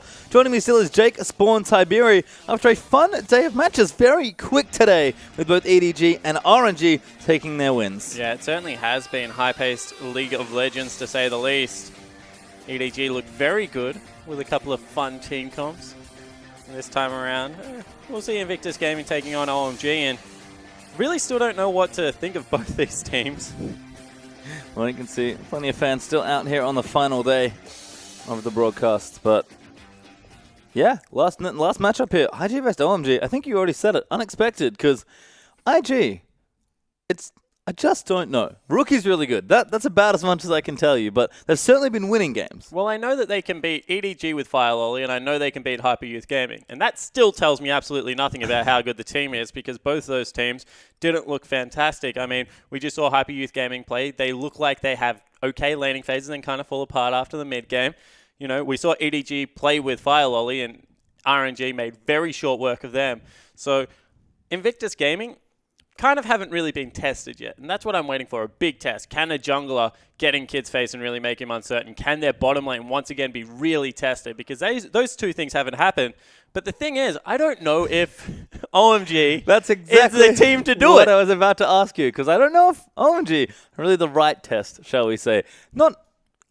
It's just been so hard for OMG. They've been rebuilding constantly, it feels like. They had such a good start to last year with so many great players, but Loveling, Going are both retired. Cool's even missing somewhere from last week, and they even looked a little bit better, I hesitate to say, when they were playing without him. Like, this is just clearly an organization that's having identity issues everywhere, and being consistent is not something OMG's used to recently, and that's not going to help them here in games, even though IG are also trying to find some consistency as well. And whenever I watch OMG, there's just this screen in my head that goes back to the juxtaposition of last year. Like, hi, we are OMG. We've just picked up Uzi, and at week 5 is sitting top of the table of the LPL. Like, come at us, guys. We're a pretty good organization. Things went wrong from there, and it just hasn't really turned around. Like, their legendary lineup, and they are all legends on OMG, has completely fallen away. Well, they still are. You know, you can't take away their previous accomplishments. You can certainly question their current gameplay. And even to the point where we saw an OMG lineup for the first time in 3 years play without Cool. Yep. Like, not only is there no Loveling, no Going, no San in the bottom lane, Cool didn't even take to the Rift. He's the last original member, really, of that powerhouse team.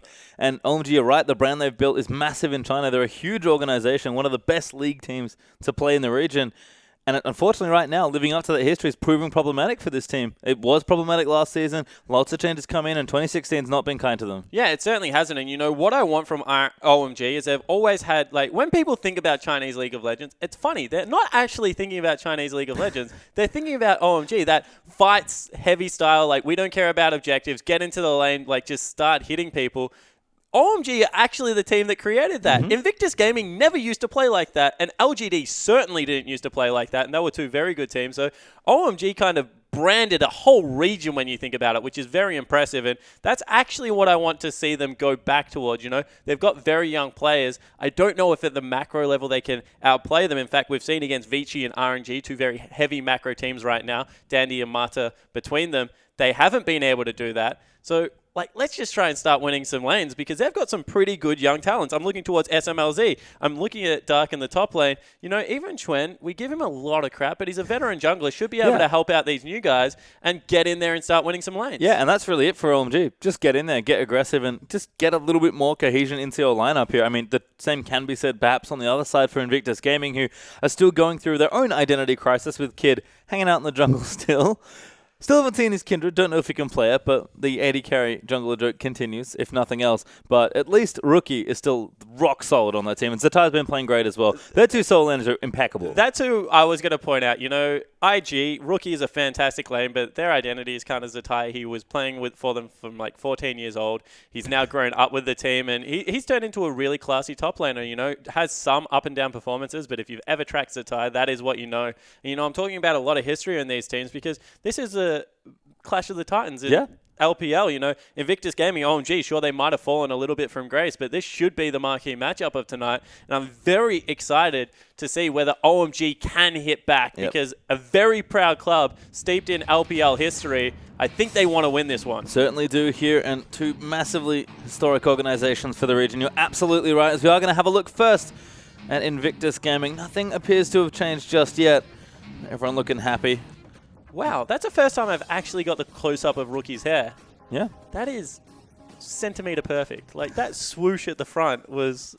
Good job, Rookie. Yeah. Like, stepping it up. Looking good here in the hair department and in the play department, as we are going to kick through their lineup. Once again, no changes by the looks of things here. It's Zatai, Kid, Rookie, Time, and Kiddies still all together here. Again, Kid in the jungle, probably understand is temporary, but he's been playing just fine in the few games we've seen him. Is he going to start with Zatai? This man, Poppy, Lulu, this will not be...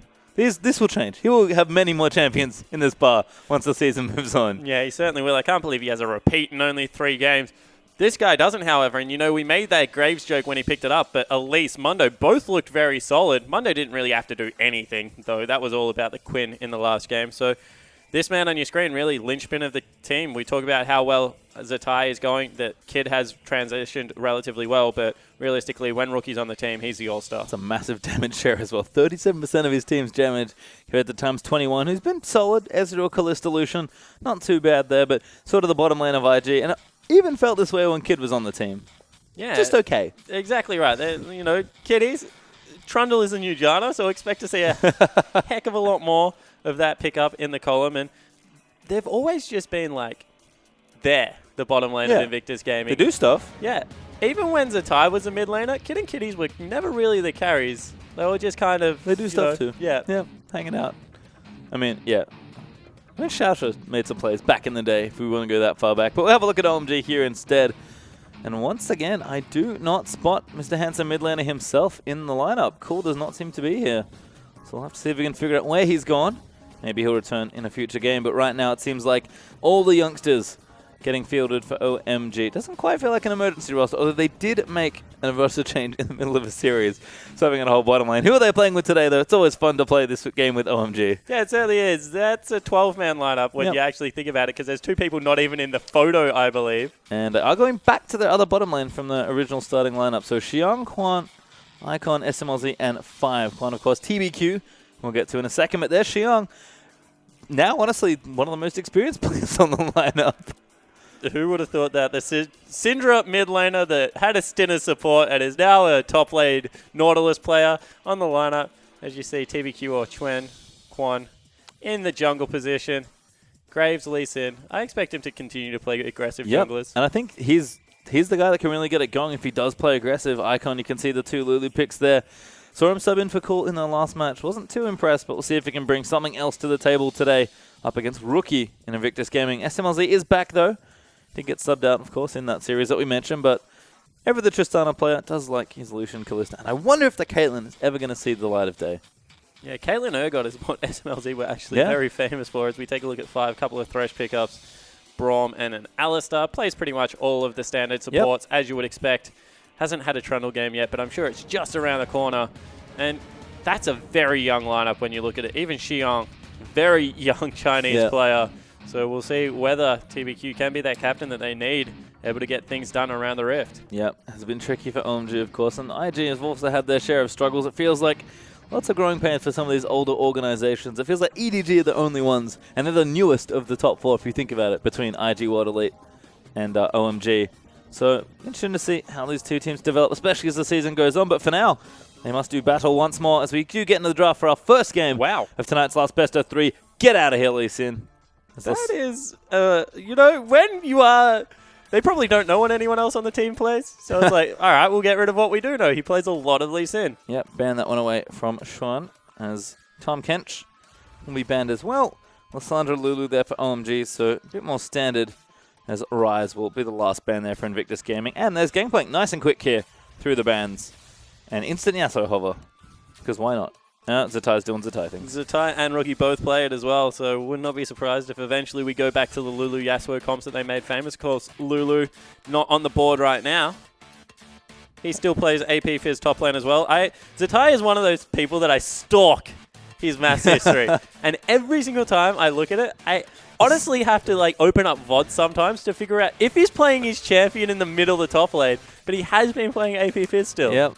Zatai does like to mix things up. Very diverse player. I think at one point there was a quote about Zatai when he was a mid laner that was just, I play mid lane. It's like, you play AP? It's like, no, I just play mid lane. Because of the amount of different champions he used to put in there. It is going to be Poppy though, and I have been impressed with him on this Poppy, but I'm sure Kiddies can take it if he wants to as well. Yeah, I'm sure that they do have that flex available. Of course, Zatai, very good Trundle player as well. Kind of great at ignoring other people and just doing the split push thing. So we'll see whether he does flex that one around with Kiddies at all. Corki starting to get a lot more priority here in the LPL. I've seen it in AD carrying and mid just this week, I believe. Even today, Deft going back to Corki for a game, but good If pick. anyone's allowed to play Corki AD carry, it's Deft. I agree. He gets the free Trinity Force card. When Ezreal was a Trinity Force user and Corki, he was just allowed to play them. Well, good pick there at least, because there is Ezreal. Probably going to be mid this time, but does have some flexibility there. Could be Kids Champion, who knows? Was an old school Ezreal player. I was about to say, whenever I see that, I'm just like, maybe they can flex, like, not even Ezreal. Maybe they can just flex Kid and Time. I wonder how Time's jungle is. Hey, Pocket, who knows at this point? As Trundle is going to be picked up again. That should be the 4th game in a row for Kiddies, who's doing nothing if not keeping it consistent. As OMG now going to pick up their 3rd and 4th picks in the draft. Lee Sin taken away. What does Shrine want to take? Not too sure just yet. Looks like Rek'Sai is going to get considered here. It was sort of his fullback champion, if you want to think about it that way. There's a Graves, actually, so he's going to go back to the aggressive jungler. And it seems like Xiong is still on the Nautilus hype train, because they picked it once more here. Yeah, so Nautilus is still a really good lane swap top laner. That's what I will give him credit for. Very hard to dive, farms up relatively well, has 4 kinds of CC, so doesn't really need items to be effective. Really only needs that Frozen Heart and a Banshee's Veil to get his job done. So I like Nautilus in lane swaps. That being said, if it does go to the 1v1 situation, Zatai is going to have a field day to be able to bully him out up there. Well, it's almost like they're hiding their AD carry at this point at OMG. They could go with Corki, but I would expect that to be more of a mid laner. So maybe they want the Trist here, which could give IG the chance to take it away. But he's going to lock in the LeBlanc. There's the Dr. Mundo once again. So it looks like we're going back to pretty similar stuff we've seen from IG already. Mundo jungle, LeBlanc mid, and that is going to be trying to support Poppy top, I have to think. Certainly looks to be that way, and you can see that LeBlanc in the mid lane gives him a very serious assassin threat. All of a sudden, running triple AD carry with 2 peeling supports feels pretty dangerous against this lineup because they've got a Mundo and a LeBlanc. Not going to get through the Mundo. LeBlanc is going to kill you eventually. And maybe I was wrong. Oh, they do actually lock it in. Zed for Icon, which is going to leave Corki in the AD carry role. That's a slap in the face. Yep. This is one of the oldest skill matchups. If you can dodge out of the damage of the first distort and keep the mark on you, you can technically win the 1v1 quite handily as Zed. But in saying that, the laning phase is really brutal because you get poked out so much. Yeah, I don't know if I would issue this sort of challenge to Rookie, but it seems to have been issued here. As Zed could be the pick up here for Icon. No more Lulu, it seems like. Not going to be playing any of these defensive mid laners. Going to go all in on the Zed. And I like it. I like the change here from OMG in general. It's kind of just a small one from the mid lane, but it's important for Icon to start to get his feet wet here. He's got a tough opponent against Rookie on one of his signature picks. I honestly like the mobility as well against the blue Ezreal. So you can see, Chuen, Icon, and SMLZ all have ways to navigate around this team fight because there are so many persistent slows, like the Trundle Pillar into Time's persistent blue Ezreal damage. Kid's going to be slapping them with cleavers. There's going to be a frozen gauntlet on Zatai as well. So they need gap closers to get out of there. Or they just need to be able to straight up win some 1v1s, and we'll see whether they're able to make that happen. Yep, could be a lot of styling here for both teams, but Rookie never wanted to shy away from any 1v1. With hair like that, why would you be? I'm sure he's just fine in the matchup, but I do like the gusto from Icon at least. I want Icon ID'd. I just saw his photo for the first time. Well, you can see the lineups there. Let's get ourselves in the game.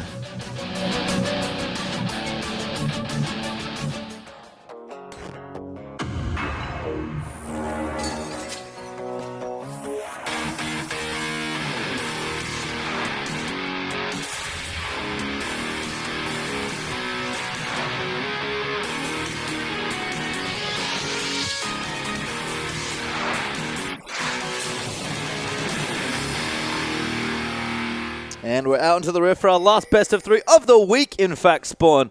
As week 2 of the LPL is almost at an end. We have 3 more games to play potentially as Invictus Gaming and, oh my god, 2 of the oldest League of Legends organizations in China will go to battle once more here on Summoner's Rift. You can just see everyone spread out nicely, guarding all those jungle entrances. Nobody wants to let anybody in at this point, but I do like what's happening here. IG sort of playing some of the stuff we've seen from them already. One of the biggest issues was definitely, I feel like, drafting at some point later in the season, so it's good to see that they're staying consistent with their drafts here early in the LPL. Yeah, and just 5-point defense coming out of both teams. You know, a little bit of a deep vision or there for Kitties. Going to be able to spot out exactly where the duo lane is. And we'll see whether they do go towards lane swaps. We said that I like Nautilus in a lane swap. Don't really like him in the 1v1. Looks like it will be the 1v1 lane. I like Icon already, by the way. We mentioned the Z pickups being kind of a very bold move out against Rookie. And he's even just hanging out, zipping his mouth back and forth, spam and laugh, having a good time. We'll see how long that lasts here in the mid lane. Rookie has been absolutely smashing people in the mid lane recently. So let's look at how Rookie lanes, because I watch Rookie a lot, honestly. Auto attacks a creep once and then straight away walks in between. That means his lane's going to push, so he have an experience advantage, but it also means he can harass. So you can see that straight away wants to move up there. Icon looking to neutralize the wave there.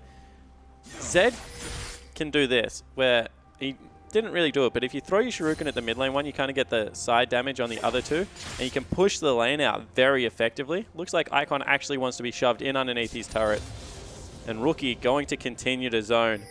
The reason it's so important that Rookie builds a wave like this, it's not for the actual push itself, it's because as soon as this hits the turret, it's going to bounce. And then what Rookie's going to do is he's going to hold you off the wave as it freezes underneath his turret for as long as possible. And that's when your life starts becoming miserable. Well, you can see it's already starting here for he Icon. took a turret shot. That's awkward. Don't want to be taking too many of those. That's a few potions, but he's going to throw some harass here as Icon trying to last hit under the turret. Graves is in the area, but probably not interested right now. It's not a lot to truck in the mid lane. Going in for a gank. His top lane now. We are going to get 1v1s, by the way. We did talk about the lane swap Nautilus effect, but he's going to be a pure 1v1. Xiang gets a very nice trade there. Yeah, so never walk backwards against the Nautilus. I feel like maybe Zatai hasn't played the matchup in a while, but as soon as he has his E, you just walk forwards at him, because if you walk backwards, every single piece of the E hits you, and it does ridiculous amounts of damage. Only issue there could maybe be the W, which Xiang probably has now. So it could be tricky to navigate melee versus melee, but I'm sure Zatai will be just fine here. Looks like he's just going to hold the wave in a decent spot. Oh. Good challenge there. A nice bit of damage. Gets back to the buckler for the shield as well. Good little trade. Yeah, Poppy's really fun to play in these matchups at the moment. Just, you feel like if you're a good Poppy player, you can kind of take any matchup. This is what we're talking about. You see there is another mage creep there. Rookie is still trimming his wave, actually, so it might not bounce back as fast as he otherwise would have thought. But you can see he's just holding it there, making sure that Icon has to work for every piece of CS. And this is the thing. You can see Xuan trying to come in maybe for a gank, but Rookie on LeBlanc especially going to be pretty safe. So let's check in with the bottom line. Ooh, nice combo there from 5. Damage out from SMLZ. Phosphorus Bomb will land in time. And Kitty's just going to take some good shots to the back there. And we'll see whether Graves is allowed to make an impact in that bottom lane against the turret. Should be able to get some good burst damage down. Yeah, right now, we're continuing to keep Icon at bay. Going to have to use a lot of energy. Have good aim with those Qs.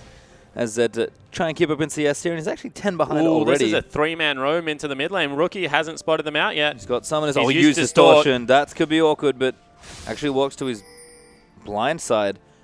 And actually, now sees the jungle of it. Well played actually by Rookie. Almost bluffed him out, I feel like, walking towards the jungle. Yeah, so had the pink ward there. Knew that there wasn't anyone collapsing from that side of the map. So very nicely done. As we see Satai. What is it with IG just copping random turret Very shots? aggressive solo laners, perhaps, as Satai. Also going to eat one to the face. Always tricky as a melee. As Kitty's now taking damage in the bottom lane. OMG's bottom lane. Actually, the best looking part so far of the very early stages of the game. Kitty's getting quite low, but should heal up with the Trundle passive, and Nom's on a biscuit there as well. So nothing too troublesome, you have to think. CS nice and even between the AD carries as well. Yeah, it certainly is. Pretty even around the whole map as Zatai actually burns a teleport. Talking about how lane-focused IG is.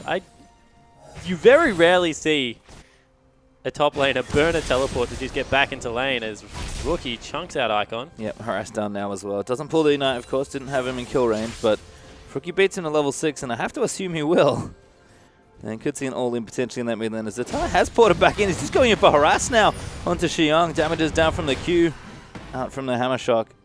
Very aggressive from Zatai, who does have that Balmy Cinder up now. And Xiang's like, what are you doing here? Like, why did you teleport back to lane? As Icon actually gets to level 6 first, and you can see Rookie trying to keep the creeps off the turret. Actually will. Does get harassed a bit though. Schwan actually moving into the Raptor side of IG's jungle. Here comes a gank. Yep, chain is good. Oh, now ulti going to start out. Good ulti there from Icon, but Rookie dashes away. Kitty's actually up here as well, but now going to be taking a few too many. His Kid also comes in. First cleaver will miss. Flash out there from Icon as he pops away to a shadow, but time. He's rotated in as well. That's going to force the flash out of Graves. There's now 5. Going to try and protect him 1v3. Flash cleaver there from Kid. Going to continue the chases. Now it's 3v3 as SMLZ's joining from the bottom side as well. 5 forced to flash over the wall. And that's going to be it here for that exchange. Lots of summoners burnt. Yeah, let's take a look at it. It is actually triple flash on the side of OMG versus just a flash of Kid and the exhaust of Kitty. So definitely in Invictus's favor. You know, it's the little things at the start of the game. You expect them to now be able to start pressuring the map a little bit more. Xiang's starting to win out this top lane duel. Sends Zatai back one more time. Hasn't got the teleport to burn this time to get back into lane. Yeah, maybe a little punish perhaps for aggressive summoner spell usage, but look to pretty much equal here as far as items go. And Zatai will catch up on CS as he meets that wave at his turret, sorry. Time and Kitty's now lining up in that bottom lane. Good harass still from Rookie here in that mid lane. And with no ulti down, but a Hex Drink up for Icon.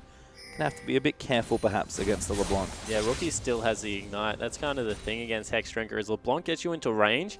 Hex Drinker helps, don't get me wrong, but she kind of finishes you off with auto attacks and Ignite. Doesn't really help much against that. Tron instead though, doing his red buff. Blue does get donated over to Rookie. His Kid is spotted quite low in his jungle. Does not have his ultimate. He's level 5, but smites that away. Oh, just going to live there. Now level 6 in case anything goes wrong. Going to recall, but no one there to potentially punish him. So nice stuff there from Kid as SMLZ's on the bottom side.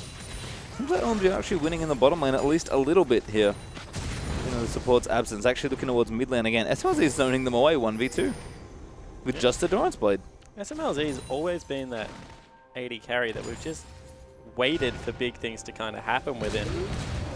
Wants to clear the wave nice and quickly, so uses the mini equalizer out of Valkyrie there. I actually quite like that play. Going to push this in. Kitty's going to try and freeze it, but SMLZ going to say no. Shoot him with his gun.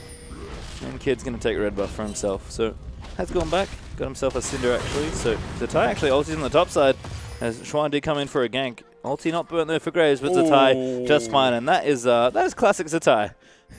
Has a giggle. Has quite a few. Watches him walk away from him. And that means TVQ's going to stick around as supportal combat starts in the bottom lane. Yep, Kitty does get pulverized. Kid actually rushing down to the bottom side, but they want to dive this. Thought about it. Kitties did actually pop the ulti, but that's double ultimates used.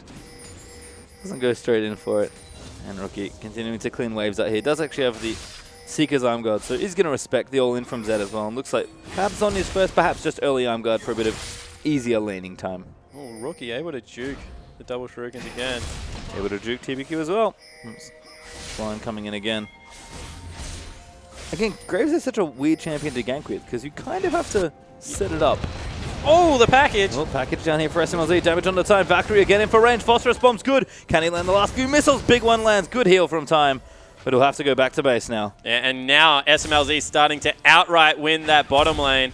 Could probably say the same thing about Rookie in the mid lane, however, as he's starting to pick up a fairly big CS discrepancy in there. About 20 at this stage of the game. And we'll see whether it's the LeBlanc or the Corki that can get the mid game together and try and carry this one through. Yeah, both have pretty early peaks in that mid game as well. As SMLZ working on the turret now in the bottom lane. Going to be able to do pretty significant damage here. Ooh, and confidence out of Rookie goes back as Kitties gets chunked and actually is going towards CDR now, so it doesn't feel like he needs to finish the Zhonya's Hourglass to keep himself alive. This will be good if he's able to pick up some kills with it. However, if Icon ever grabs that one back, turns into the split push presence that we know Zed can become, especially on the current patch, it's going to be a dangerous, dangerous game. Yeah, got to be careful. As Rookie continuing to zone away. Has a bit of an experience lead here, but probably not a massive one. Well, he's going to hit 9 relatively soon. So he just zoned him off cannon creep. Didn't even get experience. Was not in range. bad news there for Icon. Is he just going to eat a Mimic Distort right to the face? Rookie. We talk about his laning so much. Did wonderful analysis of his early laning before. But he just does this to everyone. I don't think he cares who he plays against. And Icon, the poor new guy, playing Zed into Rookie, is starting to feel maybe why he shouldn't be so confident with his counter picks. Yeah, certainly it's becoming the case. He's now down about 30 CS, honestly, and Rookie's even pressuring him under the turret. So he's chugging through some potions. Ooh, good combo. They're actually going to go in for the dive, but Schwan is down here. Needs to land in the ultimate, but might just be the tower pressure instead. Bio actually did ulti, but didn't take too much damage for it. We'll dodge out of the way of that True Shot barrage. And Minion Wave actually didn't get hit by it at all, so this tower is not very defensible at the moment. As they're going to have the all-in for Icon, moving in for it. Good flash forward there, needs to keep moving as the Deathmark has procced already. Rookie going to use that passive to get out of the way, and Icon just pulls out of the all-in. Yeah, Icon uses both summoner spells one more time. Ooh. Oh, that... Rookie's been spotted. Does have to get out, but he's got Mimic. Should be okay. As TBQ's trying to chase him down. Actually might just go for the turnaround here. Damage is down. Rookie, can he get it? He is going to pick it up. Oh, first blood goes to Rookie, but Icon gets the counter kill. But let's get realistic. TBQ just fumbled that gank so hard. I don't know if he did an E over the wall, but he shot end of the line into terrain. That stops the cast, mate. And then chases a LeBlanc into Fog of War as SMLZ is now caught out underneath his turret. Back in the shop, eats a briefcase. Not good times. Keep going. Kiddy's going to move for it. Kid's is going to go for an easy tower dive. And SMLZ is going to get forced to use it. Good flash exhaust from Kiddy's, and Kid gets a sitter. Yeah, that was, I don't know, maybe SMLZ was like, TBQ, you know how Graves works, right? Then he gets caught out on the other end of it, but that will be a lot of turret damage. Mundo's base AD, because of his E, is absolutely massive. It's actually why you start the Hunter's Machete on him instead of whatever the other weird scepter thing's called. Talisman? Yeah, that gives tanks a lot of health backs. Yep. With the lifesteal off it, able to get a lot of work done. And you can see, TBQ is farming well, but that was just a little bit of unnecessary, I'm going to say aggression, because he should have either gone over the wall initially and blown Rookie up, or he should have just got the heck out of dodge. Yep, and does cost him his life and gives Rookie first blood. Icon, good to get the kill there at the end, but someone is burnt everywhere. His Rookie just returns. He's got the makings of a Morello Nomicon, in fact. He's going to be going for a nice aggressive build as Icon has finished that more. And he also just had a giggle at Rookie as well. Don't know if you want to be doing that, mate. I would not poke the bear, but we'll have to see if Icon pays for it soon. Rookie continuing to just keep these waves nice and collapsed and just collects every single CS in one efficient queue. Yeah, so he's continuing to shove up, wants to go get his blue buff. I like that you mentioned Morello Nomicon with the CDR boots and the blue buff. That'll be 40% right now that Rookie is sitting on. Knows that he has a big target on his back, with LeBlanc going to be very mobile right now. Icon, even though he got the return kill, probably more importantly, was able to stay in lane because he didn't die and Rookie did. So he was able to push up an extra wave. As here's another one. Going again. Good chain though from Rookie. Going to catch Icon on the end. Deathmark's going to proc in for it. And Rookie with some autos. Little low on mana. Blue up. Needs to tick a bit faster. But well played there to avoid that Deathmark. Yeah, I'm going to call that a styled on. He got no damage off that Deathmark right then. Icon and Rookie now going to have the ultimate available again in a couple of seconds. Yeah. Now you can say they want to pressure the mid laner. Sending Kitties up there to get some deep vision. This is kind of how IG gank mid lane. They just make sure no one else can go there, turn it into a pure 1v1. Yep. And allow Rookie to go to work. Kind of reminds me of like a sniper and a spotter. Kid's just hanging out with the binoculars, making sure nothing else goes wrong as he's going to force Icon back towards that turret. Meanwhile, in bottom laners, we did see it briefly. SMLZ continuing to mount a lead, not just in CS, but also in turret damage done to that bottom wave. He's almost picked up the first tower of the game, effectively 2v2, with just 5 to help him out. So that's a dominant performance in 15 minutes or just under. Trinity Force done already for the Corki. Yeah, you have to give SMLC and Five a lot of credit down there in the bottom lane, being able to take it to time and Kitties. So, you know, relatively new duo lane, still trying to get it together. But SMLZ and 5 definitely coming out ahead in these trades. 22 CS, all that turret damage, as you said. If they're able to pick that one up early enough, will allow the Corki to roam around with this Trinity Force and start pressuring objectives. Yeah, we'll see if he does want to move out after he takes that bottom tower. Just with the package lined up as well, so I would be careful, Time. Last time this happened, he died. SMLZ, Time is trying to bait him because you can see right now Trundle's in that brush. They actually spot him out now. Good spot. Actually got a pink ward in it. I just think 5 just plopped down. Kid going to come in now as well. Now it's 5's turn to run away. Is going to burn the flash. So teleports. Young down here. Hello. Everyone's down here. Yep, it's a party. Dragon's gone, so I'm not too sure what they want, but looks like aggression and blue buff. Maybe what's on the menu here.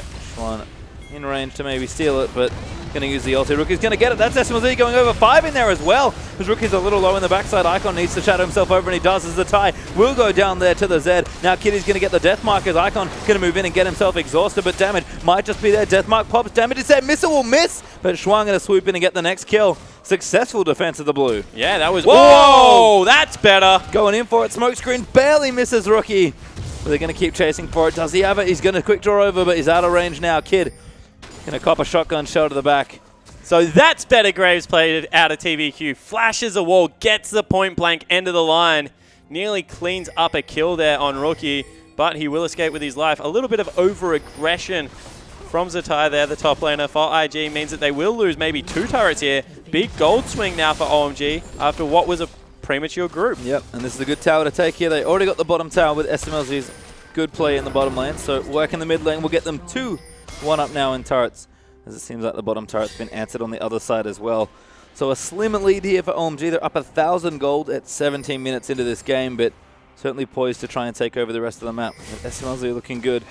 A bit of a fumble there from IG in the jungle. Looking back at that fight, I really wonder which wards the Zatai teleported onto, because he was just in the middle of everyone. Yeah, he was way too deep there.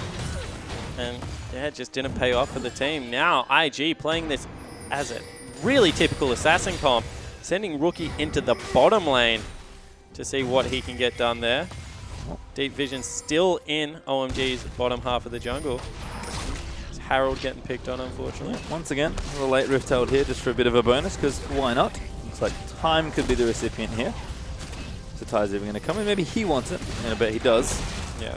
And does indeed. We'll take it. Go back top lane and see what work he can get done here. He's going for more of a Zatai style of Poppy build here. Not full tank, but does have a bit of extra aggression in some of his semi-defensive items with a Hex Drinker and a Sheen, which should be the Iceborne Gauntlet at some point. So Zatai definitely likes to do a bit more damage. Still has that carry mentality from mid lane, it feels like. Yeah, he certainly does. We'll see whether he is able to make it work, because right now with SMLZ sitting in his lane, things might start getting difficult. Actually, he's gone a Hex Drinker as well, Zatai, so that's a very aggressive Poppy build. Yep.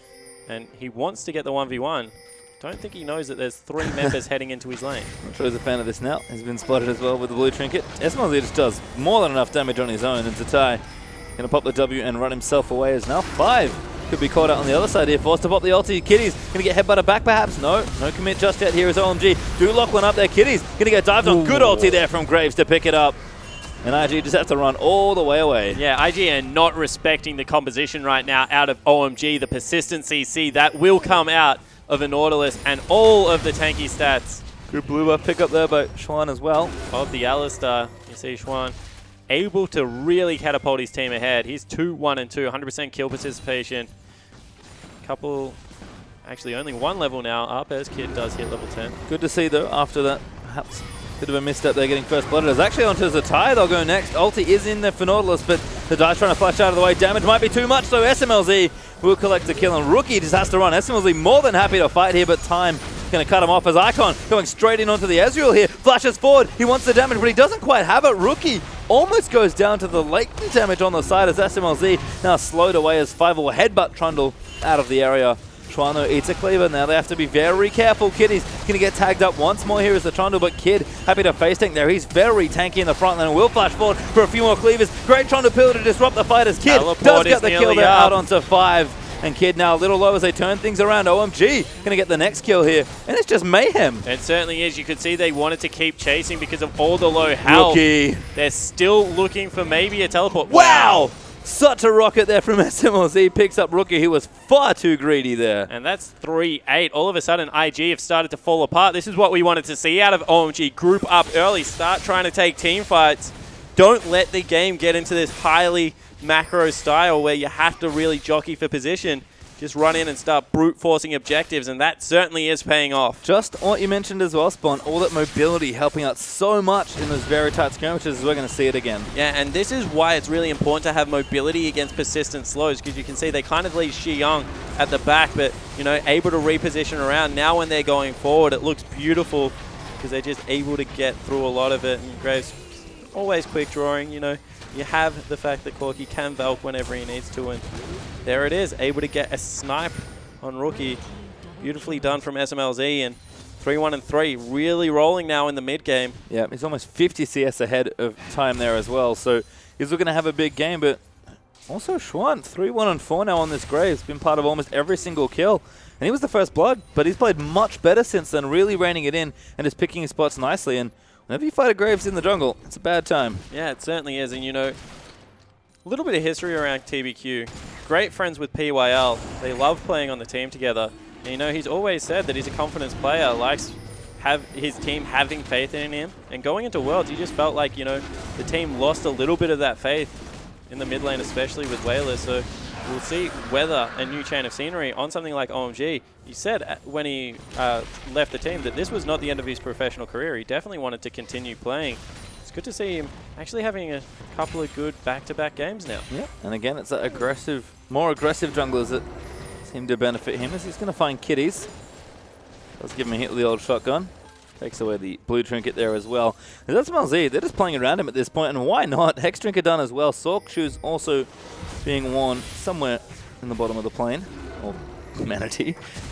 It's his tail, man. Oh, that sneaky tail. And SMLZ looking good right now. Maybe trying to seed down some tier 2s here. Xiong does have his TPs. The Tide does as well, so looks like OMG might just commit all 4 to the bottom side here. And honestly, a lot of pressure on Kid now. Funny to say, as a jungler, he's the tanky one. He gets the slow. With that dead man's plate, you see, Mundo moves pretty quickly on the current patch pastry. Starting to motor around the map. Don't want to mess around with the Mundo, that's for sure. OMG are a little squishy in their 4 in particular. Xiong, the big tank on the team. But between Gravesed and Corki, and Alistar without his ulti in particular, pretty easy for Rookie to get a pick off. And you can see they want to teleport. Zatai hanging out in the brush, making sure that Xiong can't interrupt it, but will not eventuate. So everyone will go back to base. Corki will grab the package. Yep, Icon actually mid lane, just shoving that out instead. So pretty smart stuff here from OMG. I think they'd much prefer a fight, but isn't quite time to rush towards the Baron, and there's no dragon to maybe get as well. Both teams actually have 1 here in this game. So, and if you cast your mind back, Icon was 30 CS down at one stage of his laning phase. Now he's 2-0-3 and dead even in CS before he went back to have that shop. So definitely a good mid-game performance out of this Zed. So respecting the call to pick up a skill matchup in that mid lane, and now starting to make it work in the team fight. Yeah, he's definitely picked up in some of those skirmishes. Now SMLZ, it's going to go to the top side. This one's a bit easier to pick up. And Xiong's actually sitting in that top brush, just in case. But SMLZ going to easily get that turret here. And OMG continuing to cleanse vision. Actually very aggressively moving through the jungle, just making sure IG are completely blind. That's a 5,000 gold lead that OMG are currently sitting on. After IG were, I guess, able to take it to EDG in the game that we saw, although it was a very broken up game with some technical difficulties, and then the performance they had against Hyper Youth Gaming, people were starting to get excited about IG once again, but still showing the same inconsistencies that has plagued the team for a very long time. Against a very young OMG lineup, they're starting to struggle. Yeah, and it just seems like OMG just happy to sit where they are right now. Xiong's in the bottom side, can easily contain Poppy and maybe even push a little bit faster as he's doing well on CS, even as the Iceborne Gauntlet on the way. So going to be a hyper-disruptive force there. Yeah, so when you look down the lineup of Invictus Gaming, there's no one really attack speed based. So Iceborne Gauntlet, ever since they gave it the 20% cooldown reduction, has kind of equalized with the Frozen Heart. And the decision right now is, have they got an auto-attack based AD carry? No. Well, then I'm going to go Iceborne Gauntlet. If they do, then you pick up the Frozen Heart. Very, very similar defensive stats. Iceborne Gauntlet, of course, has the advantage of being a little bit more offensive with the persistent slow. So we'll see whether the Sheen proc and slow will make up for a little bit of that armor that he'll miss out on. Yep, it's pretty brutal though. Nautilus has enough CCs as it is, so going to be really slowing you to a halt almost, as Xiong is going to go back. Might just have the Gauntlet finished as well. And the other good thing about picking it up on the Nautilus. Is he someone that's going to build some more armor? You know, he'll get maybe a Spirit Visage or a Banshee's Veil for himself, but more than happy to go towards something like a Desmond Plate, like maybe even a Randuin's Omen. That makes the slow field bigger. And we already talked about it. Nautilus is an imposing figure by himself on Summoner's Rift. Give him a big slow field. Be even more slows. Yep. It's going to be annoying. Certainly is, if nothing else here. Xiang has gone to the pick a couple of times. Currently a secret agent at 007. His OMG still trying to find a bit of traction. Seems like Icon, the old familiar Zed play. Time to start split pushing. Yeah, it's got to the point of the game where the Zhonya's Hourglass has been finished up and there's a QSS, so I want absolutely nothing to do with team fighting anymore as Zed. Instead, I'm just going to hang out in bottom lane all game and see if I can split push people to death. Well, Rookie is going to meet him here, so Icon will have to be a tad careful, but level 15 on the Zed. And some quality time down there. Able to get himself a good chunk of experience, actually. Rookie, though, does ding past 14, so not too far behind. And a Phage now for Icon. Probably Black Cleaver coming up for a bit more CDR. Let's have a look through some of the other items finished up. We have BF Sword now, actually, for SMLZ, so looks like more of my Mortius is done, and Bloodthirster likely on the way. And the Zhonya's is done for Rookie with a blasting one. So possible Rabadons or Void Staffs there. So it seems like we're at a point now, almost 26.5 minutes in. Looks like 3 items going to be the next thing to look for. And it's been, after those initial skirmishes, a bit more of a laid-back game spawn. Yeah, it certainly has been. OMG not pushing the tempo on Invictus. Definitely happy to scale up at this point in time because they were the ones that were falling behind. Probably an Essence Reaver coming out from SMLZ to make sure that he's CDR capped with that Trinity Force. Going to be a very good sieger as soon as that item comes through. And you can see that Zetai actually still split pushing in the bottom lane. We questioned his first teleport. Needs to be on point right now because they're grouped up around the Baron area with the Nautilus. Always the potential to start this one up on fairly short notice. Yeah, good vision coverage here as well from OMG. Have complete control of vision in the area. Actually 2 pinks sort of straddling the side of the buff, or the pit I should say. So good vision as you can see. Asking for assistance. Probably not what they want. Maybe assistance in getting some vision in there, but Dragon is up. That's what OMG are going to go to next. Actually showing maybe some patience, but some strong objective control here. Yeah, they certainly are, but they lose a little bit of vision around the Baron area, and you see right now, Zetai looking for a flank still has been pinged out. Maybe see whether he can make a great escape. He's teleporting. Yep, he's leaving. Xiang, oh, great hook. Dead. Straight in there, and that's going to be Zetai. He's actually pretty squishy with all that damage, and Xiang is going to pick him up. And all of a sudden, they need to get the heck out of dodge because Xiang's teleporting into their backline. Yeah, he's going to go for it here. Looks for the flank. Still has the ulti. Flashes forward. It's time. They're going to try and lock down here. Will be the first one. 5 with a great move as there's the death mark on top as well. Time looks dead. No, cleanses it off. Very nice use of that QSS, but Icon still maybe just going to chase him down as OMG. Still looking to fight. Icon off screen does pick up the kill onto Ezreal. And OMG, that might be all they need to do, Baron. And this is what we mentioned about Invictus Gaming. They're such an inconsistent lineup. They've shown us something against Hyper Youth Gaming, maybe something against EDG, but what kind of team is this actually? Starting to fall very far behind OMG, who are now baiting Baron, is not a good side for the veteran team. Good distortion out, but Kid could be the one caught. Ghostblade pop by Icon. He's going to look for it. Does get the slow, but that's all she wrote on that play. OMG are going to have to back away from Baron, unfortunately. They've sort of run out of death time as IG's members are respawning, but a couple quick kills. Gold lead extending by a bit. Couldn't do any more damage, unfortunately, but the right idea, certainly. Yeah, it certainly was. I'm looking at Zetai's build right now. That Maw is sticking out like a sore thumb. Something like a Banshee's Veil would have definitely done him a little bit more good in this situation. He thought they were starting to run away with the win because they were going even during laning phases and I guess not respecting the young OMG lineup, especially with Icon in the mid lane over Cool. But it seems right now. I want to listen to OMG's comms because I cannot think of who would be shot calling. Who knows? Because by all reports, it was Cool.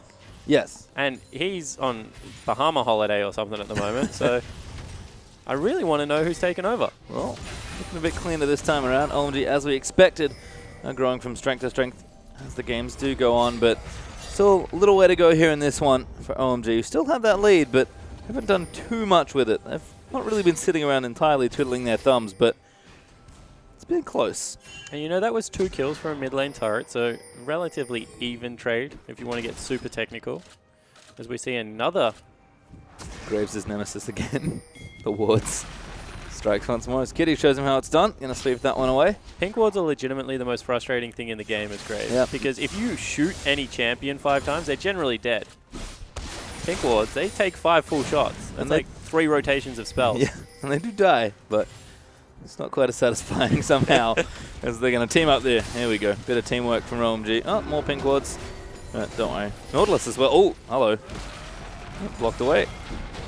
Nautilus not too worried though. He's very tanky at this point.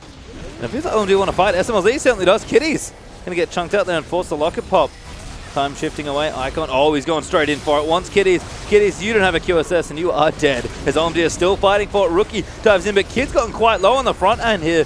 Does pop his ulti. It's ticking away, but SMLZ, he's chasing him down. Big one's there, but it's not quite enough as Rookie's clone kind of getting in the way. OMG still diving past that tier 2. The True Drop Barrage will land, but they are going to have to be careful. Yeah, it certainly will break one of the turrets, but you can see Zatai putting in work down here.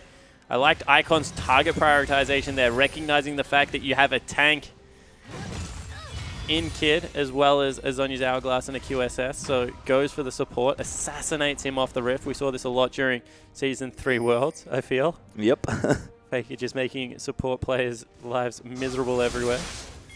And Icon does come down, stops Zatai from split pushing, who kind of feels like that's all he can do at this point. He's getting tankier, and a Giant's Belt and a Chain Vest built in to add to those tank items that he's got, but the Zatai split push strategy is starting to get a bit predictable, it feels like, and OMG seem prepared to answer it. Yeah, as we see, maybe Shi Young finally caught out here. They are looking for the kill. He's Nautilus, don't know how caught he is. Actually does have a tier 2 to go back. Very nice juke back, and Rookie's like, yep, I'm done. And all of a sudden, there's 2 members hard shoving mid lane. You see that the big U-turn has been performed by Invictus Gaming. Yep. Have to go back around. SMLZ and Icon actually here. Perhaps a bit caught out by themselves, but just going to push the wave in and force pressure away from that top side. Down bottom, looks like Xiong with the teleport back up is now going to return to split push duty. And blue buff is up, so I think Icon's going to go and collect that. Baron's still not getting a good look at here. Stalking Chuen. This is not a bad target. Does land the chain. Damage is good. Trying to turn it around. got Good him. ulti there. Oh, and it's not quite enough. They're going to keep moving over. Big Rocket does land. Sorry, Rookie. Oh, good block by Kid. And he just dots out of the way, but nice 1v1 there from Schwan, honestly. Yeah, not taking a backward step, to be honest, and that's what kind of threw Rookie off, because he was expecting maybe a flash or something in a defensive manner. Instead was willing to take the 1v1, and now in the bottom lane, Zatai's in all kinds of trouble. Yeah, good luck here. Like, I'm going to come in. I don't know how this interaction works, but never mind. The W wears off Zatai. He's going to move over to the charge, but going to get death marked here. Should get blown up and does. And So now push. Zatai not having a great time at all. There's 2 members on the Baron. There's 2 members pushing bottom lane. Decision time for Invictus Gaming. They go with try and stop the split push. Kid by himself. I don't know if they're going to get anything from this, and they're going to lose Baron. Yep, Icon actually doing good damage to Kid as well. Might even have to be careful. Baron is dead, so they might be able to turn things around on the bottom side. Icon instead does have to flash as the rest of IG are coming. Slow is good. The pill is great, though, from Kiddies. True Shot Barrage is there. Icon will die. Mundo collects it. Yeah, so a big shutdown. Icon now 5-1-4, but mission accomplished. That annoying split push out of the Zed and Shi Young means that they will be able to secure Baron with only 5 Chuen and SMLZ. They'll now start sieging down the outer turrets, and Invictus Gaming, you feel they've fallen a little bit too far behind to make that comeback. Yeah, they're actually pretty close to 10k behind here, as this turret should signal about 9,000 gold down. And really, it's only Kid that's had a good game right now on Invictus Gaming. Teleport coming out of Zatai. Yep, they're going to try and make something happen here. Zatai is nothing if not aggressive. But he's going to go in onto Schwan. Oh, good block of the dash there as 5. Also pops his ulti. Might even consider a fight here, but I think just going to give himself up for the greater good. Rookie lands the chain. And actually, creative, but he's going to die still. Rookie will get the kill, but does save his teammates in the process. Yeah, and all that really does is buys some time, about 40 seconds, where 5 not going to be on the map to utilize that Baron buff. They get it down to a 3v5. They're going to consolidate their jungle, start trying to push Vision back out. Although they have to walk through brushes to be able to do that, and it doesn't look like Invictus Gaming currently want to check any of those. I wouldn't, given that there could be a Graves or a Zed, or both in them. Well, that one was fairly safe because they pushed them back, and there's still a pink ward sitting on their blue buff. Well, maybe. This Kid getting aggressive once more. Xiong, though, very tanky, and that damage from SMLZ is pretty disgusting. Death Charge will land in. They're going to try and kill the front line before the fight really starts. They are going to get it. Xiong There gets the kill as Exhaust has already been used on Icon Kitties. Now the next target, he does not have very much else. The Ty, though, going to try and make a big play with the Rookie. Good knock up there as Time. He's going to clean up one there, but Icon just going off there with the help of Schwann's Graves. Rookie will die as well as Graves gets the double, and that's 4 for 1. And OMG. Shi Young is just too tanky at this point in the game. Kid thought he was as well. Probably didn't check Schwann's item because he's got a little bit of a cheeky Last Whisper upgrade in there that will stop some healing coming out, and that means that OMG able to put the screws in on this game. Yep, Mortal Reminder. Very mortal feeling Mundo there after just taking boatloads of damage from the two OMG AD carries. SMLZ again. Look down briefly, he's got 4 items, no big deal. Absolutely shredding through poor Mundo there. Now the push is on. Might be just breaking the base here right in the middle. And absolutely this tower will not last. I don't think this inhib will either. And Schwann even on the bottom able to push down. OMG all of a sudden, 36 minutes in, and they're 10,000 gold ahead. Yeah, it's going to be more. They're about 13,000 gold ahead. This Kid Actually gets Nautilus ulted, but I don't know if they really want this. They're going to chase so confused. pretty far. Kid, yep. Don't know if you want this one. Kiddy's going to get low. Damage not quite there. Actually, it is enough. It's 5's Ignite. We'll take it. Now Time is going to get CC to death as a Ty diving in onto the Graves. Rookie will swoop in. They get a counter kill there, and they might be able to lock up a few more, but Xiang just being so annoying, and he does decent damage at this point. Just going in, 5, going to get the knockup. Icon swoops in as SMLZ packages his way through for a triple kill. Zatai will get another, but this could be the quadra. Zatai gets locked out. That's going to be it for Corky. Almost gets the Penta, but that'll be the ace. Yeah, that will be the game as well. SMLZ finally 7-2-9, but you have to say across the board, OMG able to outplay Invictus Gaming after a relatively slow early game. Maybe not enough respect given to the new kids on the block, and IG lose game 1. Maybe not, and game 1 will go to OMG, who played impressively together like we expect the team to. Slow start certainly, but they're going to start off here with a win. As Kiddies, he's going to try, he's just going to die instead though. Nexus will fall. Kiddies will at least save his life that time. But a surprise game 1, I have to say, from OMG. Completely agree. Icon 6-2-9. Zed counterpick has come up absolutely massive. You see him very vocal on your screen right now. Still want an ID check on that man. Well, Zed looked good if nothing else. And OMG. And Rookie not looking happy at all with his team. You see Kid and Zatai sitting next to him. And you know, OMG, they pick up game 1 and they do it in pretty stylistic fashion. Able to rotate around the map, and it wasn't about objectives at all. It was just about getting those little scrappy skirmishes time and time again.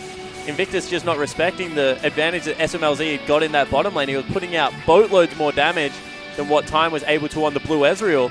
That just meant that they never really caught back up. Yeah, I feel like we keep saying the same thing about OMG. The lineup may change, but the spirit of the team absolutely never does. Scrappy, aggressive play across the board. Played it slow, but some of these highlights are pretty amazing. This one, unfortunately, starts well for Rookie. Yeah, it certainly does. You know, that was started with a little bit of a misplay, but this is where it starts going well. You never really want to all-in fight an OMG lineup because they just are really down and scrappy, and you feel like the more scrappy you make them play, the better off they are. See a couple of snipes coming in there, as well as the last quadra kill.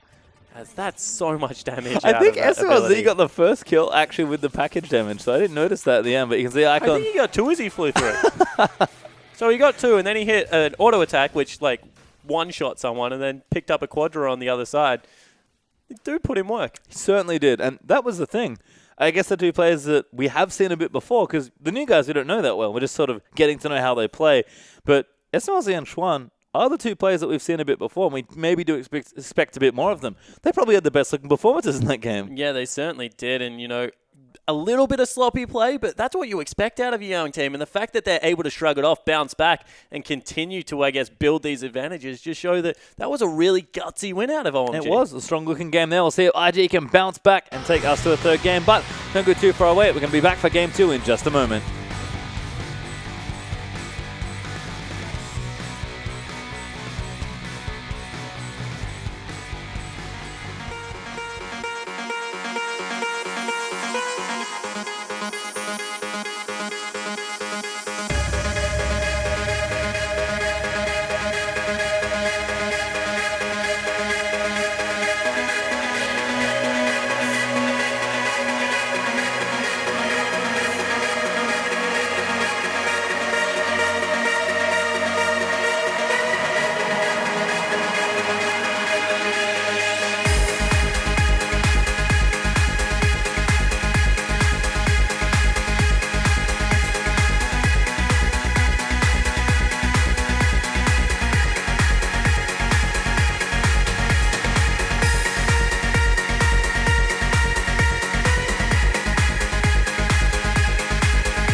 And we're back for our second game between Invictus Gaming as OMG, in somewhat surprising fashion, were able to take game at number 1 there, Spawn. Yeah, and we said we have no idea what to expect out of Invictus Gaming because they kind of hadn't played anything yet.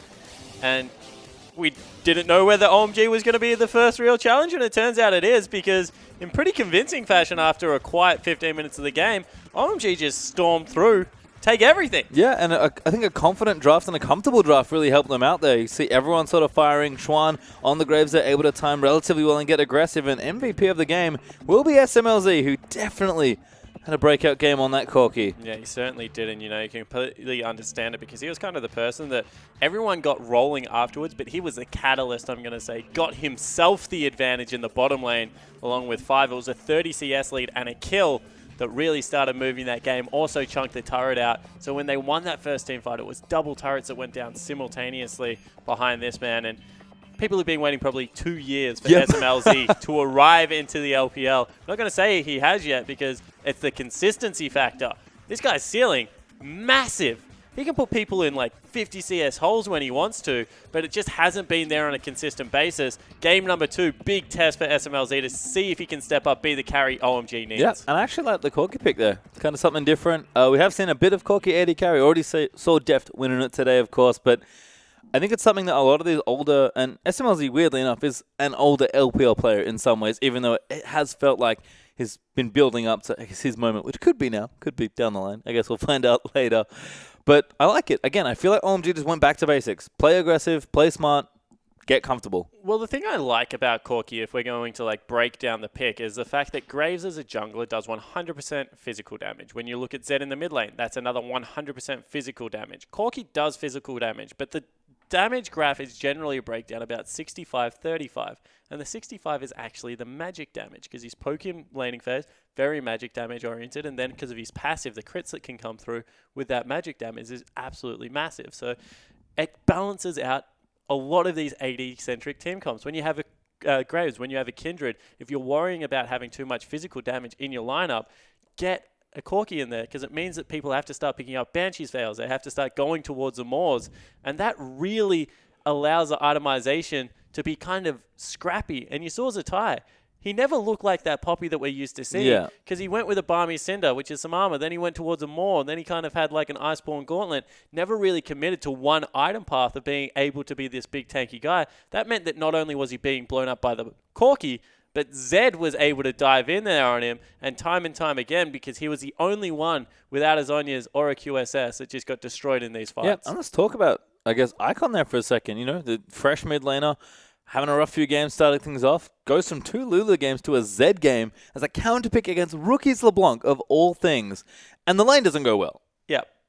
That's where to start things off. That's where the story ends, though, because we talk about Rookie's laning phase all the time as we are about to jump back into Champion Select, and Icon was able to really take it to Rookie a little bit. Then he backed off, called in jungle assistance, and that was where it swung. Rookie had a 30 CS advantage at about 120 to 90, but Chuen gets in there, picks up a kill for Icon. Rookie trades back, gets first blood, actually, but Icon got to stay in lane. It meant that he pushed out the wave, got the extra 6 CS, beat Rookie back to lane, got another wave on top of it, and was just much more comfortable after that fact. Yep, certainly was, and had a good game there in the skirmishes, as OMG did go on to win the first one. We have swap sides now, as we are seeing bans almost done, actually. Gangplank, Lissandra, and Rise there for OMG, and Corki is going to get banned away. Smart one there with Tom Kench, and one more to join. It's actually Lulu. That'll be the final ban from IG. And all the teams actually banning Rise on the blue side today, I believe, which is a little bit of a change-up. It was only RNG that banned on the red side. So 3 blue side Rise bans. Well, nobody still wants to play against Rise. That much we know. As Poppy going to get picked up there for OMG this time around. So going to deny that one away from Zatai. And I wonder where it's going. Xiang, it's going to be a different pick for him. He's been all in on the tanks with that Nautilus top. So if it is his champion, going to have to show something a bit different here. I believe he had 1 game on it against RNG, which he did lose. It hasn't been 5's champion yet picked up, but I'm sure he can play it down there. Good to see OMG sticking with a winning roster this time around, not subbing anyone out. It's true. No emergency subs this time. And got to give some more credit to Shi Young, because was having a look, and apparently he's responsible for being pretty vocal on the team at the moment, so like to see that in a young player, stepping up and filling those leadership roles. I did say that he's one of the more experienced players on the team. That was not a joke. So not too surprising to see the, I guess, now starting top laner for the team be a little bit more vocal. Xuan, will instantly hover that Lee Sin. And Icon might even take that LeBlanc away from Rookie. That would be stab right in the kidney. I hope Rookie takes the Zed. That would be quite fun. But OMG, at least, considering these picks, Icon, if nothing else, is having a bit of fun. Yeah, he certainly is. He's got a bit of swagger about him. I really like that in mid laners. Mid lane seems to be one of the more confident base roles. Mid lane, and you got to say AD carry because you have people like Imp running around, but if you have confidence as a mid laner, it certainly takes you pretty far. It can, and you can see that OMG are going to stick to some of what they did in game 1 and go for comfort. With Graves taken away, Shrung will take Lee Sin, as 5's going to get his Thresh, but there's Fiora for Zatai, so probably fancies himself to Poppy matchup. Talk about no hesitation on picks. Wow, that was quick. And Kalista as well, as Invictus Gaming, really giving the other team time to think with those picks. And this is one thing I really want to go towards. The fact that there was not a Kalista in the last game, that it was going to be that Ezreal pickup for time. I feel like they wanted to try and trick and flex pick that one. But he's really known for his Kalista. I feel like every single time it's up until teams start banning it against him again. Like, people have even said he's a one-trick pony, Kalista. Yep. I'm expecting him to pick it like 90% of his games. Well, he's got it this game, but I like this pick here from OMG. Misfortune once again for SMLZ, but Ari once again into Rookie. Picking some of his signature champions. Again, Rookie has plenty of champions he is known for, but you have to look at, I think, Ari, LeBlanc, Yasuo, and Zed. Those very flashy champions are some he's really known for. So, going to be throwing the gauntlet down once again, you have to think. As Rookie might just say, you know what, I'm confident in my LeBlanc, I'll just take it again. Yeah, and you know, there was a couple of changes that we made to Ari. She no longer can channel her ult altogether. It used to be like instantaneous. You used to just be able to dash, dash, dash. There's now about a 0.5 second delay in between those ones. So there is a little bit more window for counterplay. That's actually what made Zed win the matchup outright when we made that change. Because all of a sudden you could wait for the first one, dodge the charm, and just all in Ari, and you actually had windows to be able to hit her, which was a welcome change because she was really frustrating. Oppressive even in the mid lane. But it will be the Ari into LeBlanc, and this isn't an outright counter pick. Lane can definitely go either way, especially if Ari is able to get rolling. So I'll be interested to see if Icon can have another good performance. Yeah, it's sort of another skill matchup, but I think the spirit of the champion is the same. Like, Ari is a little safer as a blind pick, so it kind of makes sense why you take that over Zed. But again, lots of mobility, good CC, good lockdown. OMG, I have to think it's going to play the exact same way. Yeah, it certainly looks like it. And this time around, you know, we were talking about the fact that they had an all-in team comp. You didn't necessarily want to fight them in the jungle. Throw a Misfortune instead of a Corki in there. It's just as devastating. And we'll see whether one more time IG are able to, I guess, keep up in the laning phase. But it was those team fights that hurt them. Yeah, and it's going to have to be Zatai. He had a couple of misplays there in the first game. His teleports just weren't on point. Yeah, had a hard carry champion, though, in this game. So he's going to have to really pull those pants up high and get aggressive here. And IG in general are going to have to clean some stuff up here because OMG, when they got ahead, they just had a run of the game. They certainly did, and you saw that big grin on Icon's face. He's still feeling confident about this one. I really am looking forward to seeing that mid lane matchup. Well, let's see if we can take that confidence with him into our next game. We're going to get onto the Rift again.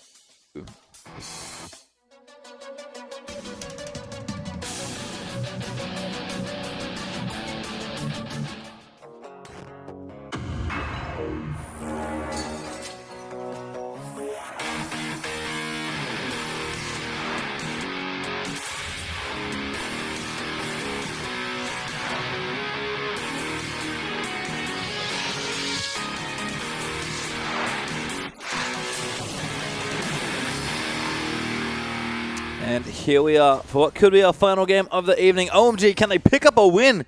And in 2-0 fashion against Invictus Gaming would be a win indeed. You can see Icon. Oh, look at him. I thought he was going to go straight in for the auto attack.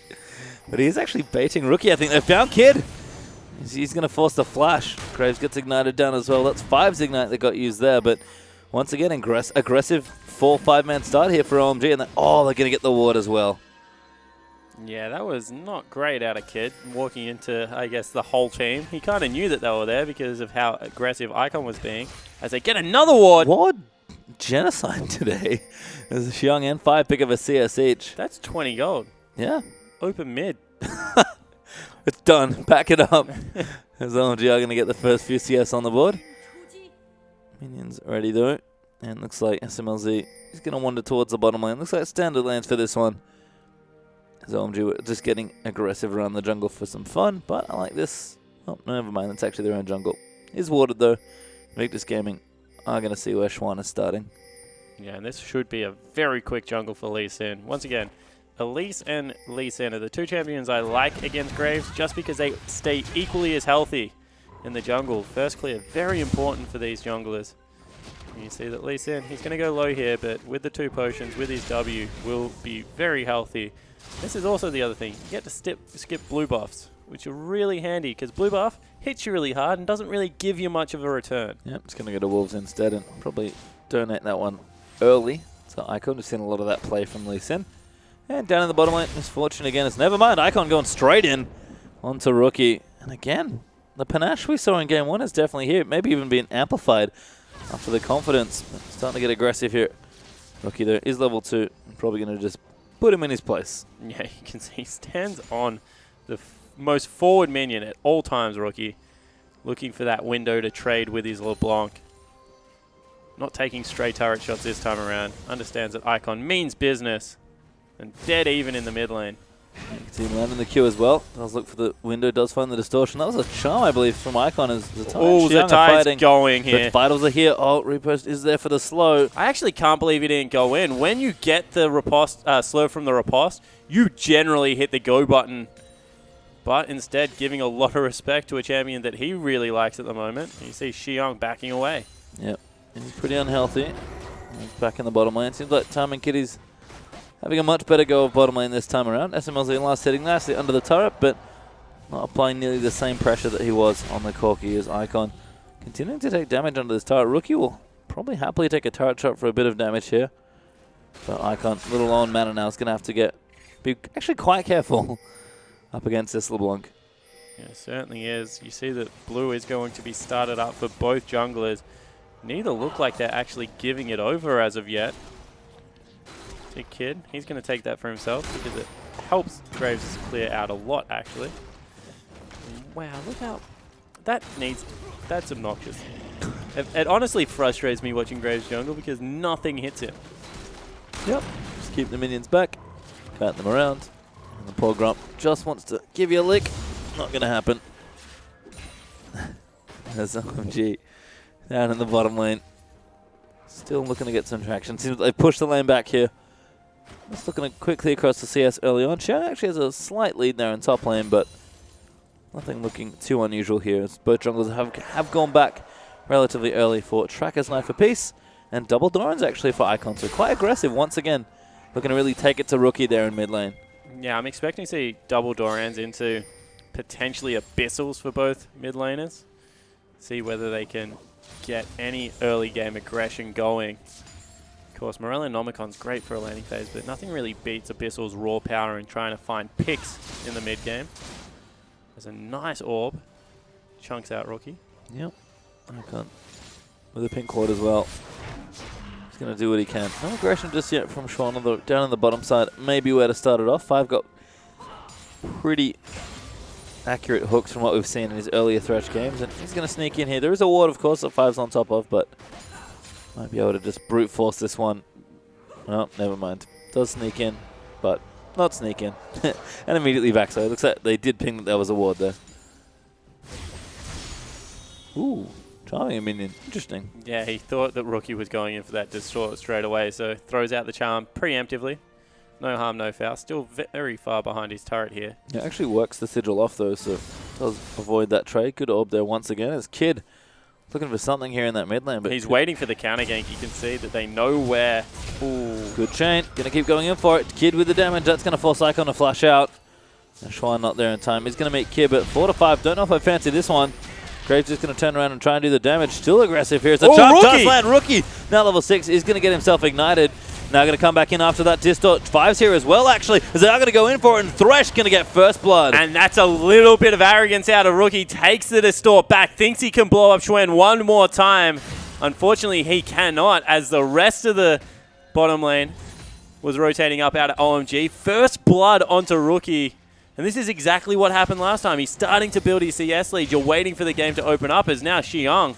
Good damage, actually. He's level 6 as well. Might even be a kill here. Repost needs to be timed very well, but the knock-up is there. Damage going to keep running. Good flash dash there from Zatai, but Xiang taking it to Zatai in lane. Yeah, you can see 10 CS advantage. The tank stats beating out what is an early offensive purchase out of Zatai. Hasn't burnt the teleport to get back to lane. If we know Zatai, that's coming in a couple of seconds. And what I was going to mention, you know, it was a 12 CS advantage. Rookie had just got the flash out of the mid laner. Instead, he stays playing aggressive, loses a CS advantage, loses a kill even, and the game's wide open one more time. Yeah, it seems like OMG are capitalizing on maybe some of these early plays. Rookie roaming top. Yep, Grand Challenge issue by Fiora Zatai. Doesn't actually need to use it. Xiang, sorry, will get chained up there as he does try and get himself out. Xuan, though, great timing on that one. Able to save his top laner. And wow, that's a lot of wasted time. Big roam into the top lane. Looks like he actually burned a flash for it as well. Yep, I think Zatai did use his. Didn't quite catch it. No, so Rookie's flash, so wow. It's a lot burn out of Rookie. You can see once again going for the Morellonomicon. Wants to dominate this lane, but it's just not working for him. Yeah, Negatron Cloak now completed for Icon. That should be Abyssal first, as you predicted, but going to make Rookie's 100 to 0 that much more difficult, if not impossible. Unreachable. It's just not happening. Yeah. Double Durant with a Negatron Cloak. Just not going to work out for Rookie. And you can see that he really does want to play aggressively in this lane, but when you give away an early kill like that, it just doesn't give you many options. Yep, and you can see Ari happy to play back now with no summoners up. Does have the ulti, but happy to just let the wave push. Ari's got great wave clear. Rookie can't really bully him by just freezing the wave out because Ari can always break it. Charm looks for something there, but does not connect onto Rookie. But damage is there, and Icon's just like, whatever. Feeling pretty safe at this point. Well, this is one of the reasons that... Oh, wow, all in. Actually, really strong player for Icon. Needs to guess correctly. Rookie is that one. He does find the real one. And now Kiddies is coming in for it. Rookie goes back again to a distort, but a good knock up there from Kiddies. Chang will land in as he comes in, and now Xuan's going to move in for it. Five also in the area. Great hook there. Lands in onto Kiddies, but Kid did get kicked out of the way. Box is put up as well. Everyone's in the mid lane today. They still want Rookie. You see the Chuen dashes to that ward. SMLZ also here. And so much pressure being put into the mid lane because both of these laners just want to keep going off. Oh, good tag maybe. He forced back. That's actually delaying a recall. This might be mid lane pressure now. SMLZ has the ulti up as well, so it can cover any sort of escape or even just shove the wave out if he needs to. See where the kid ults the wave, honestly, on the next one. That's going down really quickly in the mid lane. They can't let another turret go down. Certainly are going to keep pushing. No, never mind. They actually back away from that one. So good damage on the turret, but don't overcommit. Schwan now actually starting that blue buff, but does see a ward. Going to be able to take that out first. See if he holds this for Icon. Have to think he will. Icon's going to make his way back in. In fact, Schwan's going to give up on the blue for now. Take his grump and then give blue once Ari's back in the area. And this is a really close early game. One more time out of both teams. You can see it's 600 gold. That's pretty much the kill with a couple of assists. Everything else dead even right now. Apart from that, you can see time. He was not. He's the only one actually not there in mid lane earlier on. Has gone back and got himself to bilge water. They've pinged out TBQ actually. He will get away with that invade. And now he's even waiting for Kid. This is brave. This is brave. Doesn't really have any support either. LeBlanc can join very quickly. Kid started up the Raptors, but he's going to get them. Rookie once again getting aggressive. Icon even going to go back in for it. Ignite is down, has found the ulti. He's not going to help him out there, but Rookie does dash away to safety. Even Xiang was down there in the mid lane.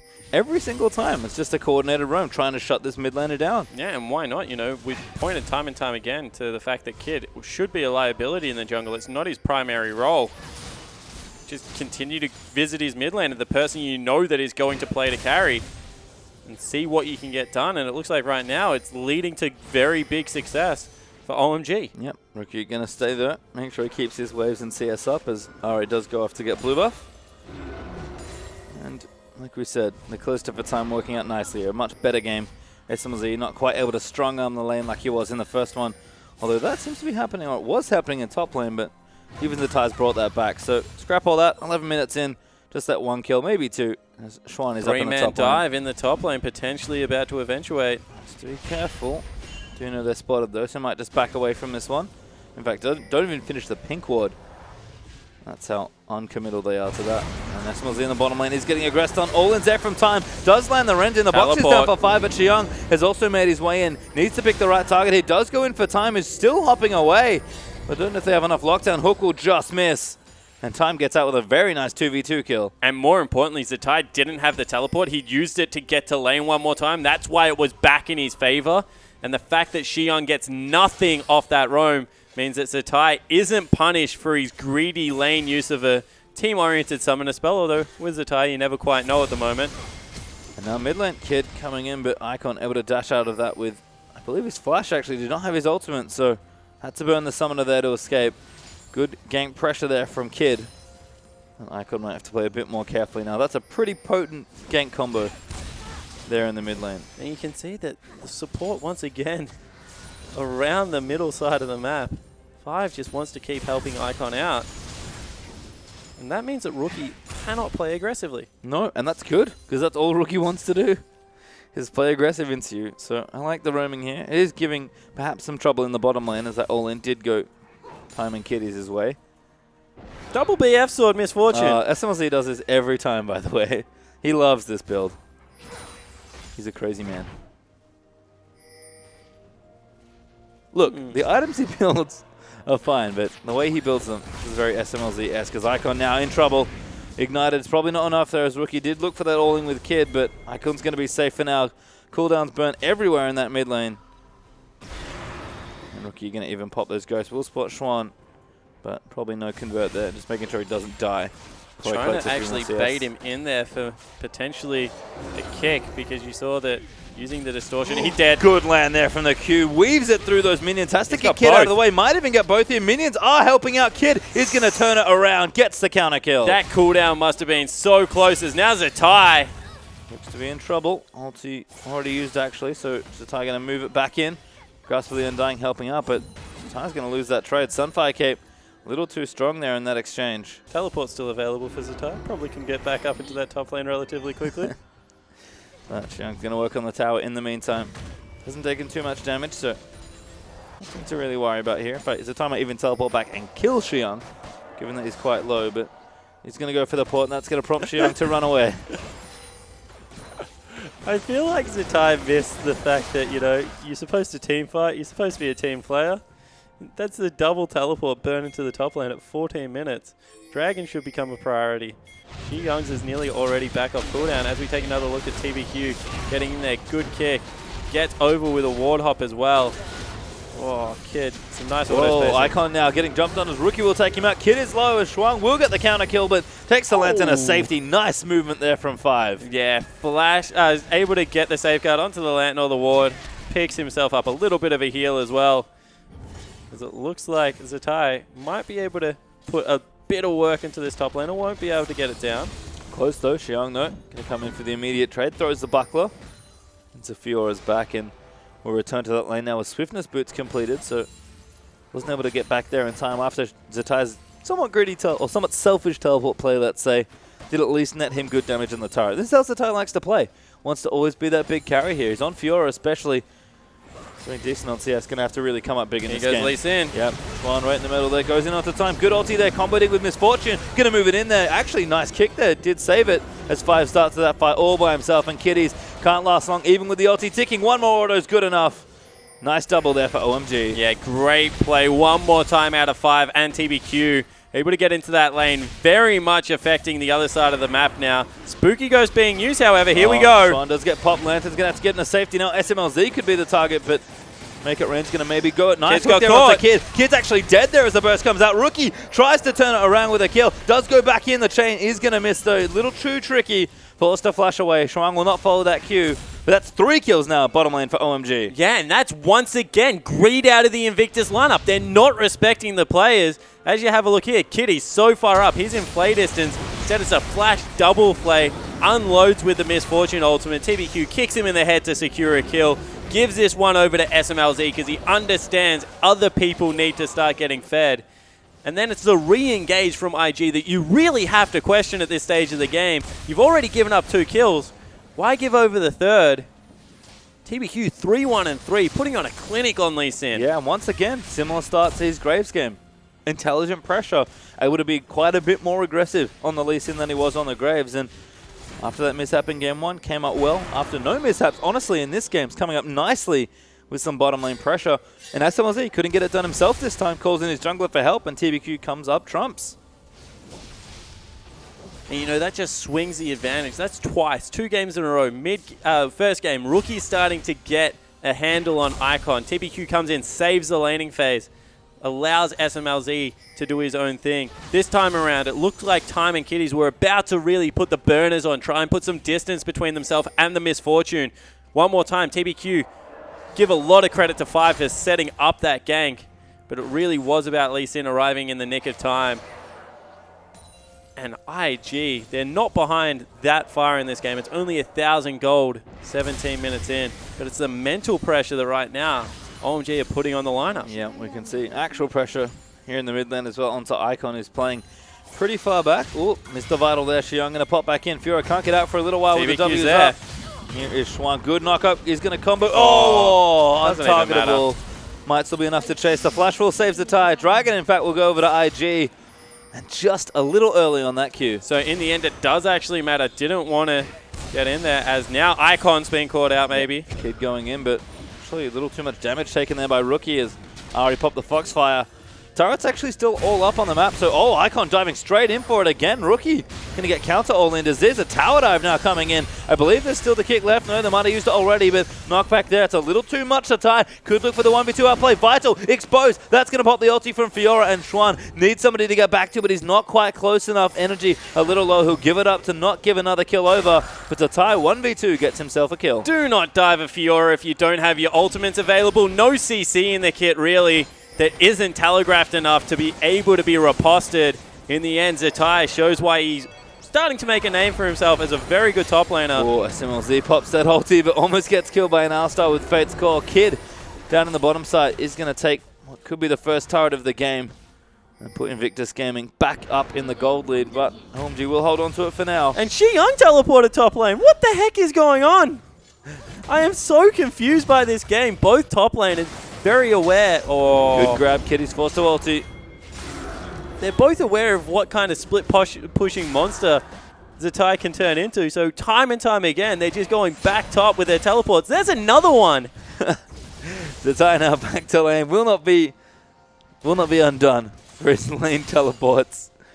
Now got a Fade editing with that Hydra done as well. He's starting to get quite big, actually. This could create some problems here for OMG if he does get the split push started. So top lane pressure didn't work. Instead, let's just send 3 people back into Rookie's game. Yep, don't think so. Schwan taking too much damage there from the Grave Xiong here as well. And that's going to be Poppy back to the top lane as Rookie's starting to really put the hurt on once more in this lane. Although Tower actually might fall first in the bottom. It is going to be SMLZ and 5. Hook there from 5 on the R-Stun, managed to force them away, and that is going to give the first structure over to OMG. Actually went to IG first structure, second one went to OMG. It was very quick. So that top lane did go down. Good movement there from Zatai. Good charge there from Xiong though. Should disengage, but you can see now, Tower down in top lane, Xiong starting to feel the pressure in this lane. Fiora doing what Fiora does best. And this is the difference between Windows and having that consistent sustain off the Hydra. Means that Xiong, sure, if he picks up a buckler, he can trade really effectively, but Zatai doesn't even have a window. He can just chase you for days and make sure he's continually pressuring. A wide open door, perhaps, as Zatai could get the split push to work here. Rookie, good chain again. Icon got chunked out, but he's trading well, actually, every time Rookie distorts in. Got to commit a lot of time to that chain, and the poke from just the Q and the ulti isn't enough through that Abyssal Scepter to do significant damage, so both mid laners playing it well. Rookie does have a slight CS lead right now. And Xiong's going to return to this bottom lane. Maybe in time to save it. Looks like he will for now, but probably not going to last too many more waves. Yeah, they pinged out that Rookie went back in the mid lane, so they're trying to hard shove that, see if they can pick up a structure for themselves. Remember that they had a 3-man group already. Oh, Rookie now going to burst it in. He's dead. Very nice play there. Oh! Safeguard might be enough. So lands it. Oh, he takes it, but he actually didn't save him. He just didn't die. What the heck? That should have been a kill. Rookie burns everything to try and take Icon off the rift, but a nice potion. And now Xiong's back to winning trades, apparently, as Zatai doesn't use the ulti. Poppy's ulti did not get burnt, excuse me. It was actually a dash out, blocked by the W that looked like a knock-up. And now top lane. Hello, kitties, but maybe trouble actually on the other side. Lantern not quite there for Schwan. He's going to have to disengage himself. Doesn't use the kick as 5 is trying to get them out of it. SMLZ pops down to make it rain. Kitty's actually already popped the ulti. Rookie's here as well, but that's time for OMG to make plays on the other sides of the map. Yeah, it certainly is, and we'll see whether that will be the mid lane turret finally going down. You can see Rookie trying to pop over walls to get back there as fast as possible. A little bit of a misplay there out of Invictus Gaming, and now maybe they can look for another fight here. Kitty has no ulti. He's going to get tagged up here. Fates Calder is going to save him. Time able to pluck his support out of the perilous situation. Oh, dive in mid lane perhaps. No, too many members of IG here. There's just a lot of movement and playmaking is being attempted right now. Xiong going to get locked down though. That's going to be too much damage. That'll force the flash up, but another Chan has already landed. Does pop the ulti. Good disengage option there. IG will not get the kill they wanted, but they will get some summoner spells. Yeah, they get the ulti, they get the flash, so in the end, pretty big net win, but they're also trying to take a blue buff, so OMG will take the mid lane turret. That's now 3 structures to 1. OMG, need to be careful. IG need to be careful. Starting to lose touch with the map movement around this game. Yep, I think they're going for a bit more scaling as well. We do want Fiora to power up a bit more on the IG side. But he's close to that black cleaver. I see Luden's done for Rookie already, going back in again for Icon, but 5 there with the Lantern just to make sure nothing too bad happens. And Runan's also done for time, means that IG feel that they're ready to fight this time. Zatai is going to be the split push menace in the other side, so IG might just look for some 4v4 team. But so the Rookie's going on an adventure of his own. He certainly is. Acknowledges that the blue buff is on. He wants to catch Icon. This is almost frustrated play out of Rookie right now. Maybe Chuen will be the one to face check. Does face check, does flash. That's actually enough. Good charm there as well. Ulti not quite enough from Graves to collect it as Kitties wants to die, but he gets played back. Beautiful play from 5. And now Kitties is caught between some turrets. Time is trying to wear them out, and Kid is going to get jumped on by Xiong. Can't get out of that Poppy W. He's just going to get the kill. And Icon back in. Will miss that charm, but double up is going to move in. Almost took out Kitties after the flash. OMG just ahead on every play. Flash wow! Does land there just at the end. Bullet time in, and SMLZ collects the kill. What a play out of 5. Rookie can't even pick up. Oh my god, he's going back in for a Schwan. Actually gets the kill with a kick. OMG playing circles around IG. What the heck is happening? Now Zatai's in trouble. SMLZ going to pick this one up. Flash force, flash follow, does get the kill. Crit on the end of the last hit with the golden guns. And OMG, this is the wrecking ball at this point. And I said it, Invictus Gaming looked very frustrated. They go for the pick on TBQ. They don't get it. Then they dive a turret. They don't make that work. The huge turnaround because 5 and Chuen cannot miss a skill shot right now. And honestly, that is just a massive, massive overextension. And OMG make them pay. Yeah, they're going to take Baron off it as well. Kitties potentially poised for a steal. Kids almost in the area, but it's not going to be enough. The ulti was there, but good smite from Schwan does collect it. So let's watch this round again. Yeah, so you see, good flash over the wall. They burn an ultimate, and they feel like we've used too much to not get anything off it. Good Lantern means that Kitties is taking turret shots. You mentioned it here. He was probably lucky that he didn't die to a double up, actually, as we see the flash taking it right on top of him. And from there, 5 flash hook onto a Callista.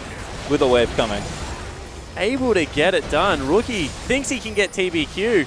He can't, has to go back. TBQ goes in, completely styles on him. That was so sick. This is a guy that, you know, people were calling an outright liability at Worlds, and he was, but not playing that way. SMLZ flashes the wall, takes out Zatai as well.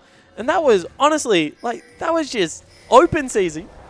Could do whatever the heck they wanted and nothing was going wrong. And in amongst it, OMG get a dragon up for themselves as well, so starting to apply even more pressure as the Schwan and 5 show montage continues. That was just play after play from those two.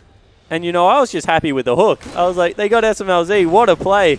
You throw the Lee Sin on top of it, you throw the aggression out of SMLZ, and in the end, you have a Baron buff, you have a Dragon. Goodbye, the Thai still doesn't want a group. We've seen this before. Great zone from Xiang there as well, and they are going to go in for the fight. Perhaps Inhibitor vulnerable as Schwan gives it a cheeky tap, start kicking it right in the crystal. And this is going to be a take here. IG cannot fight.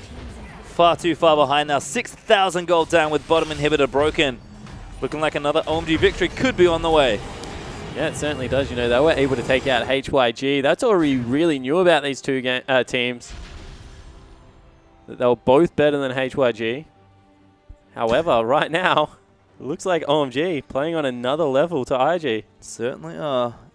And Schwan, once again, having another good performance on an aggressive jungler.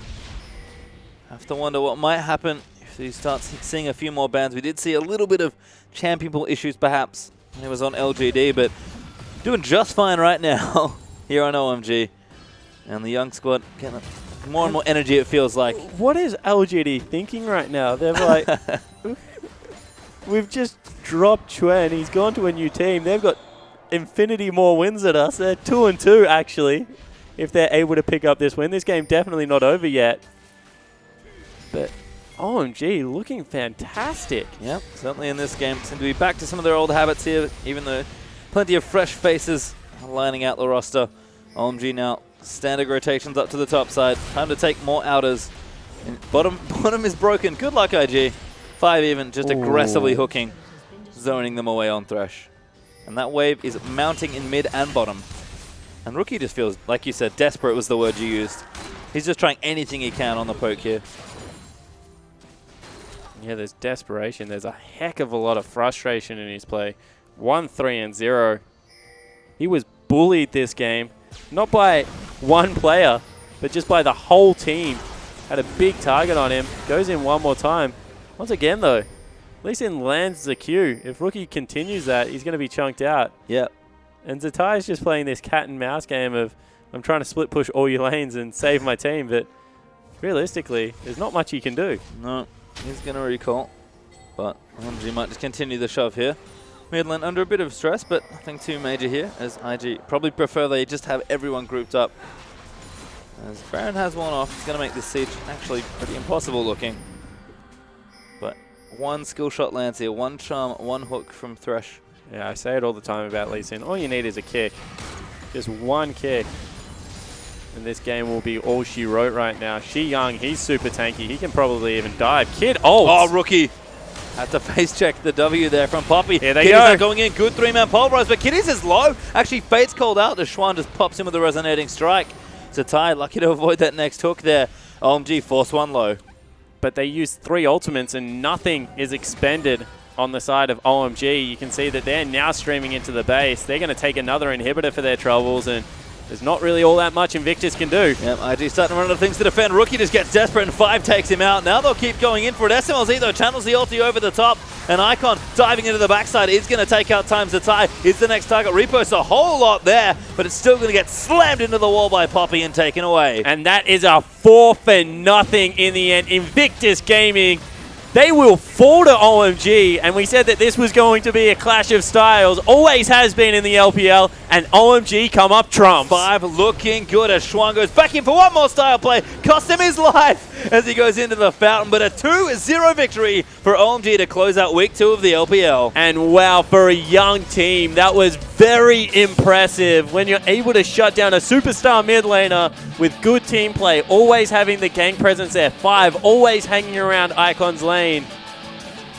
OMG win, and they win at 2-0. Yeah, a convincing 2-0 there with the members we may have expected to be a bit shaky or need to step up. Doing that, you said it, is a team victory there for OMG, despite strong moments from SMLZ, Schwan, and 5 all throughout the series. Even Xiong at the end there on the Poppy actually looked quite good against Zatai. And Invictus Gaming crippled for sure as far as their current roster goes. But Rookie cannot be happy to be beaten like that with everyone in his lane. And Zatai looks completely out of sorts this game as well. Feels like IG are definitely still finding their feet. Yeah, you see that man on your screen, Rookie, not looking too happy. Kid next to him, kind of thinking, I didn't sign up for this. Where's the AD carry roll? Give me some farm. But right now, Invictus Gaming, they need to go soul searching because, you know, losing against RNG, you can kind of accept that. But, sorry, they didn't lose. They beat EDG. They beat Hyper Youth Gaming, but losing against OMG really isn't something that this team would have been looking forward to. And TBQ, man, I want to talk about, win summer on LGD. Everyone still says he's a liability. They come second in a 5. Like, what people don't realize is before EDG won MSI, they went to 5 games against LGD. The LGD should have won, but Def crit someone 3 times in a row on silver. It's the most disgusting team fight I've ever seen in my life. LGD probably, yeah, good players crit more. And that was before the crit changes. So LGD nearly won that set as well. TBQ was on that team. Goes to Worlds, has a disappointing performance. Definitely agree with everyone there, but gets traded. And this is a guy that still looks like he has a lot left in his career, can definitely help out a young lineup, and had 2 blinder games. Could finally be Loveling the return. We've always wanted Loveling to be back on OMG, and not even Loveling could come back on OMG sometimes, playing just not nearly the same.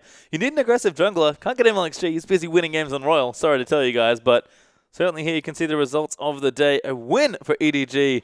Man, do they look back when Khalil was on their team. Why was he ever not is a real question. RNG also able to pick up a 2-0 over Hyper Youth Gaming, who still look like they're struggling, but credit to RNG. They outplayed them on lots of levels that game. Still looking good, but this might be the surprising result of the night. We expected it to be close, and OMG maybe silence some of that here. A 2-0 victory.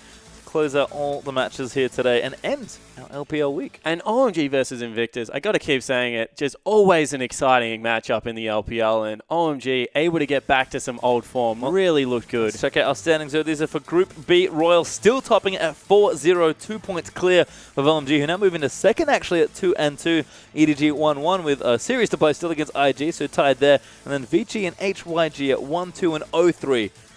Bottoming that group currently. And Vici not going to be happy with that. With Long, with the pickup of Easy Hoon, they were definitely looking to make big waves in this group. Just hasn't been the case. Yeah, of course, you can see our next matchups coming up next, or this coming Thursday now, I suppose. IG going to be taking on Vici as EDG against HYG. Should be a tough one for HYG, especially if EDG bring out the form they had today. Yeah, certainly agreeing. You know, Invictus, they need to look to bounce back. Vici not really having the games they want either, but Invictus really would be looking forward to that matchup, saying that is one we have to now win. Yeah, and I think both those teams actually are like, well, we kind of got off to a rough start. We picked up some losses that we didn't want. I think they're both looking like, you know what, this game seems very winnable for us. So it could be a very tough best of 3. Yeah, I certainly agree with that. And when you look down the line of how they're going to match up Rookie versus Easy Hoon, that's going to be exciting. But surprisingly, I'm looking forward to the Jungle Challenge because this guy just out-jungled Kid.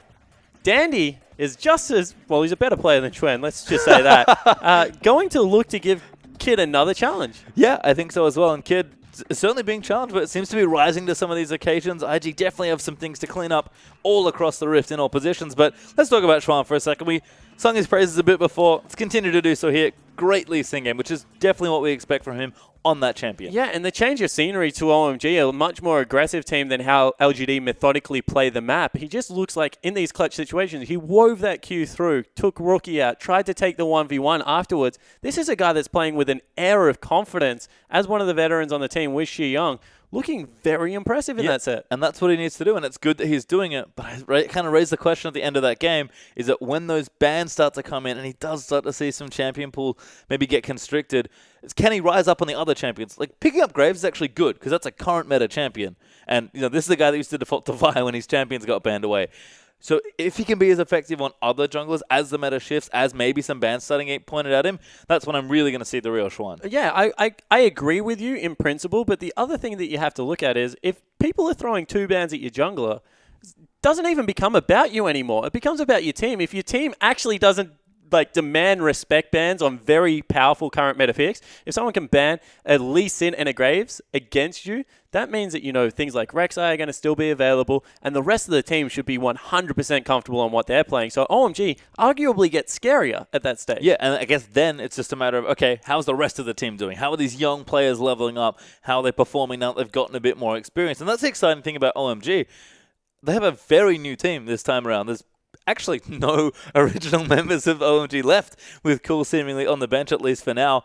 And that's exciting. These new players that are starting to build a bit of a repertoire. Some of these more experienced players that want to prove themselves, like OMG with a 2-0, they're starting to get a bit more exciting as we get into the season. Yeah, and let's talk about Icon just to wrap us up. That's a guy that, Cool versus Rookie would have been the highlight of this. Instead, they throw Icon into the starting lineup again this week, and Icon didn't take a backward step against arguably the best laning mid laner in the LPL at least. Rookie in lane is an absolute monster, and he had some help from the rest of his team, Icon, but certainly was able to rise to the occasion, and it was very impressive to watch a young guy go up against Rookie. Have to agree, was looking good against a tough opponent, but that is going to be all for us this evening. Thank you so much for joining us, as always, for myself, Spawn, Atlas Rusty, and our production crew. Join us Thursday for more LPL.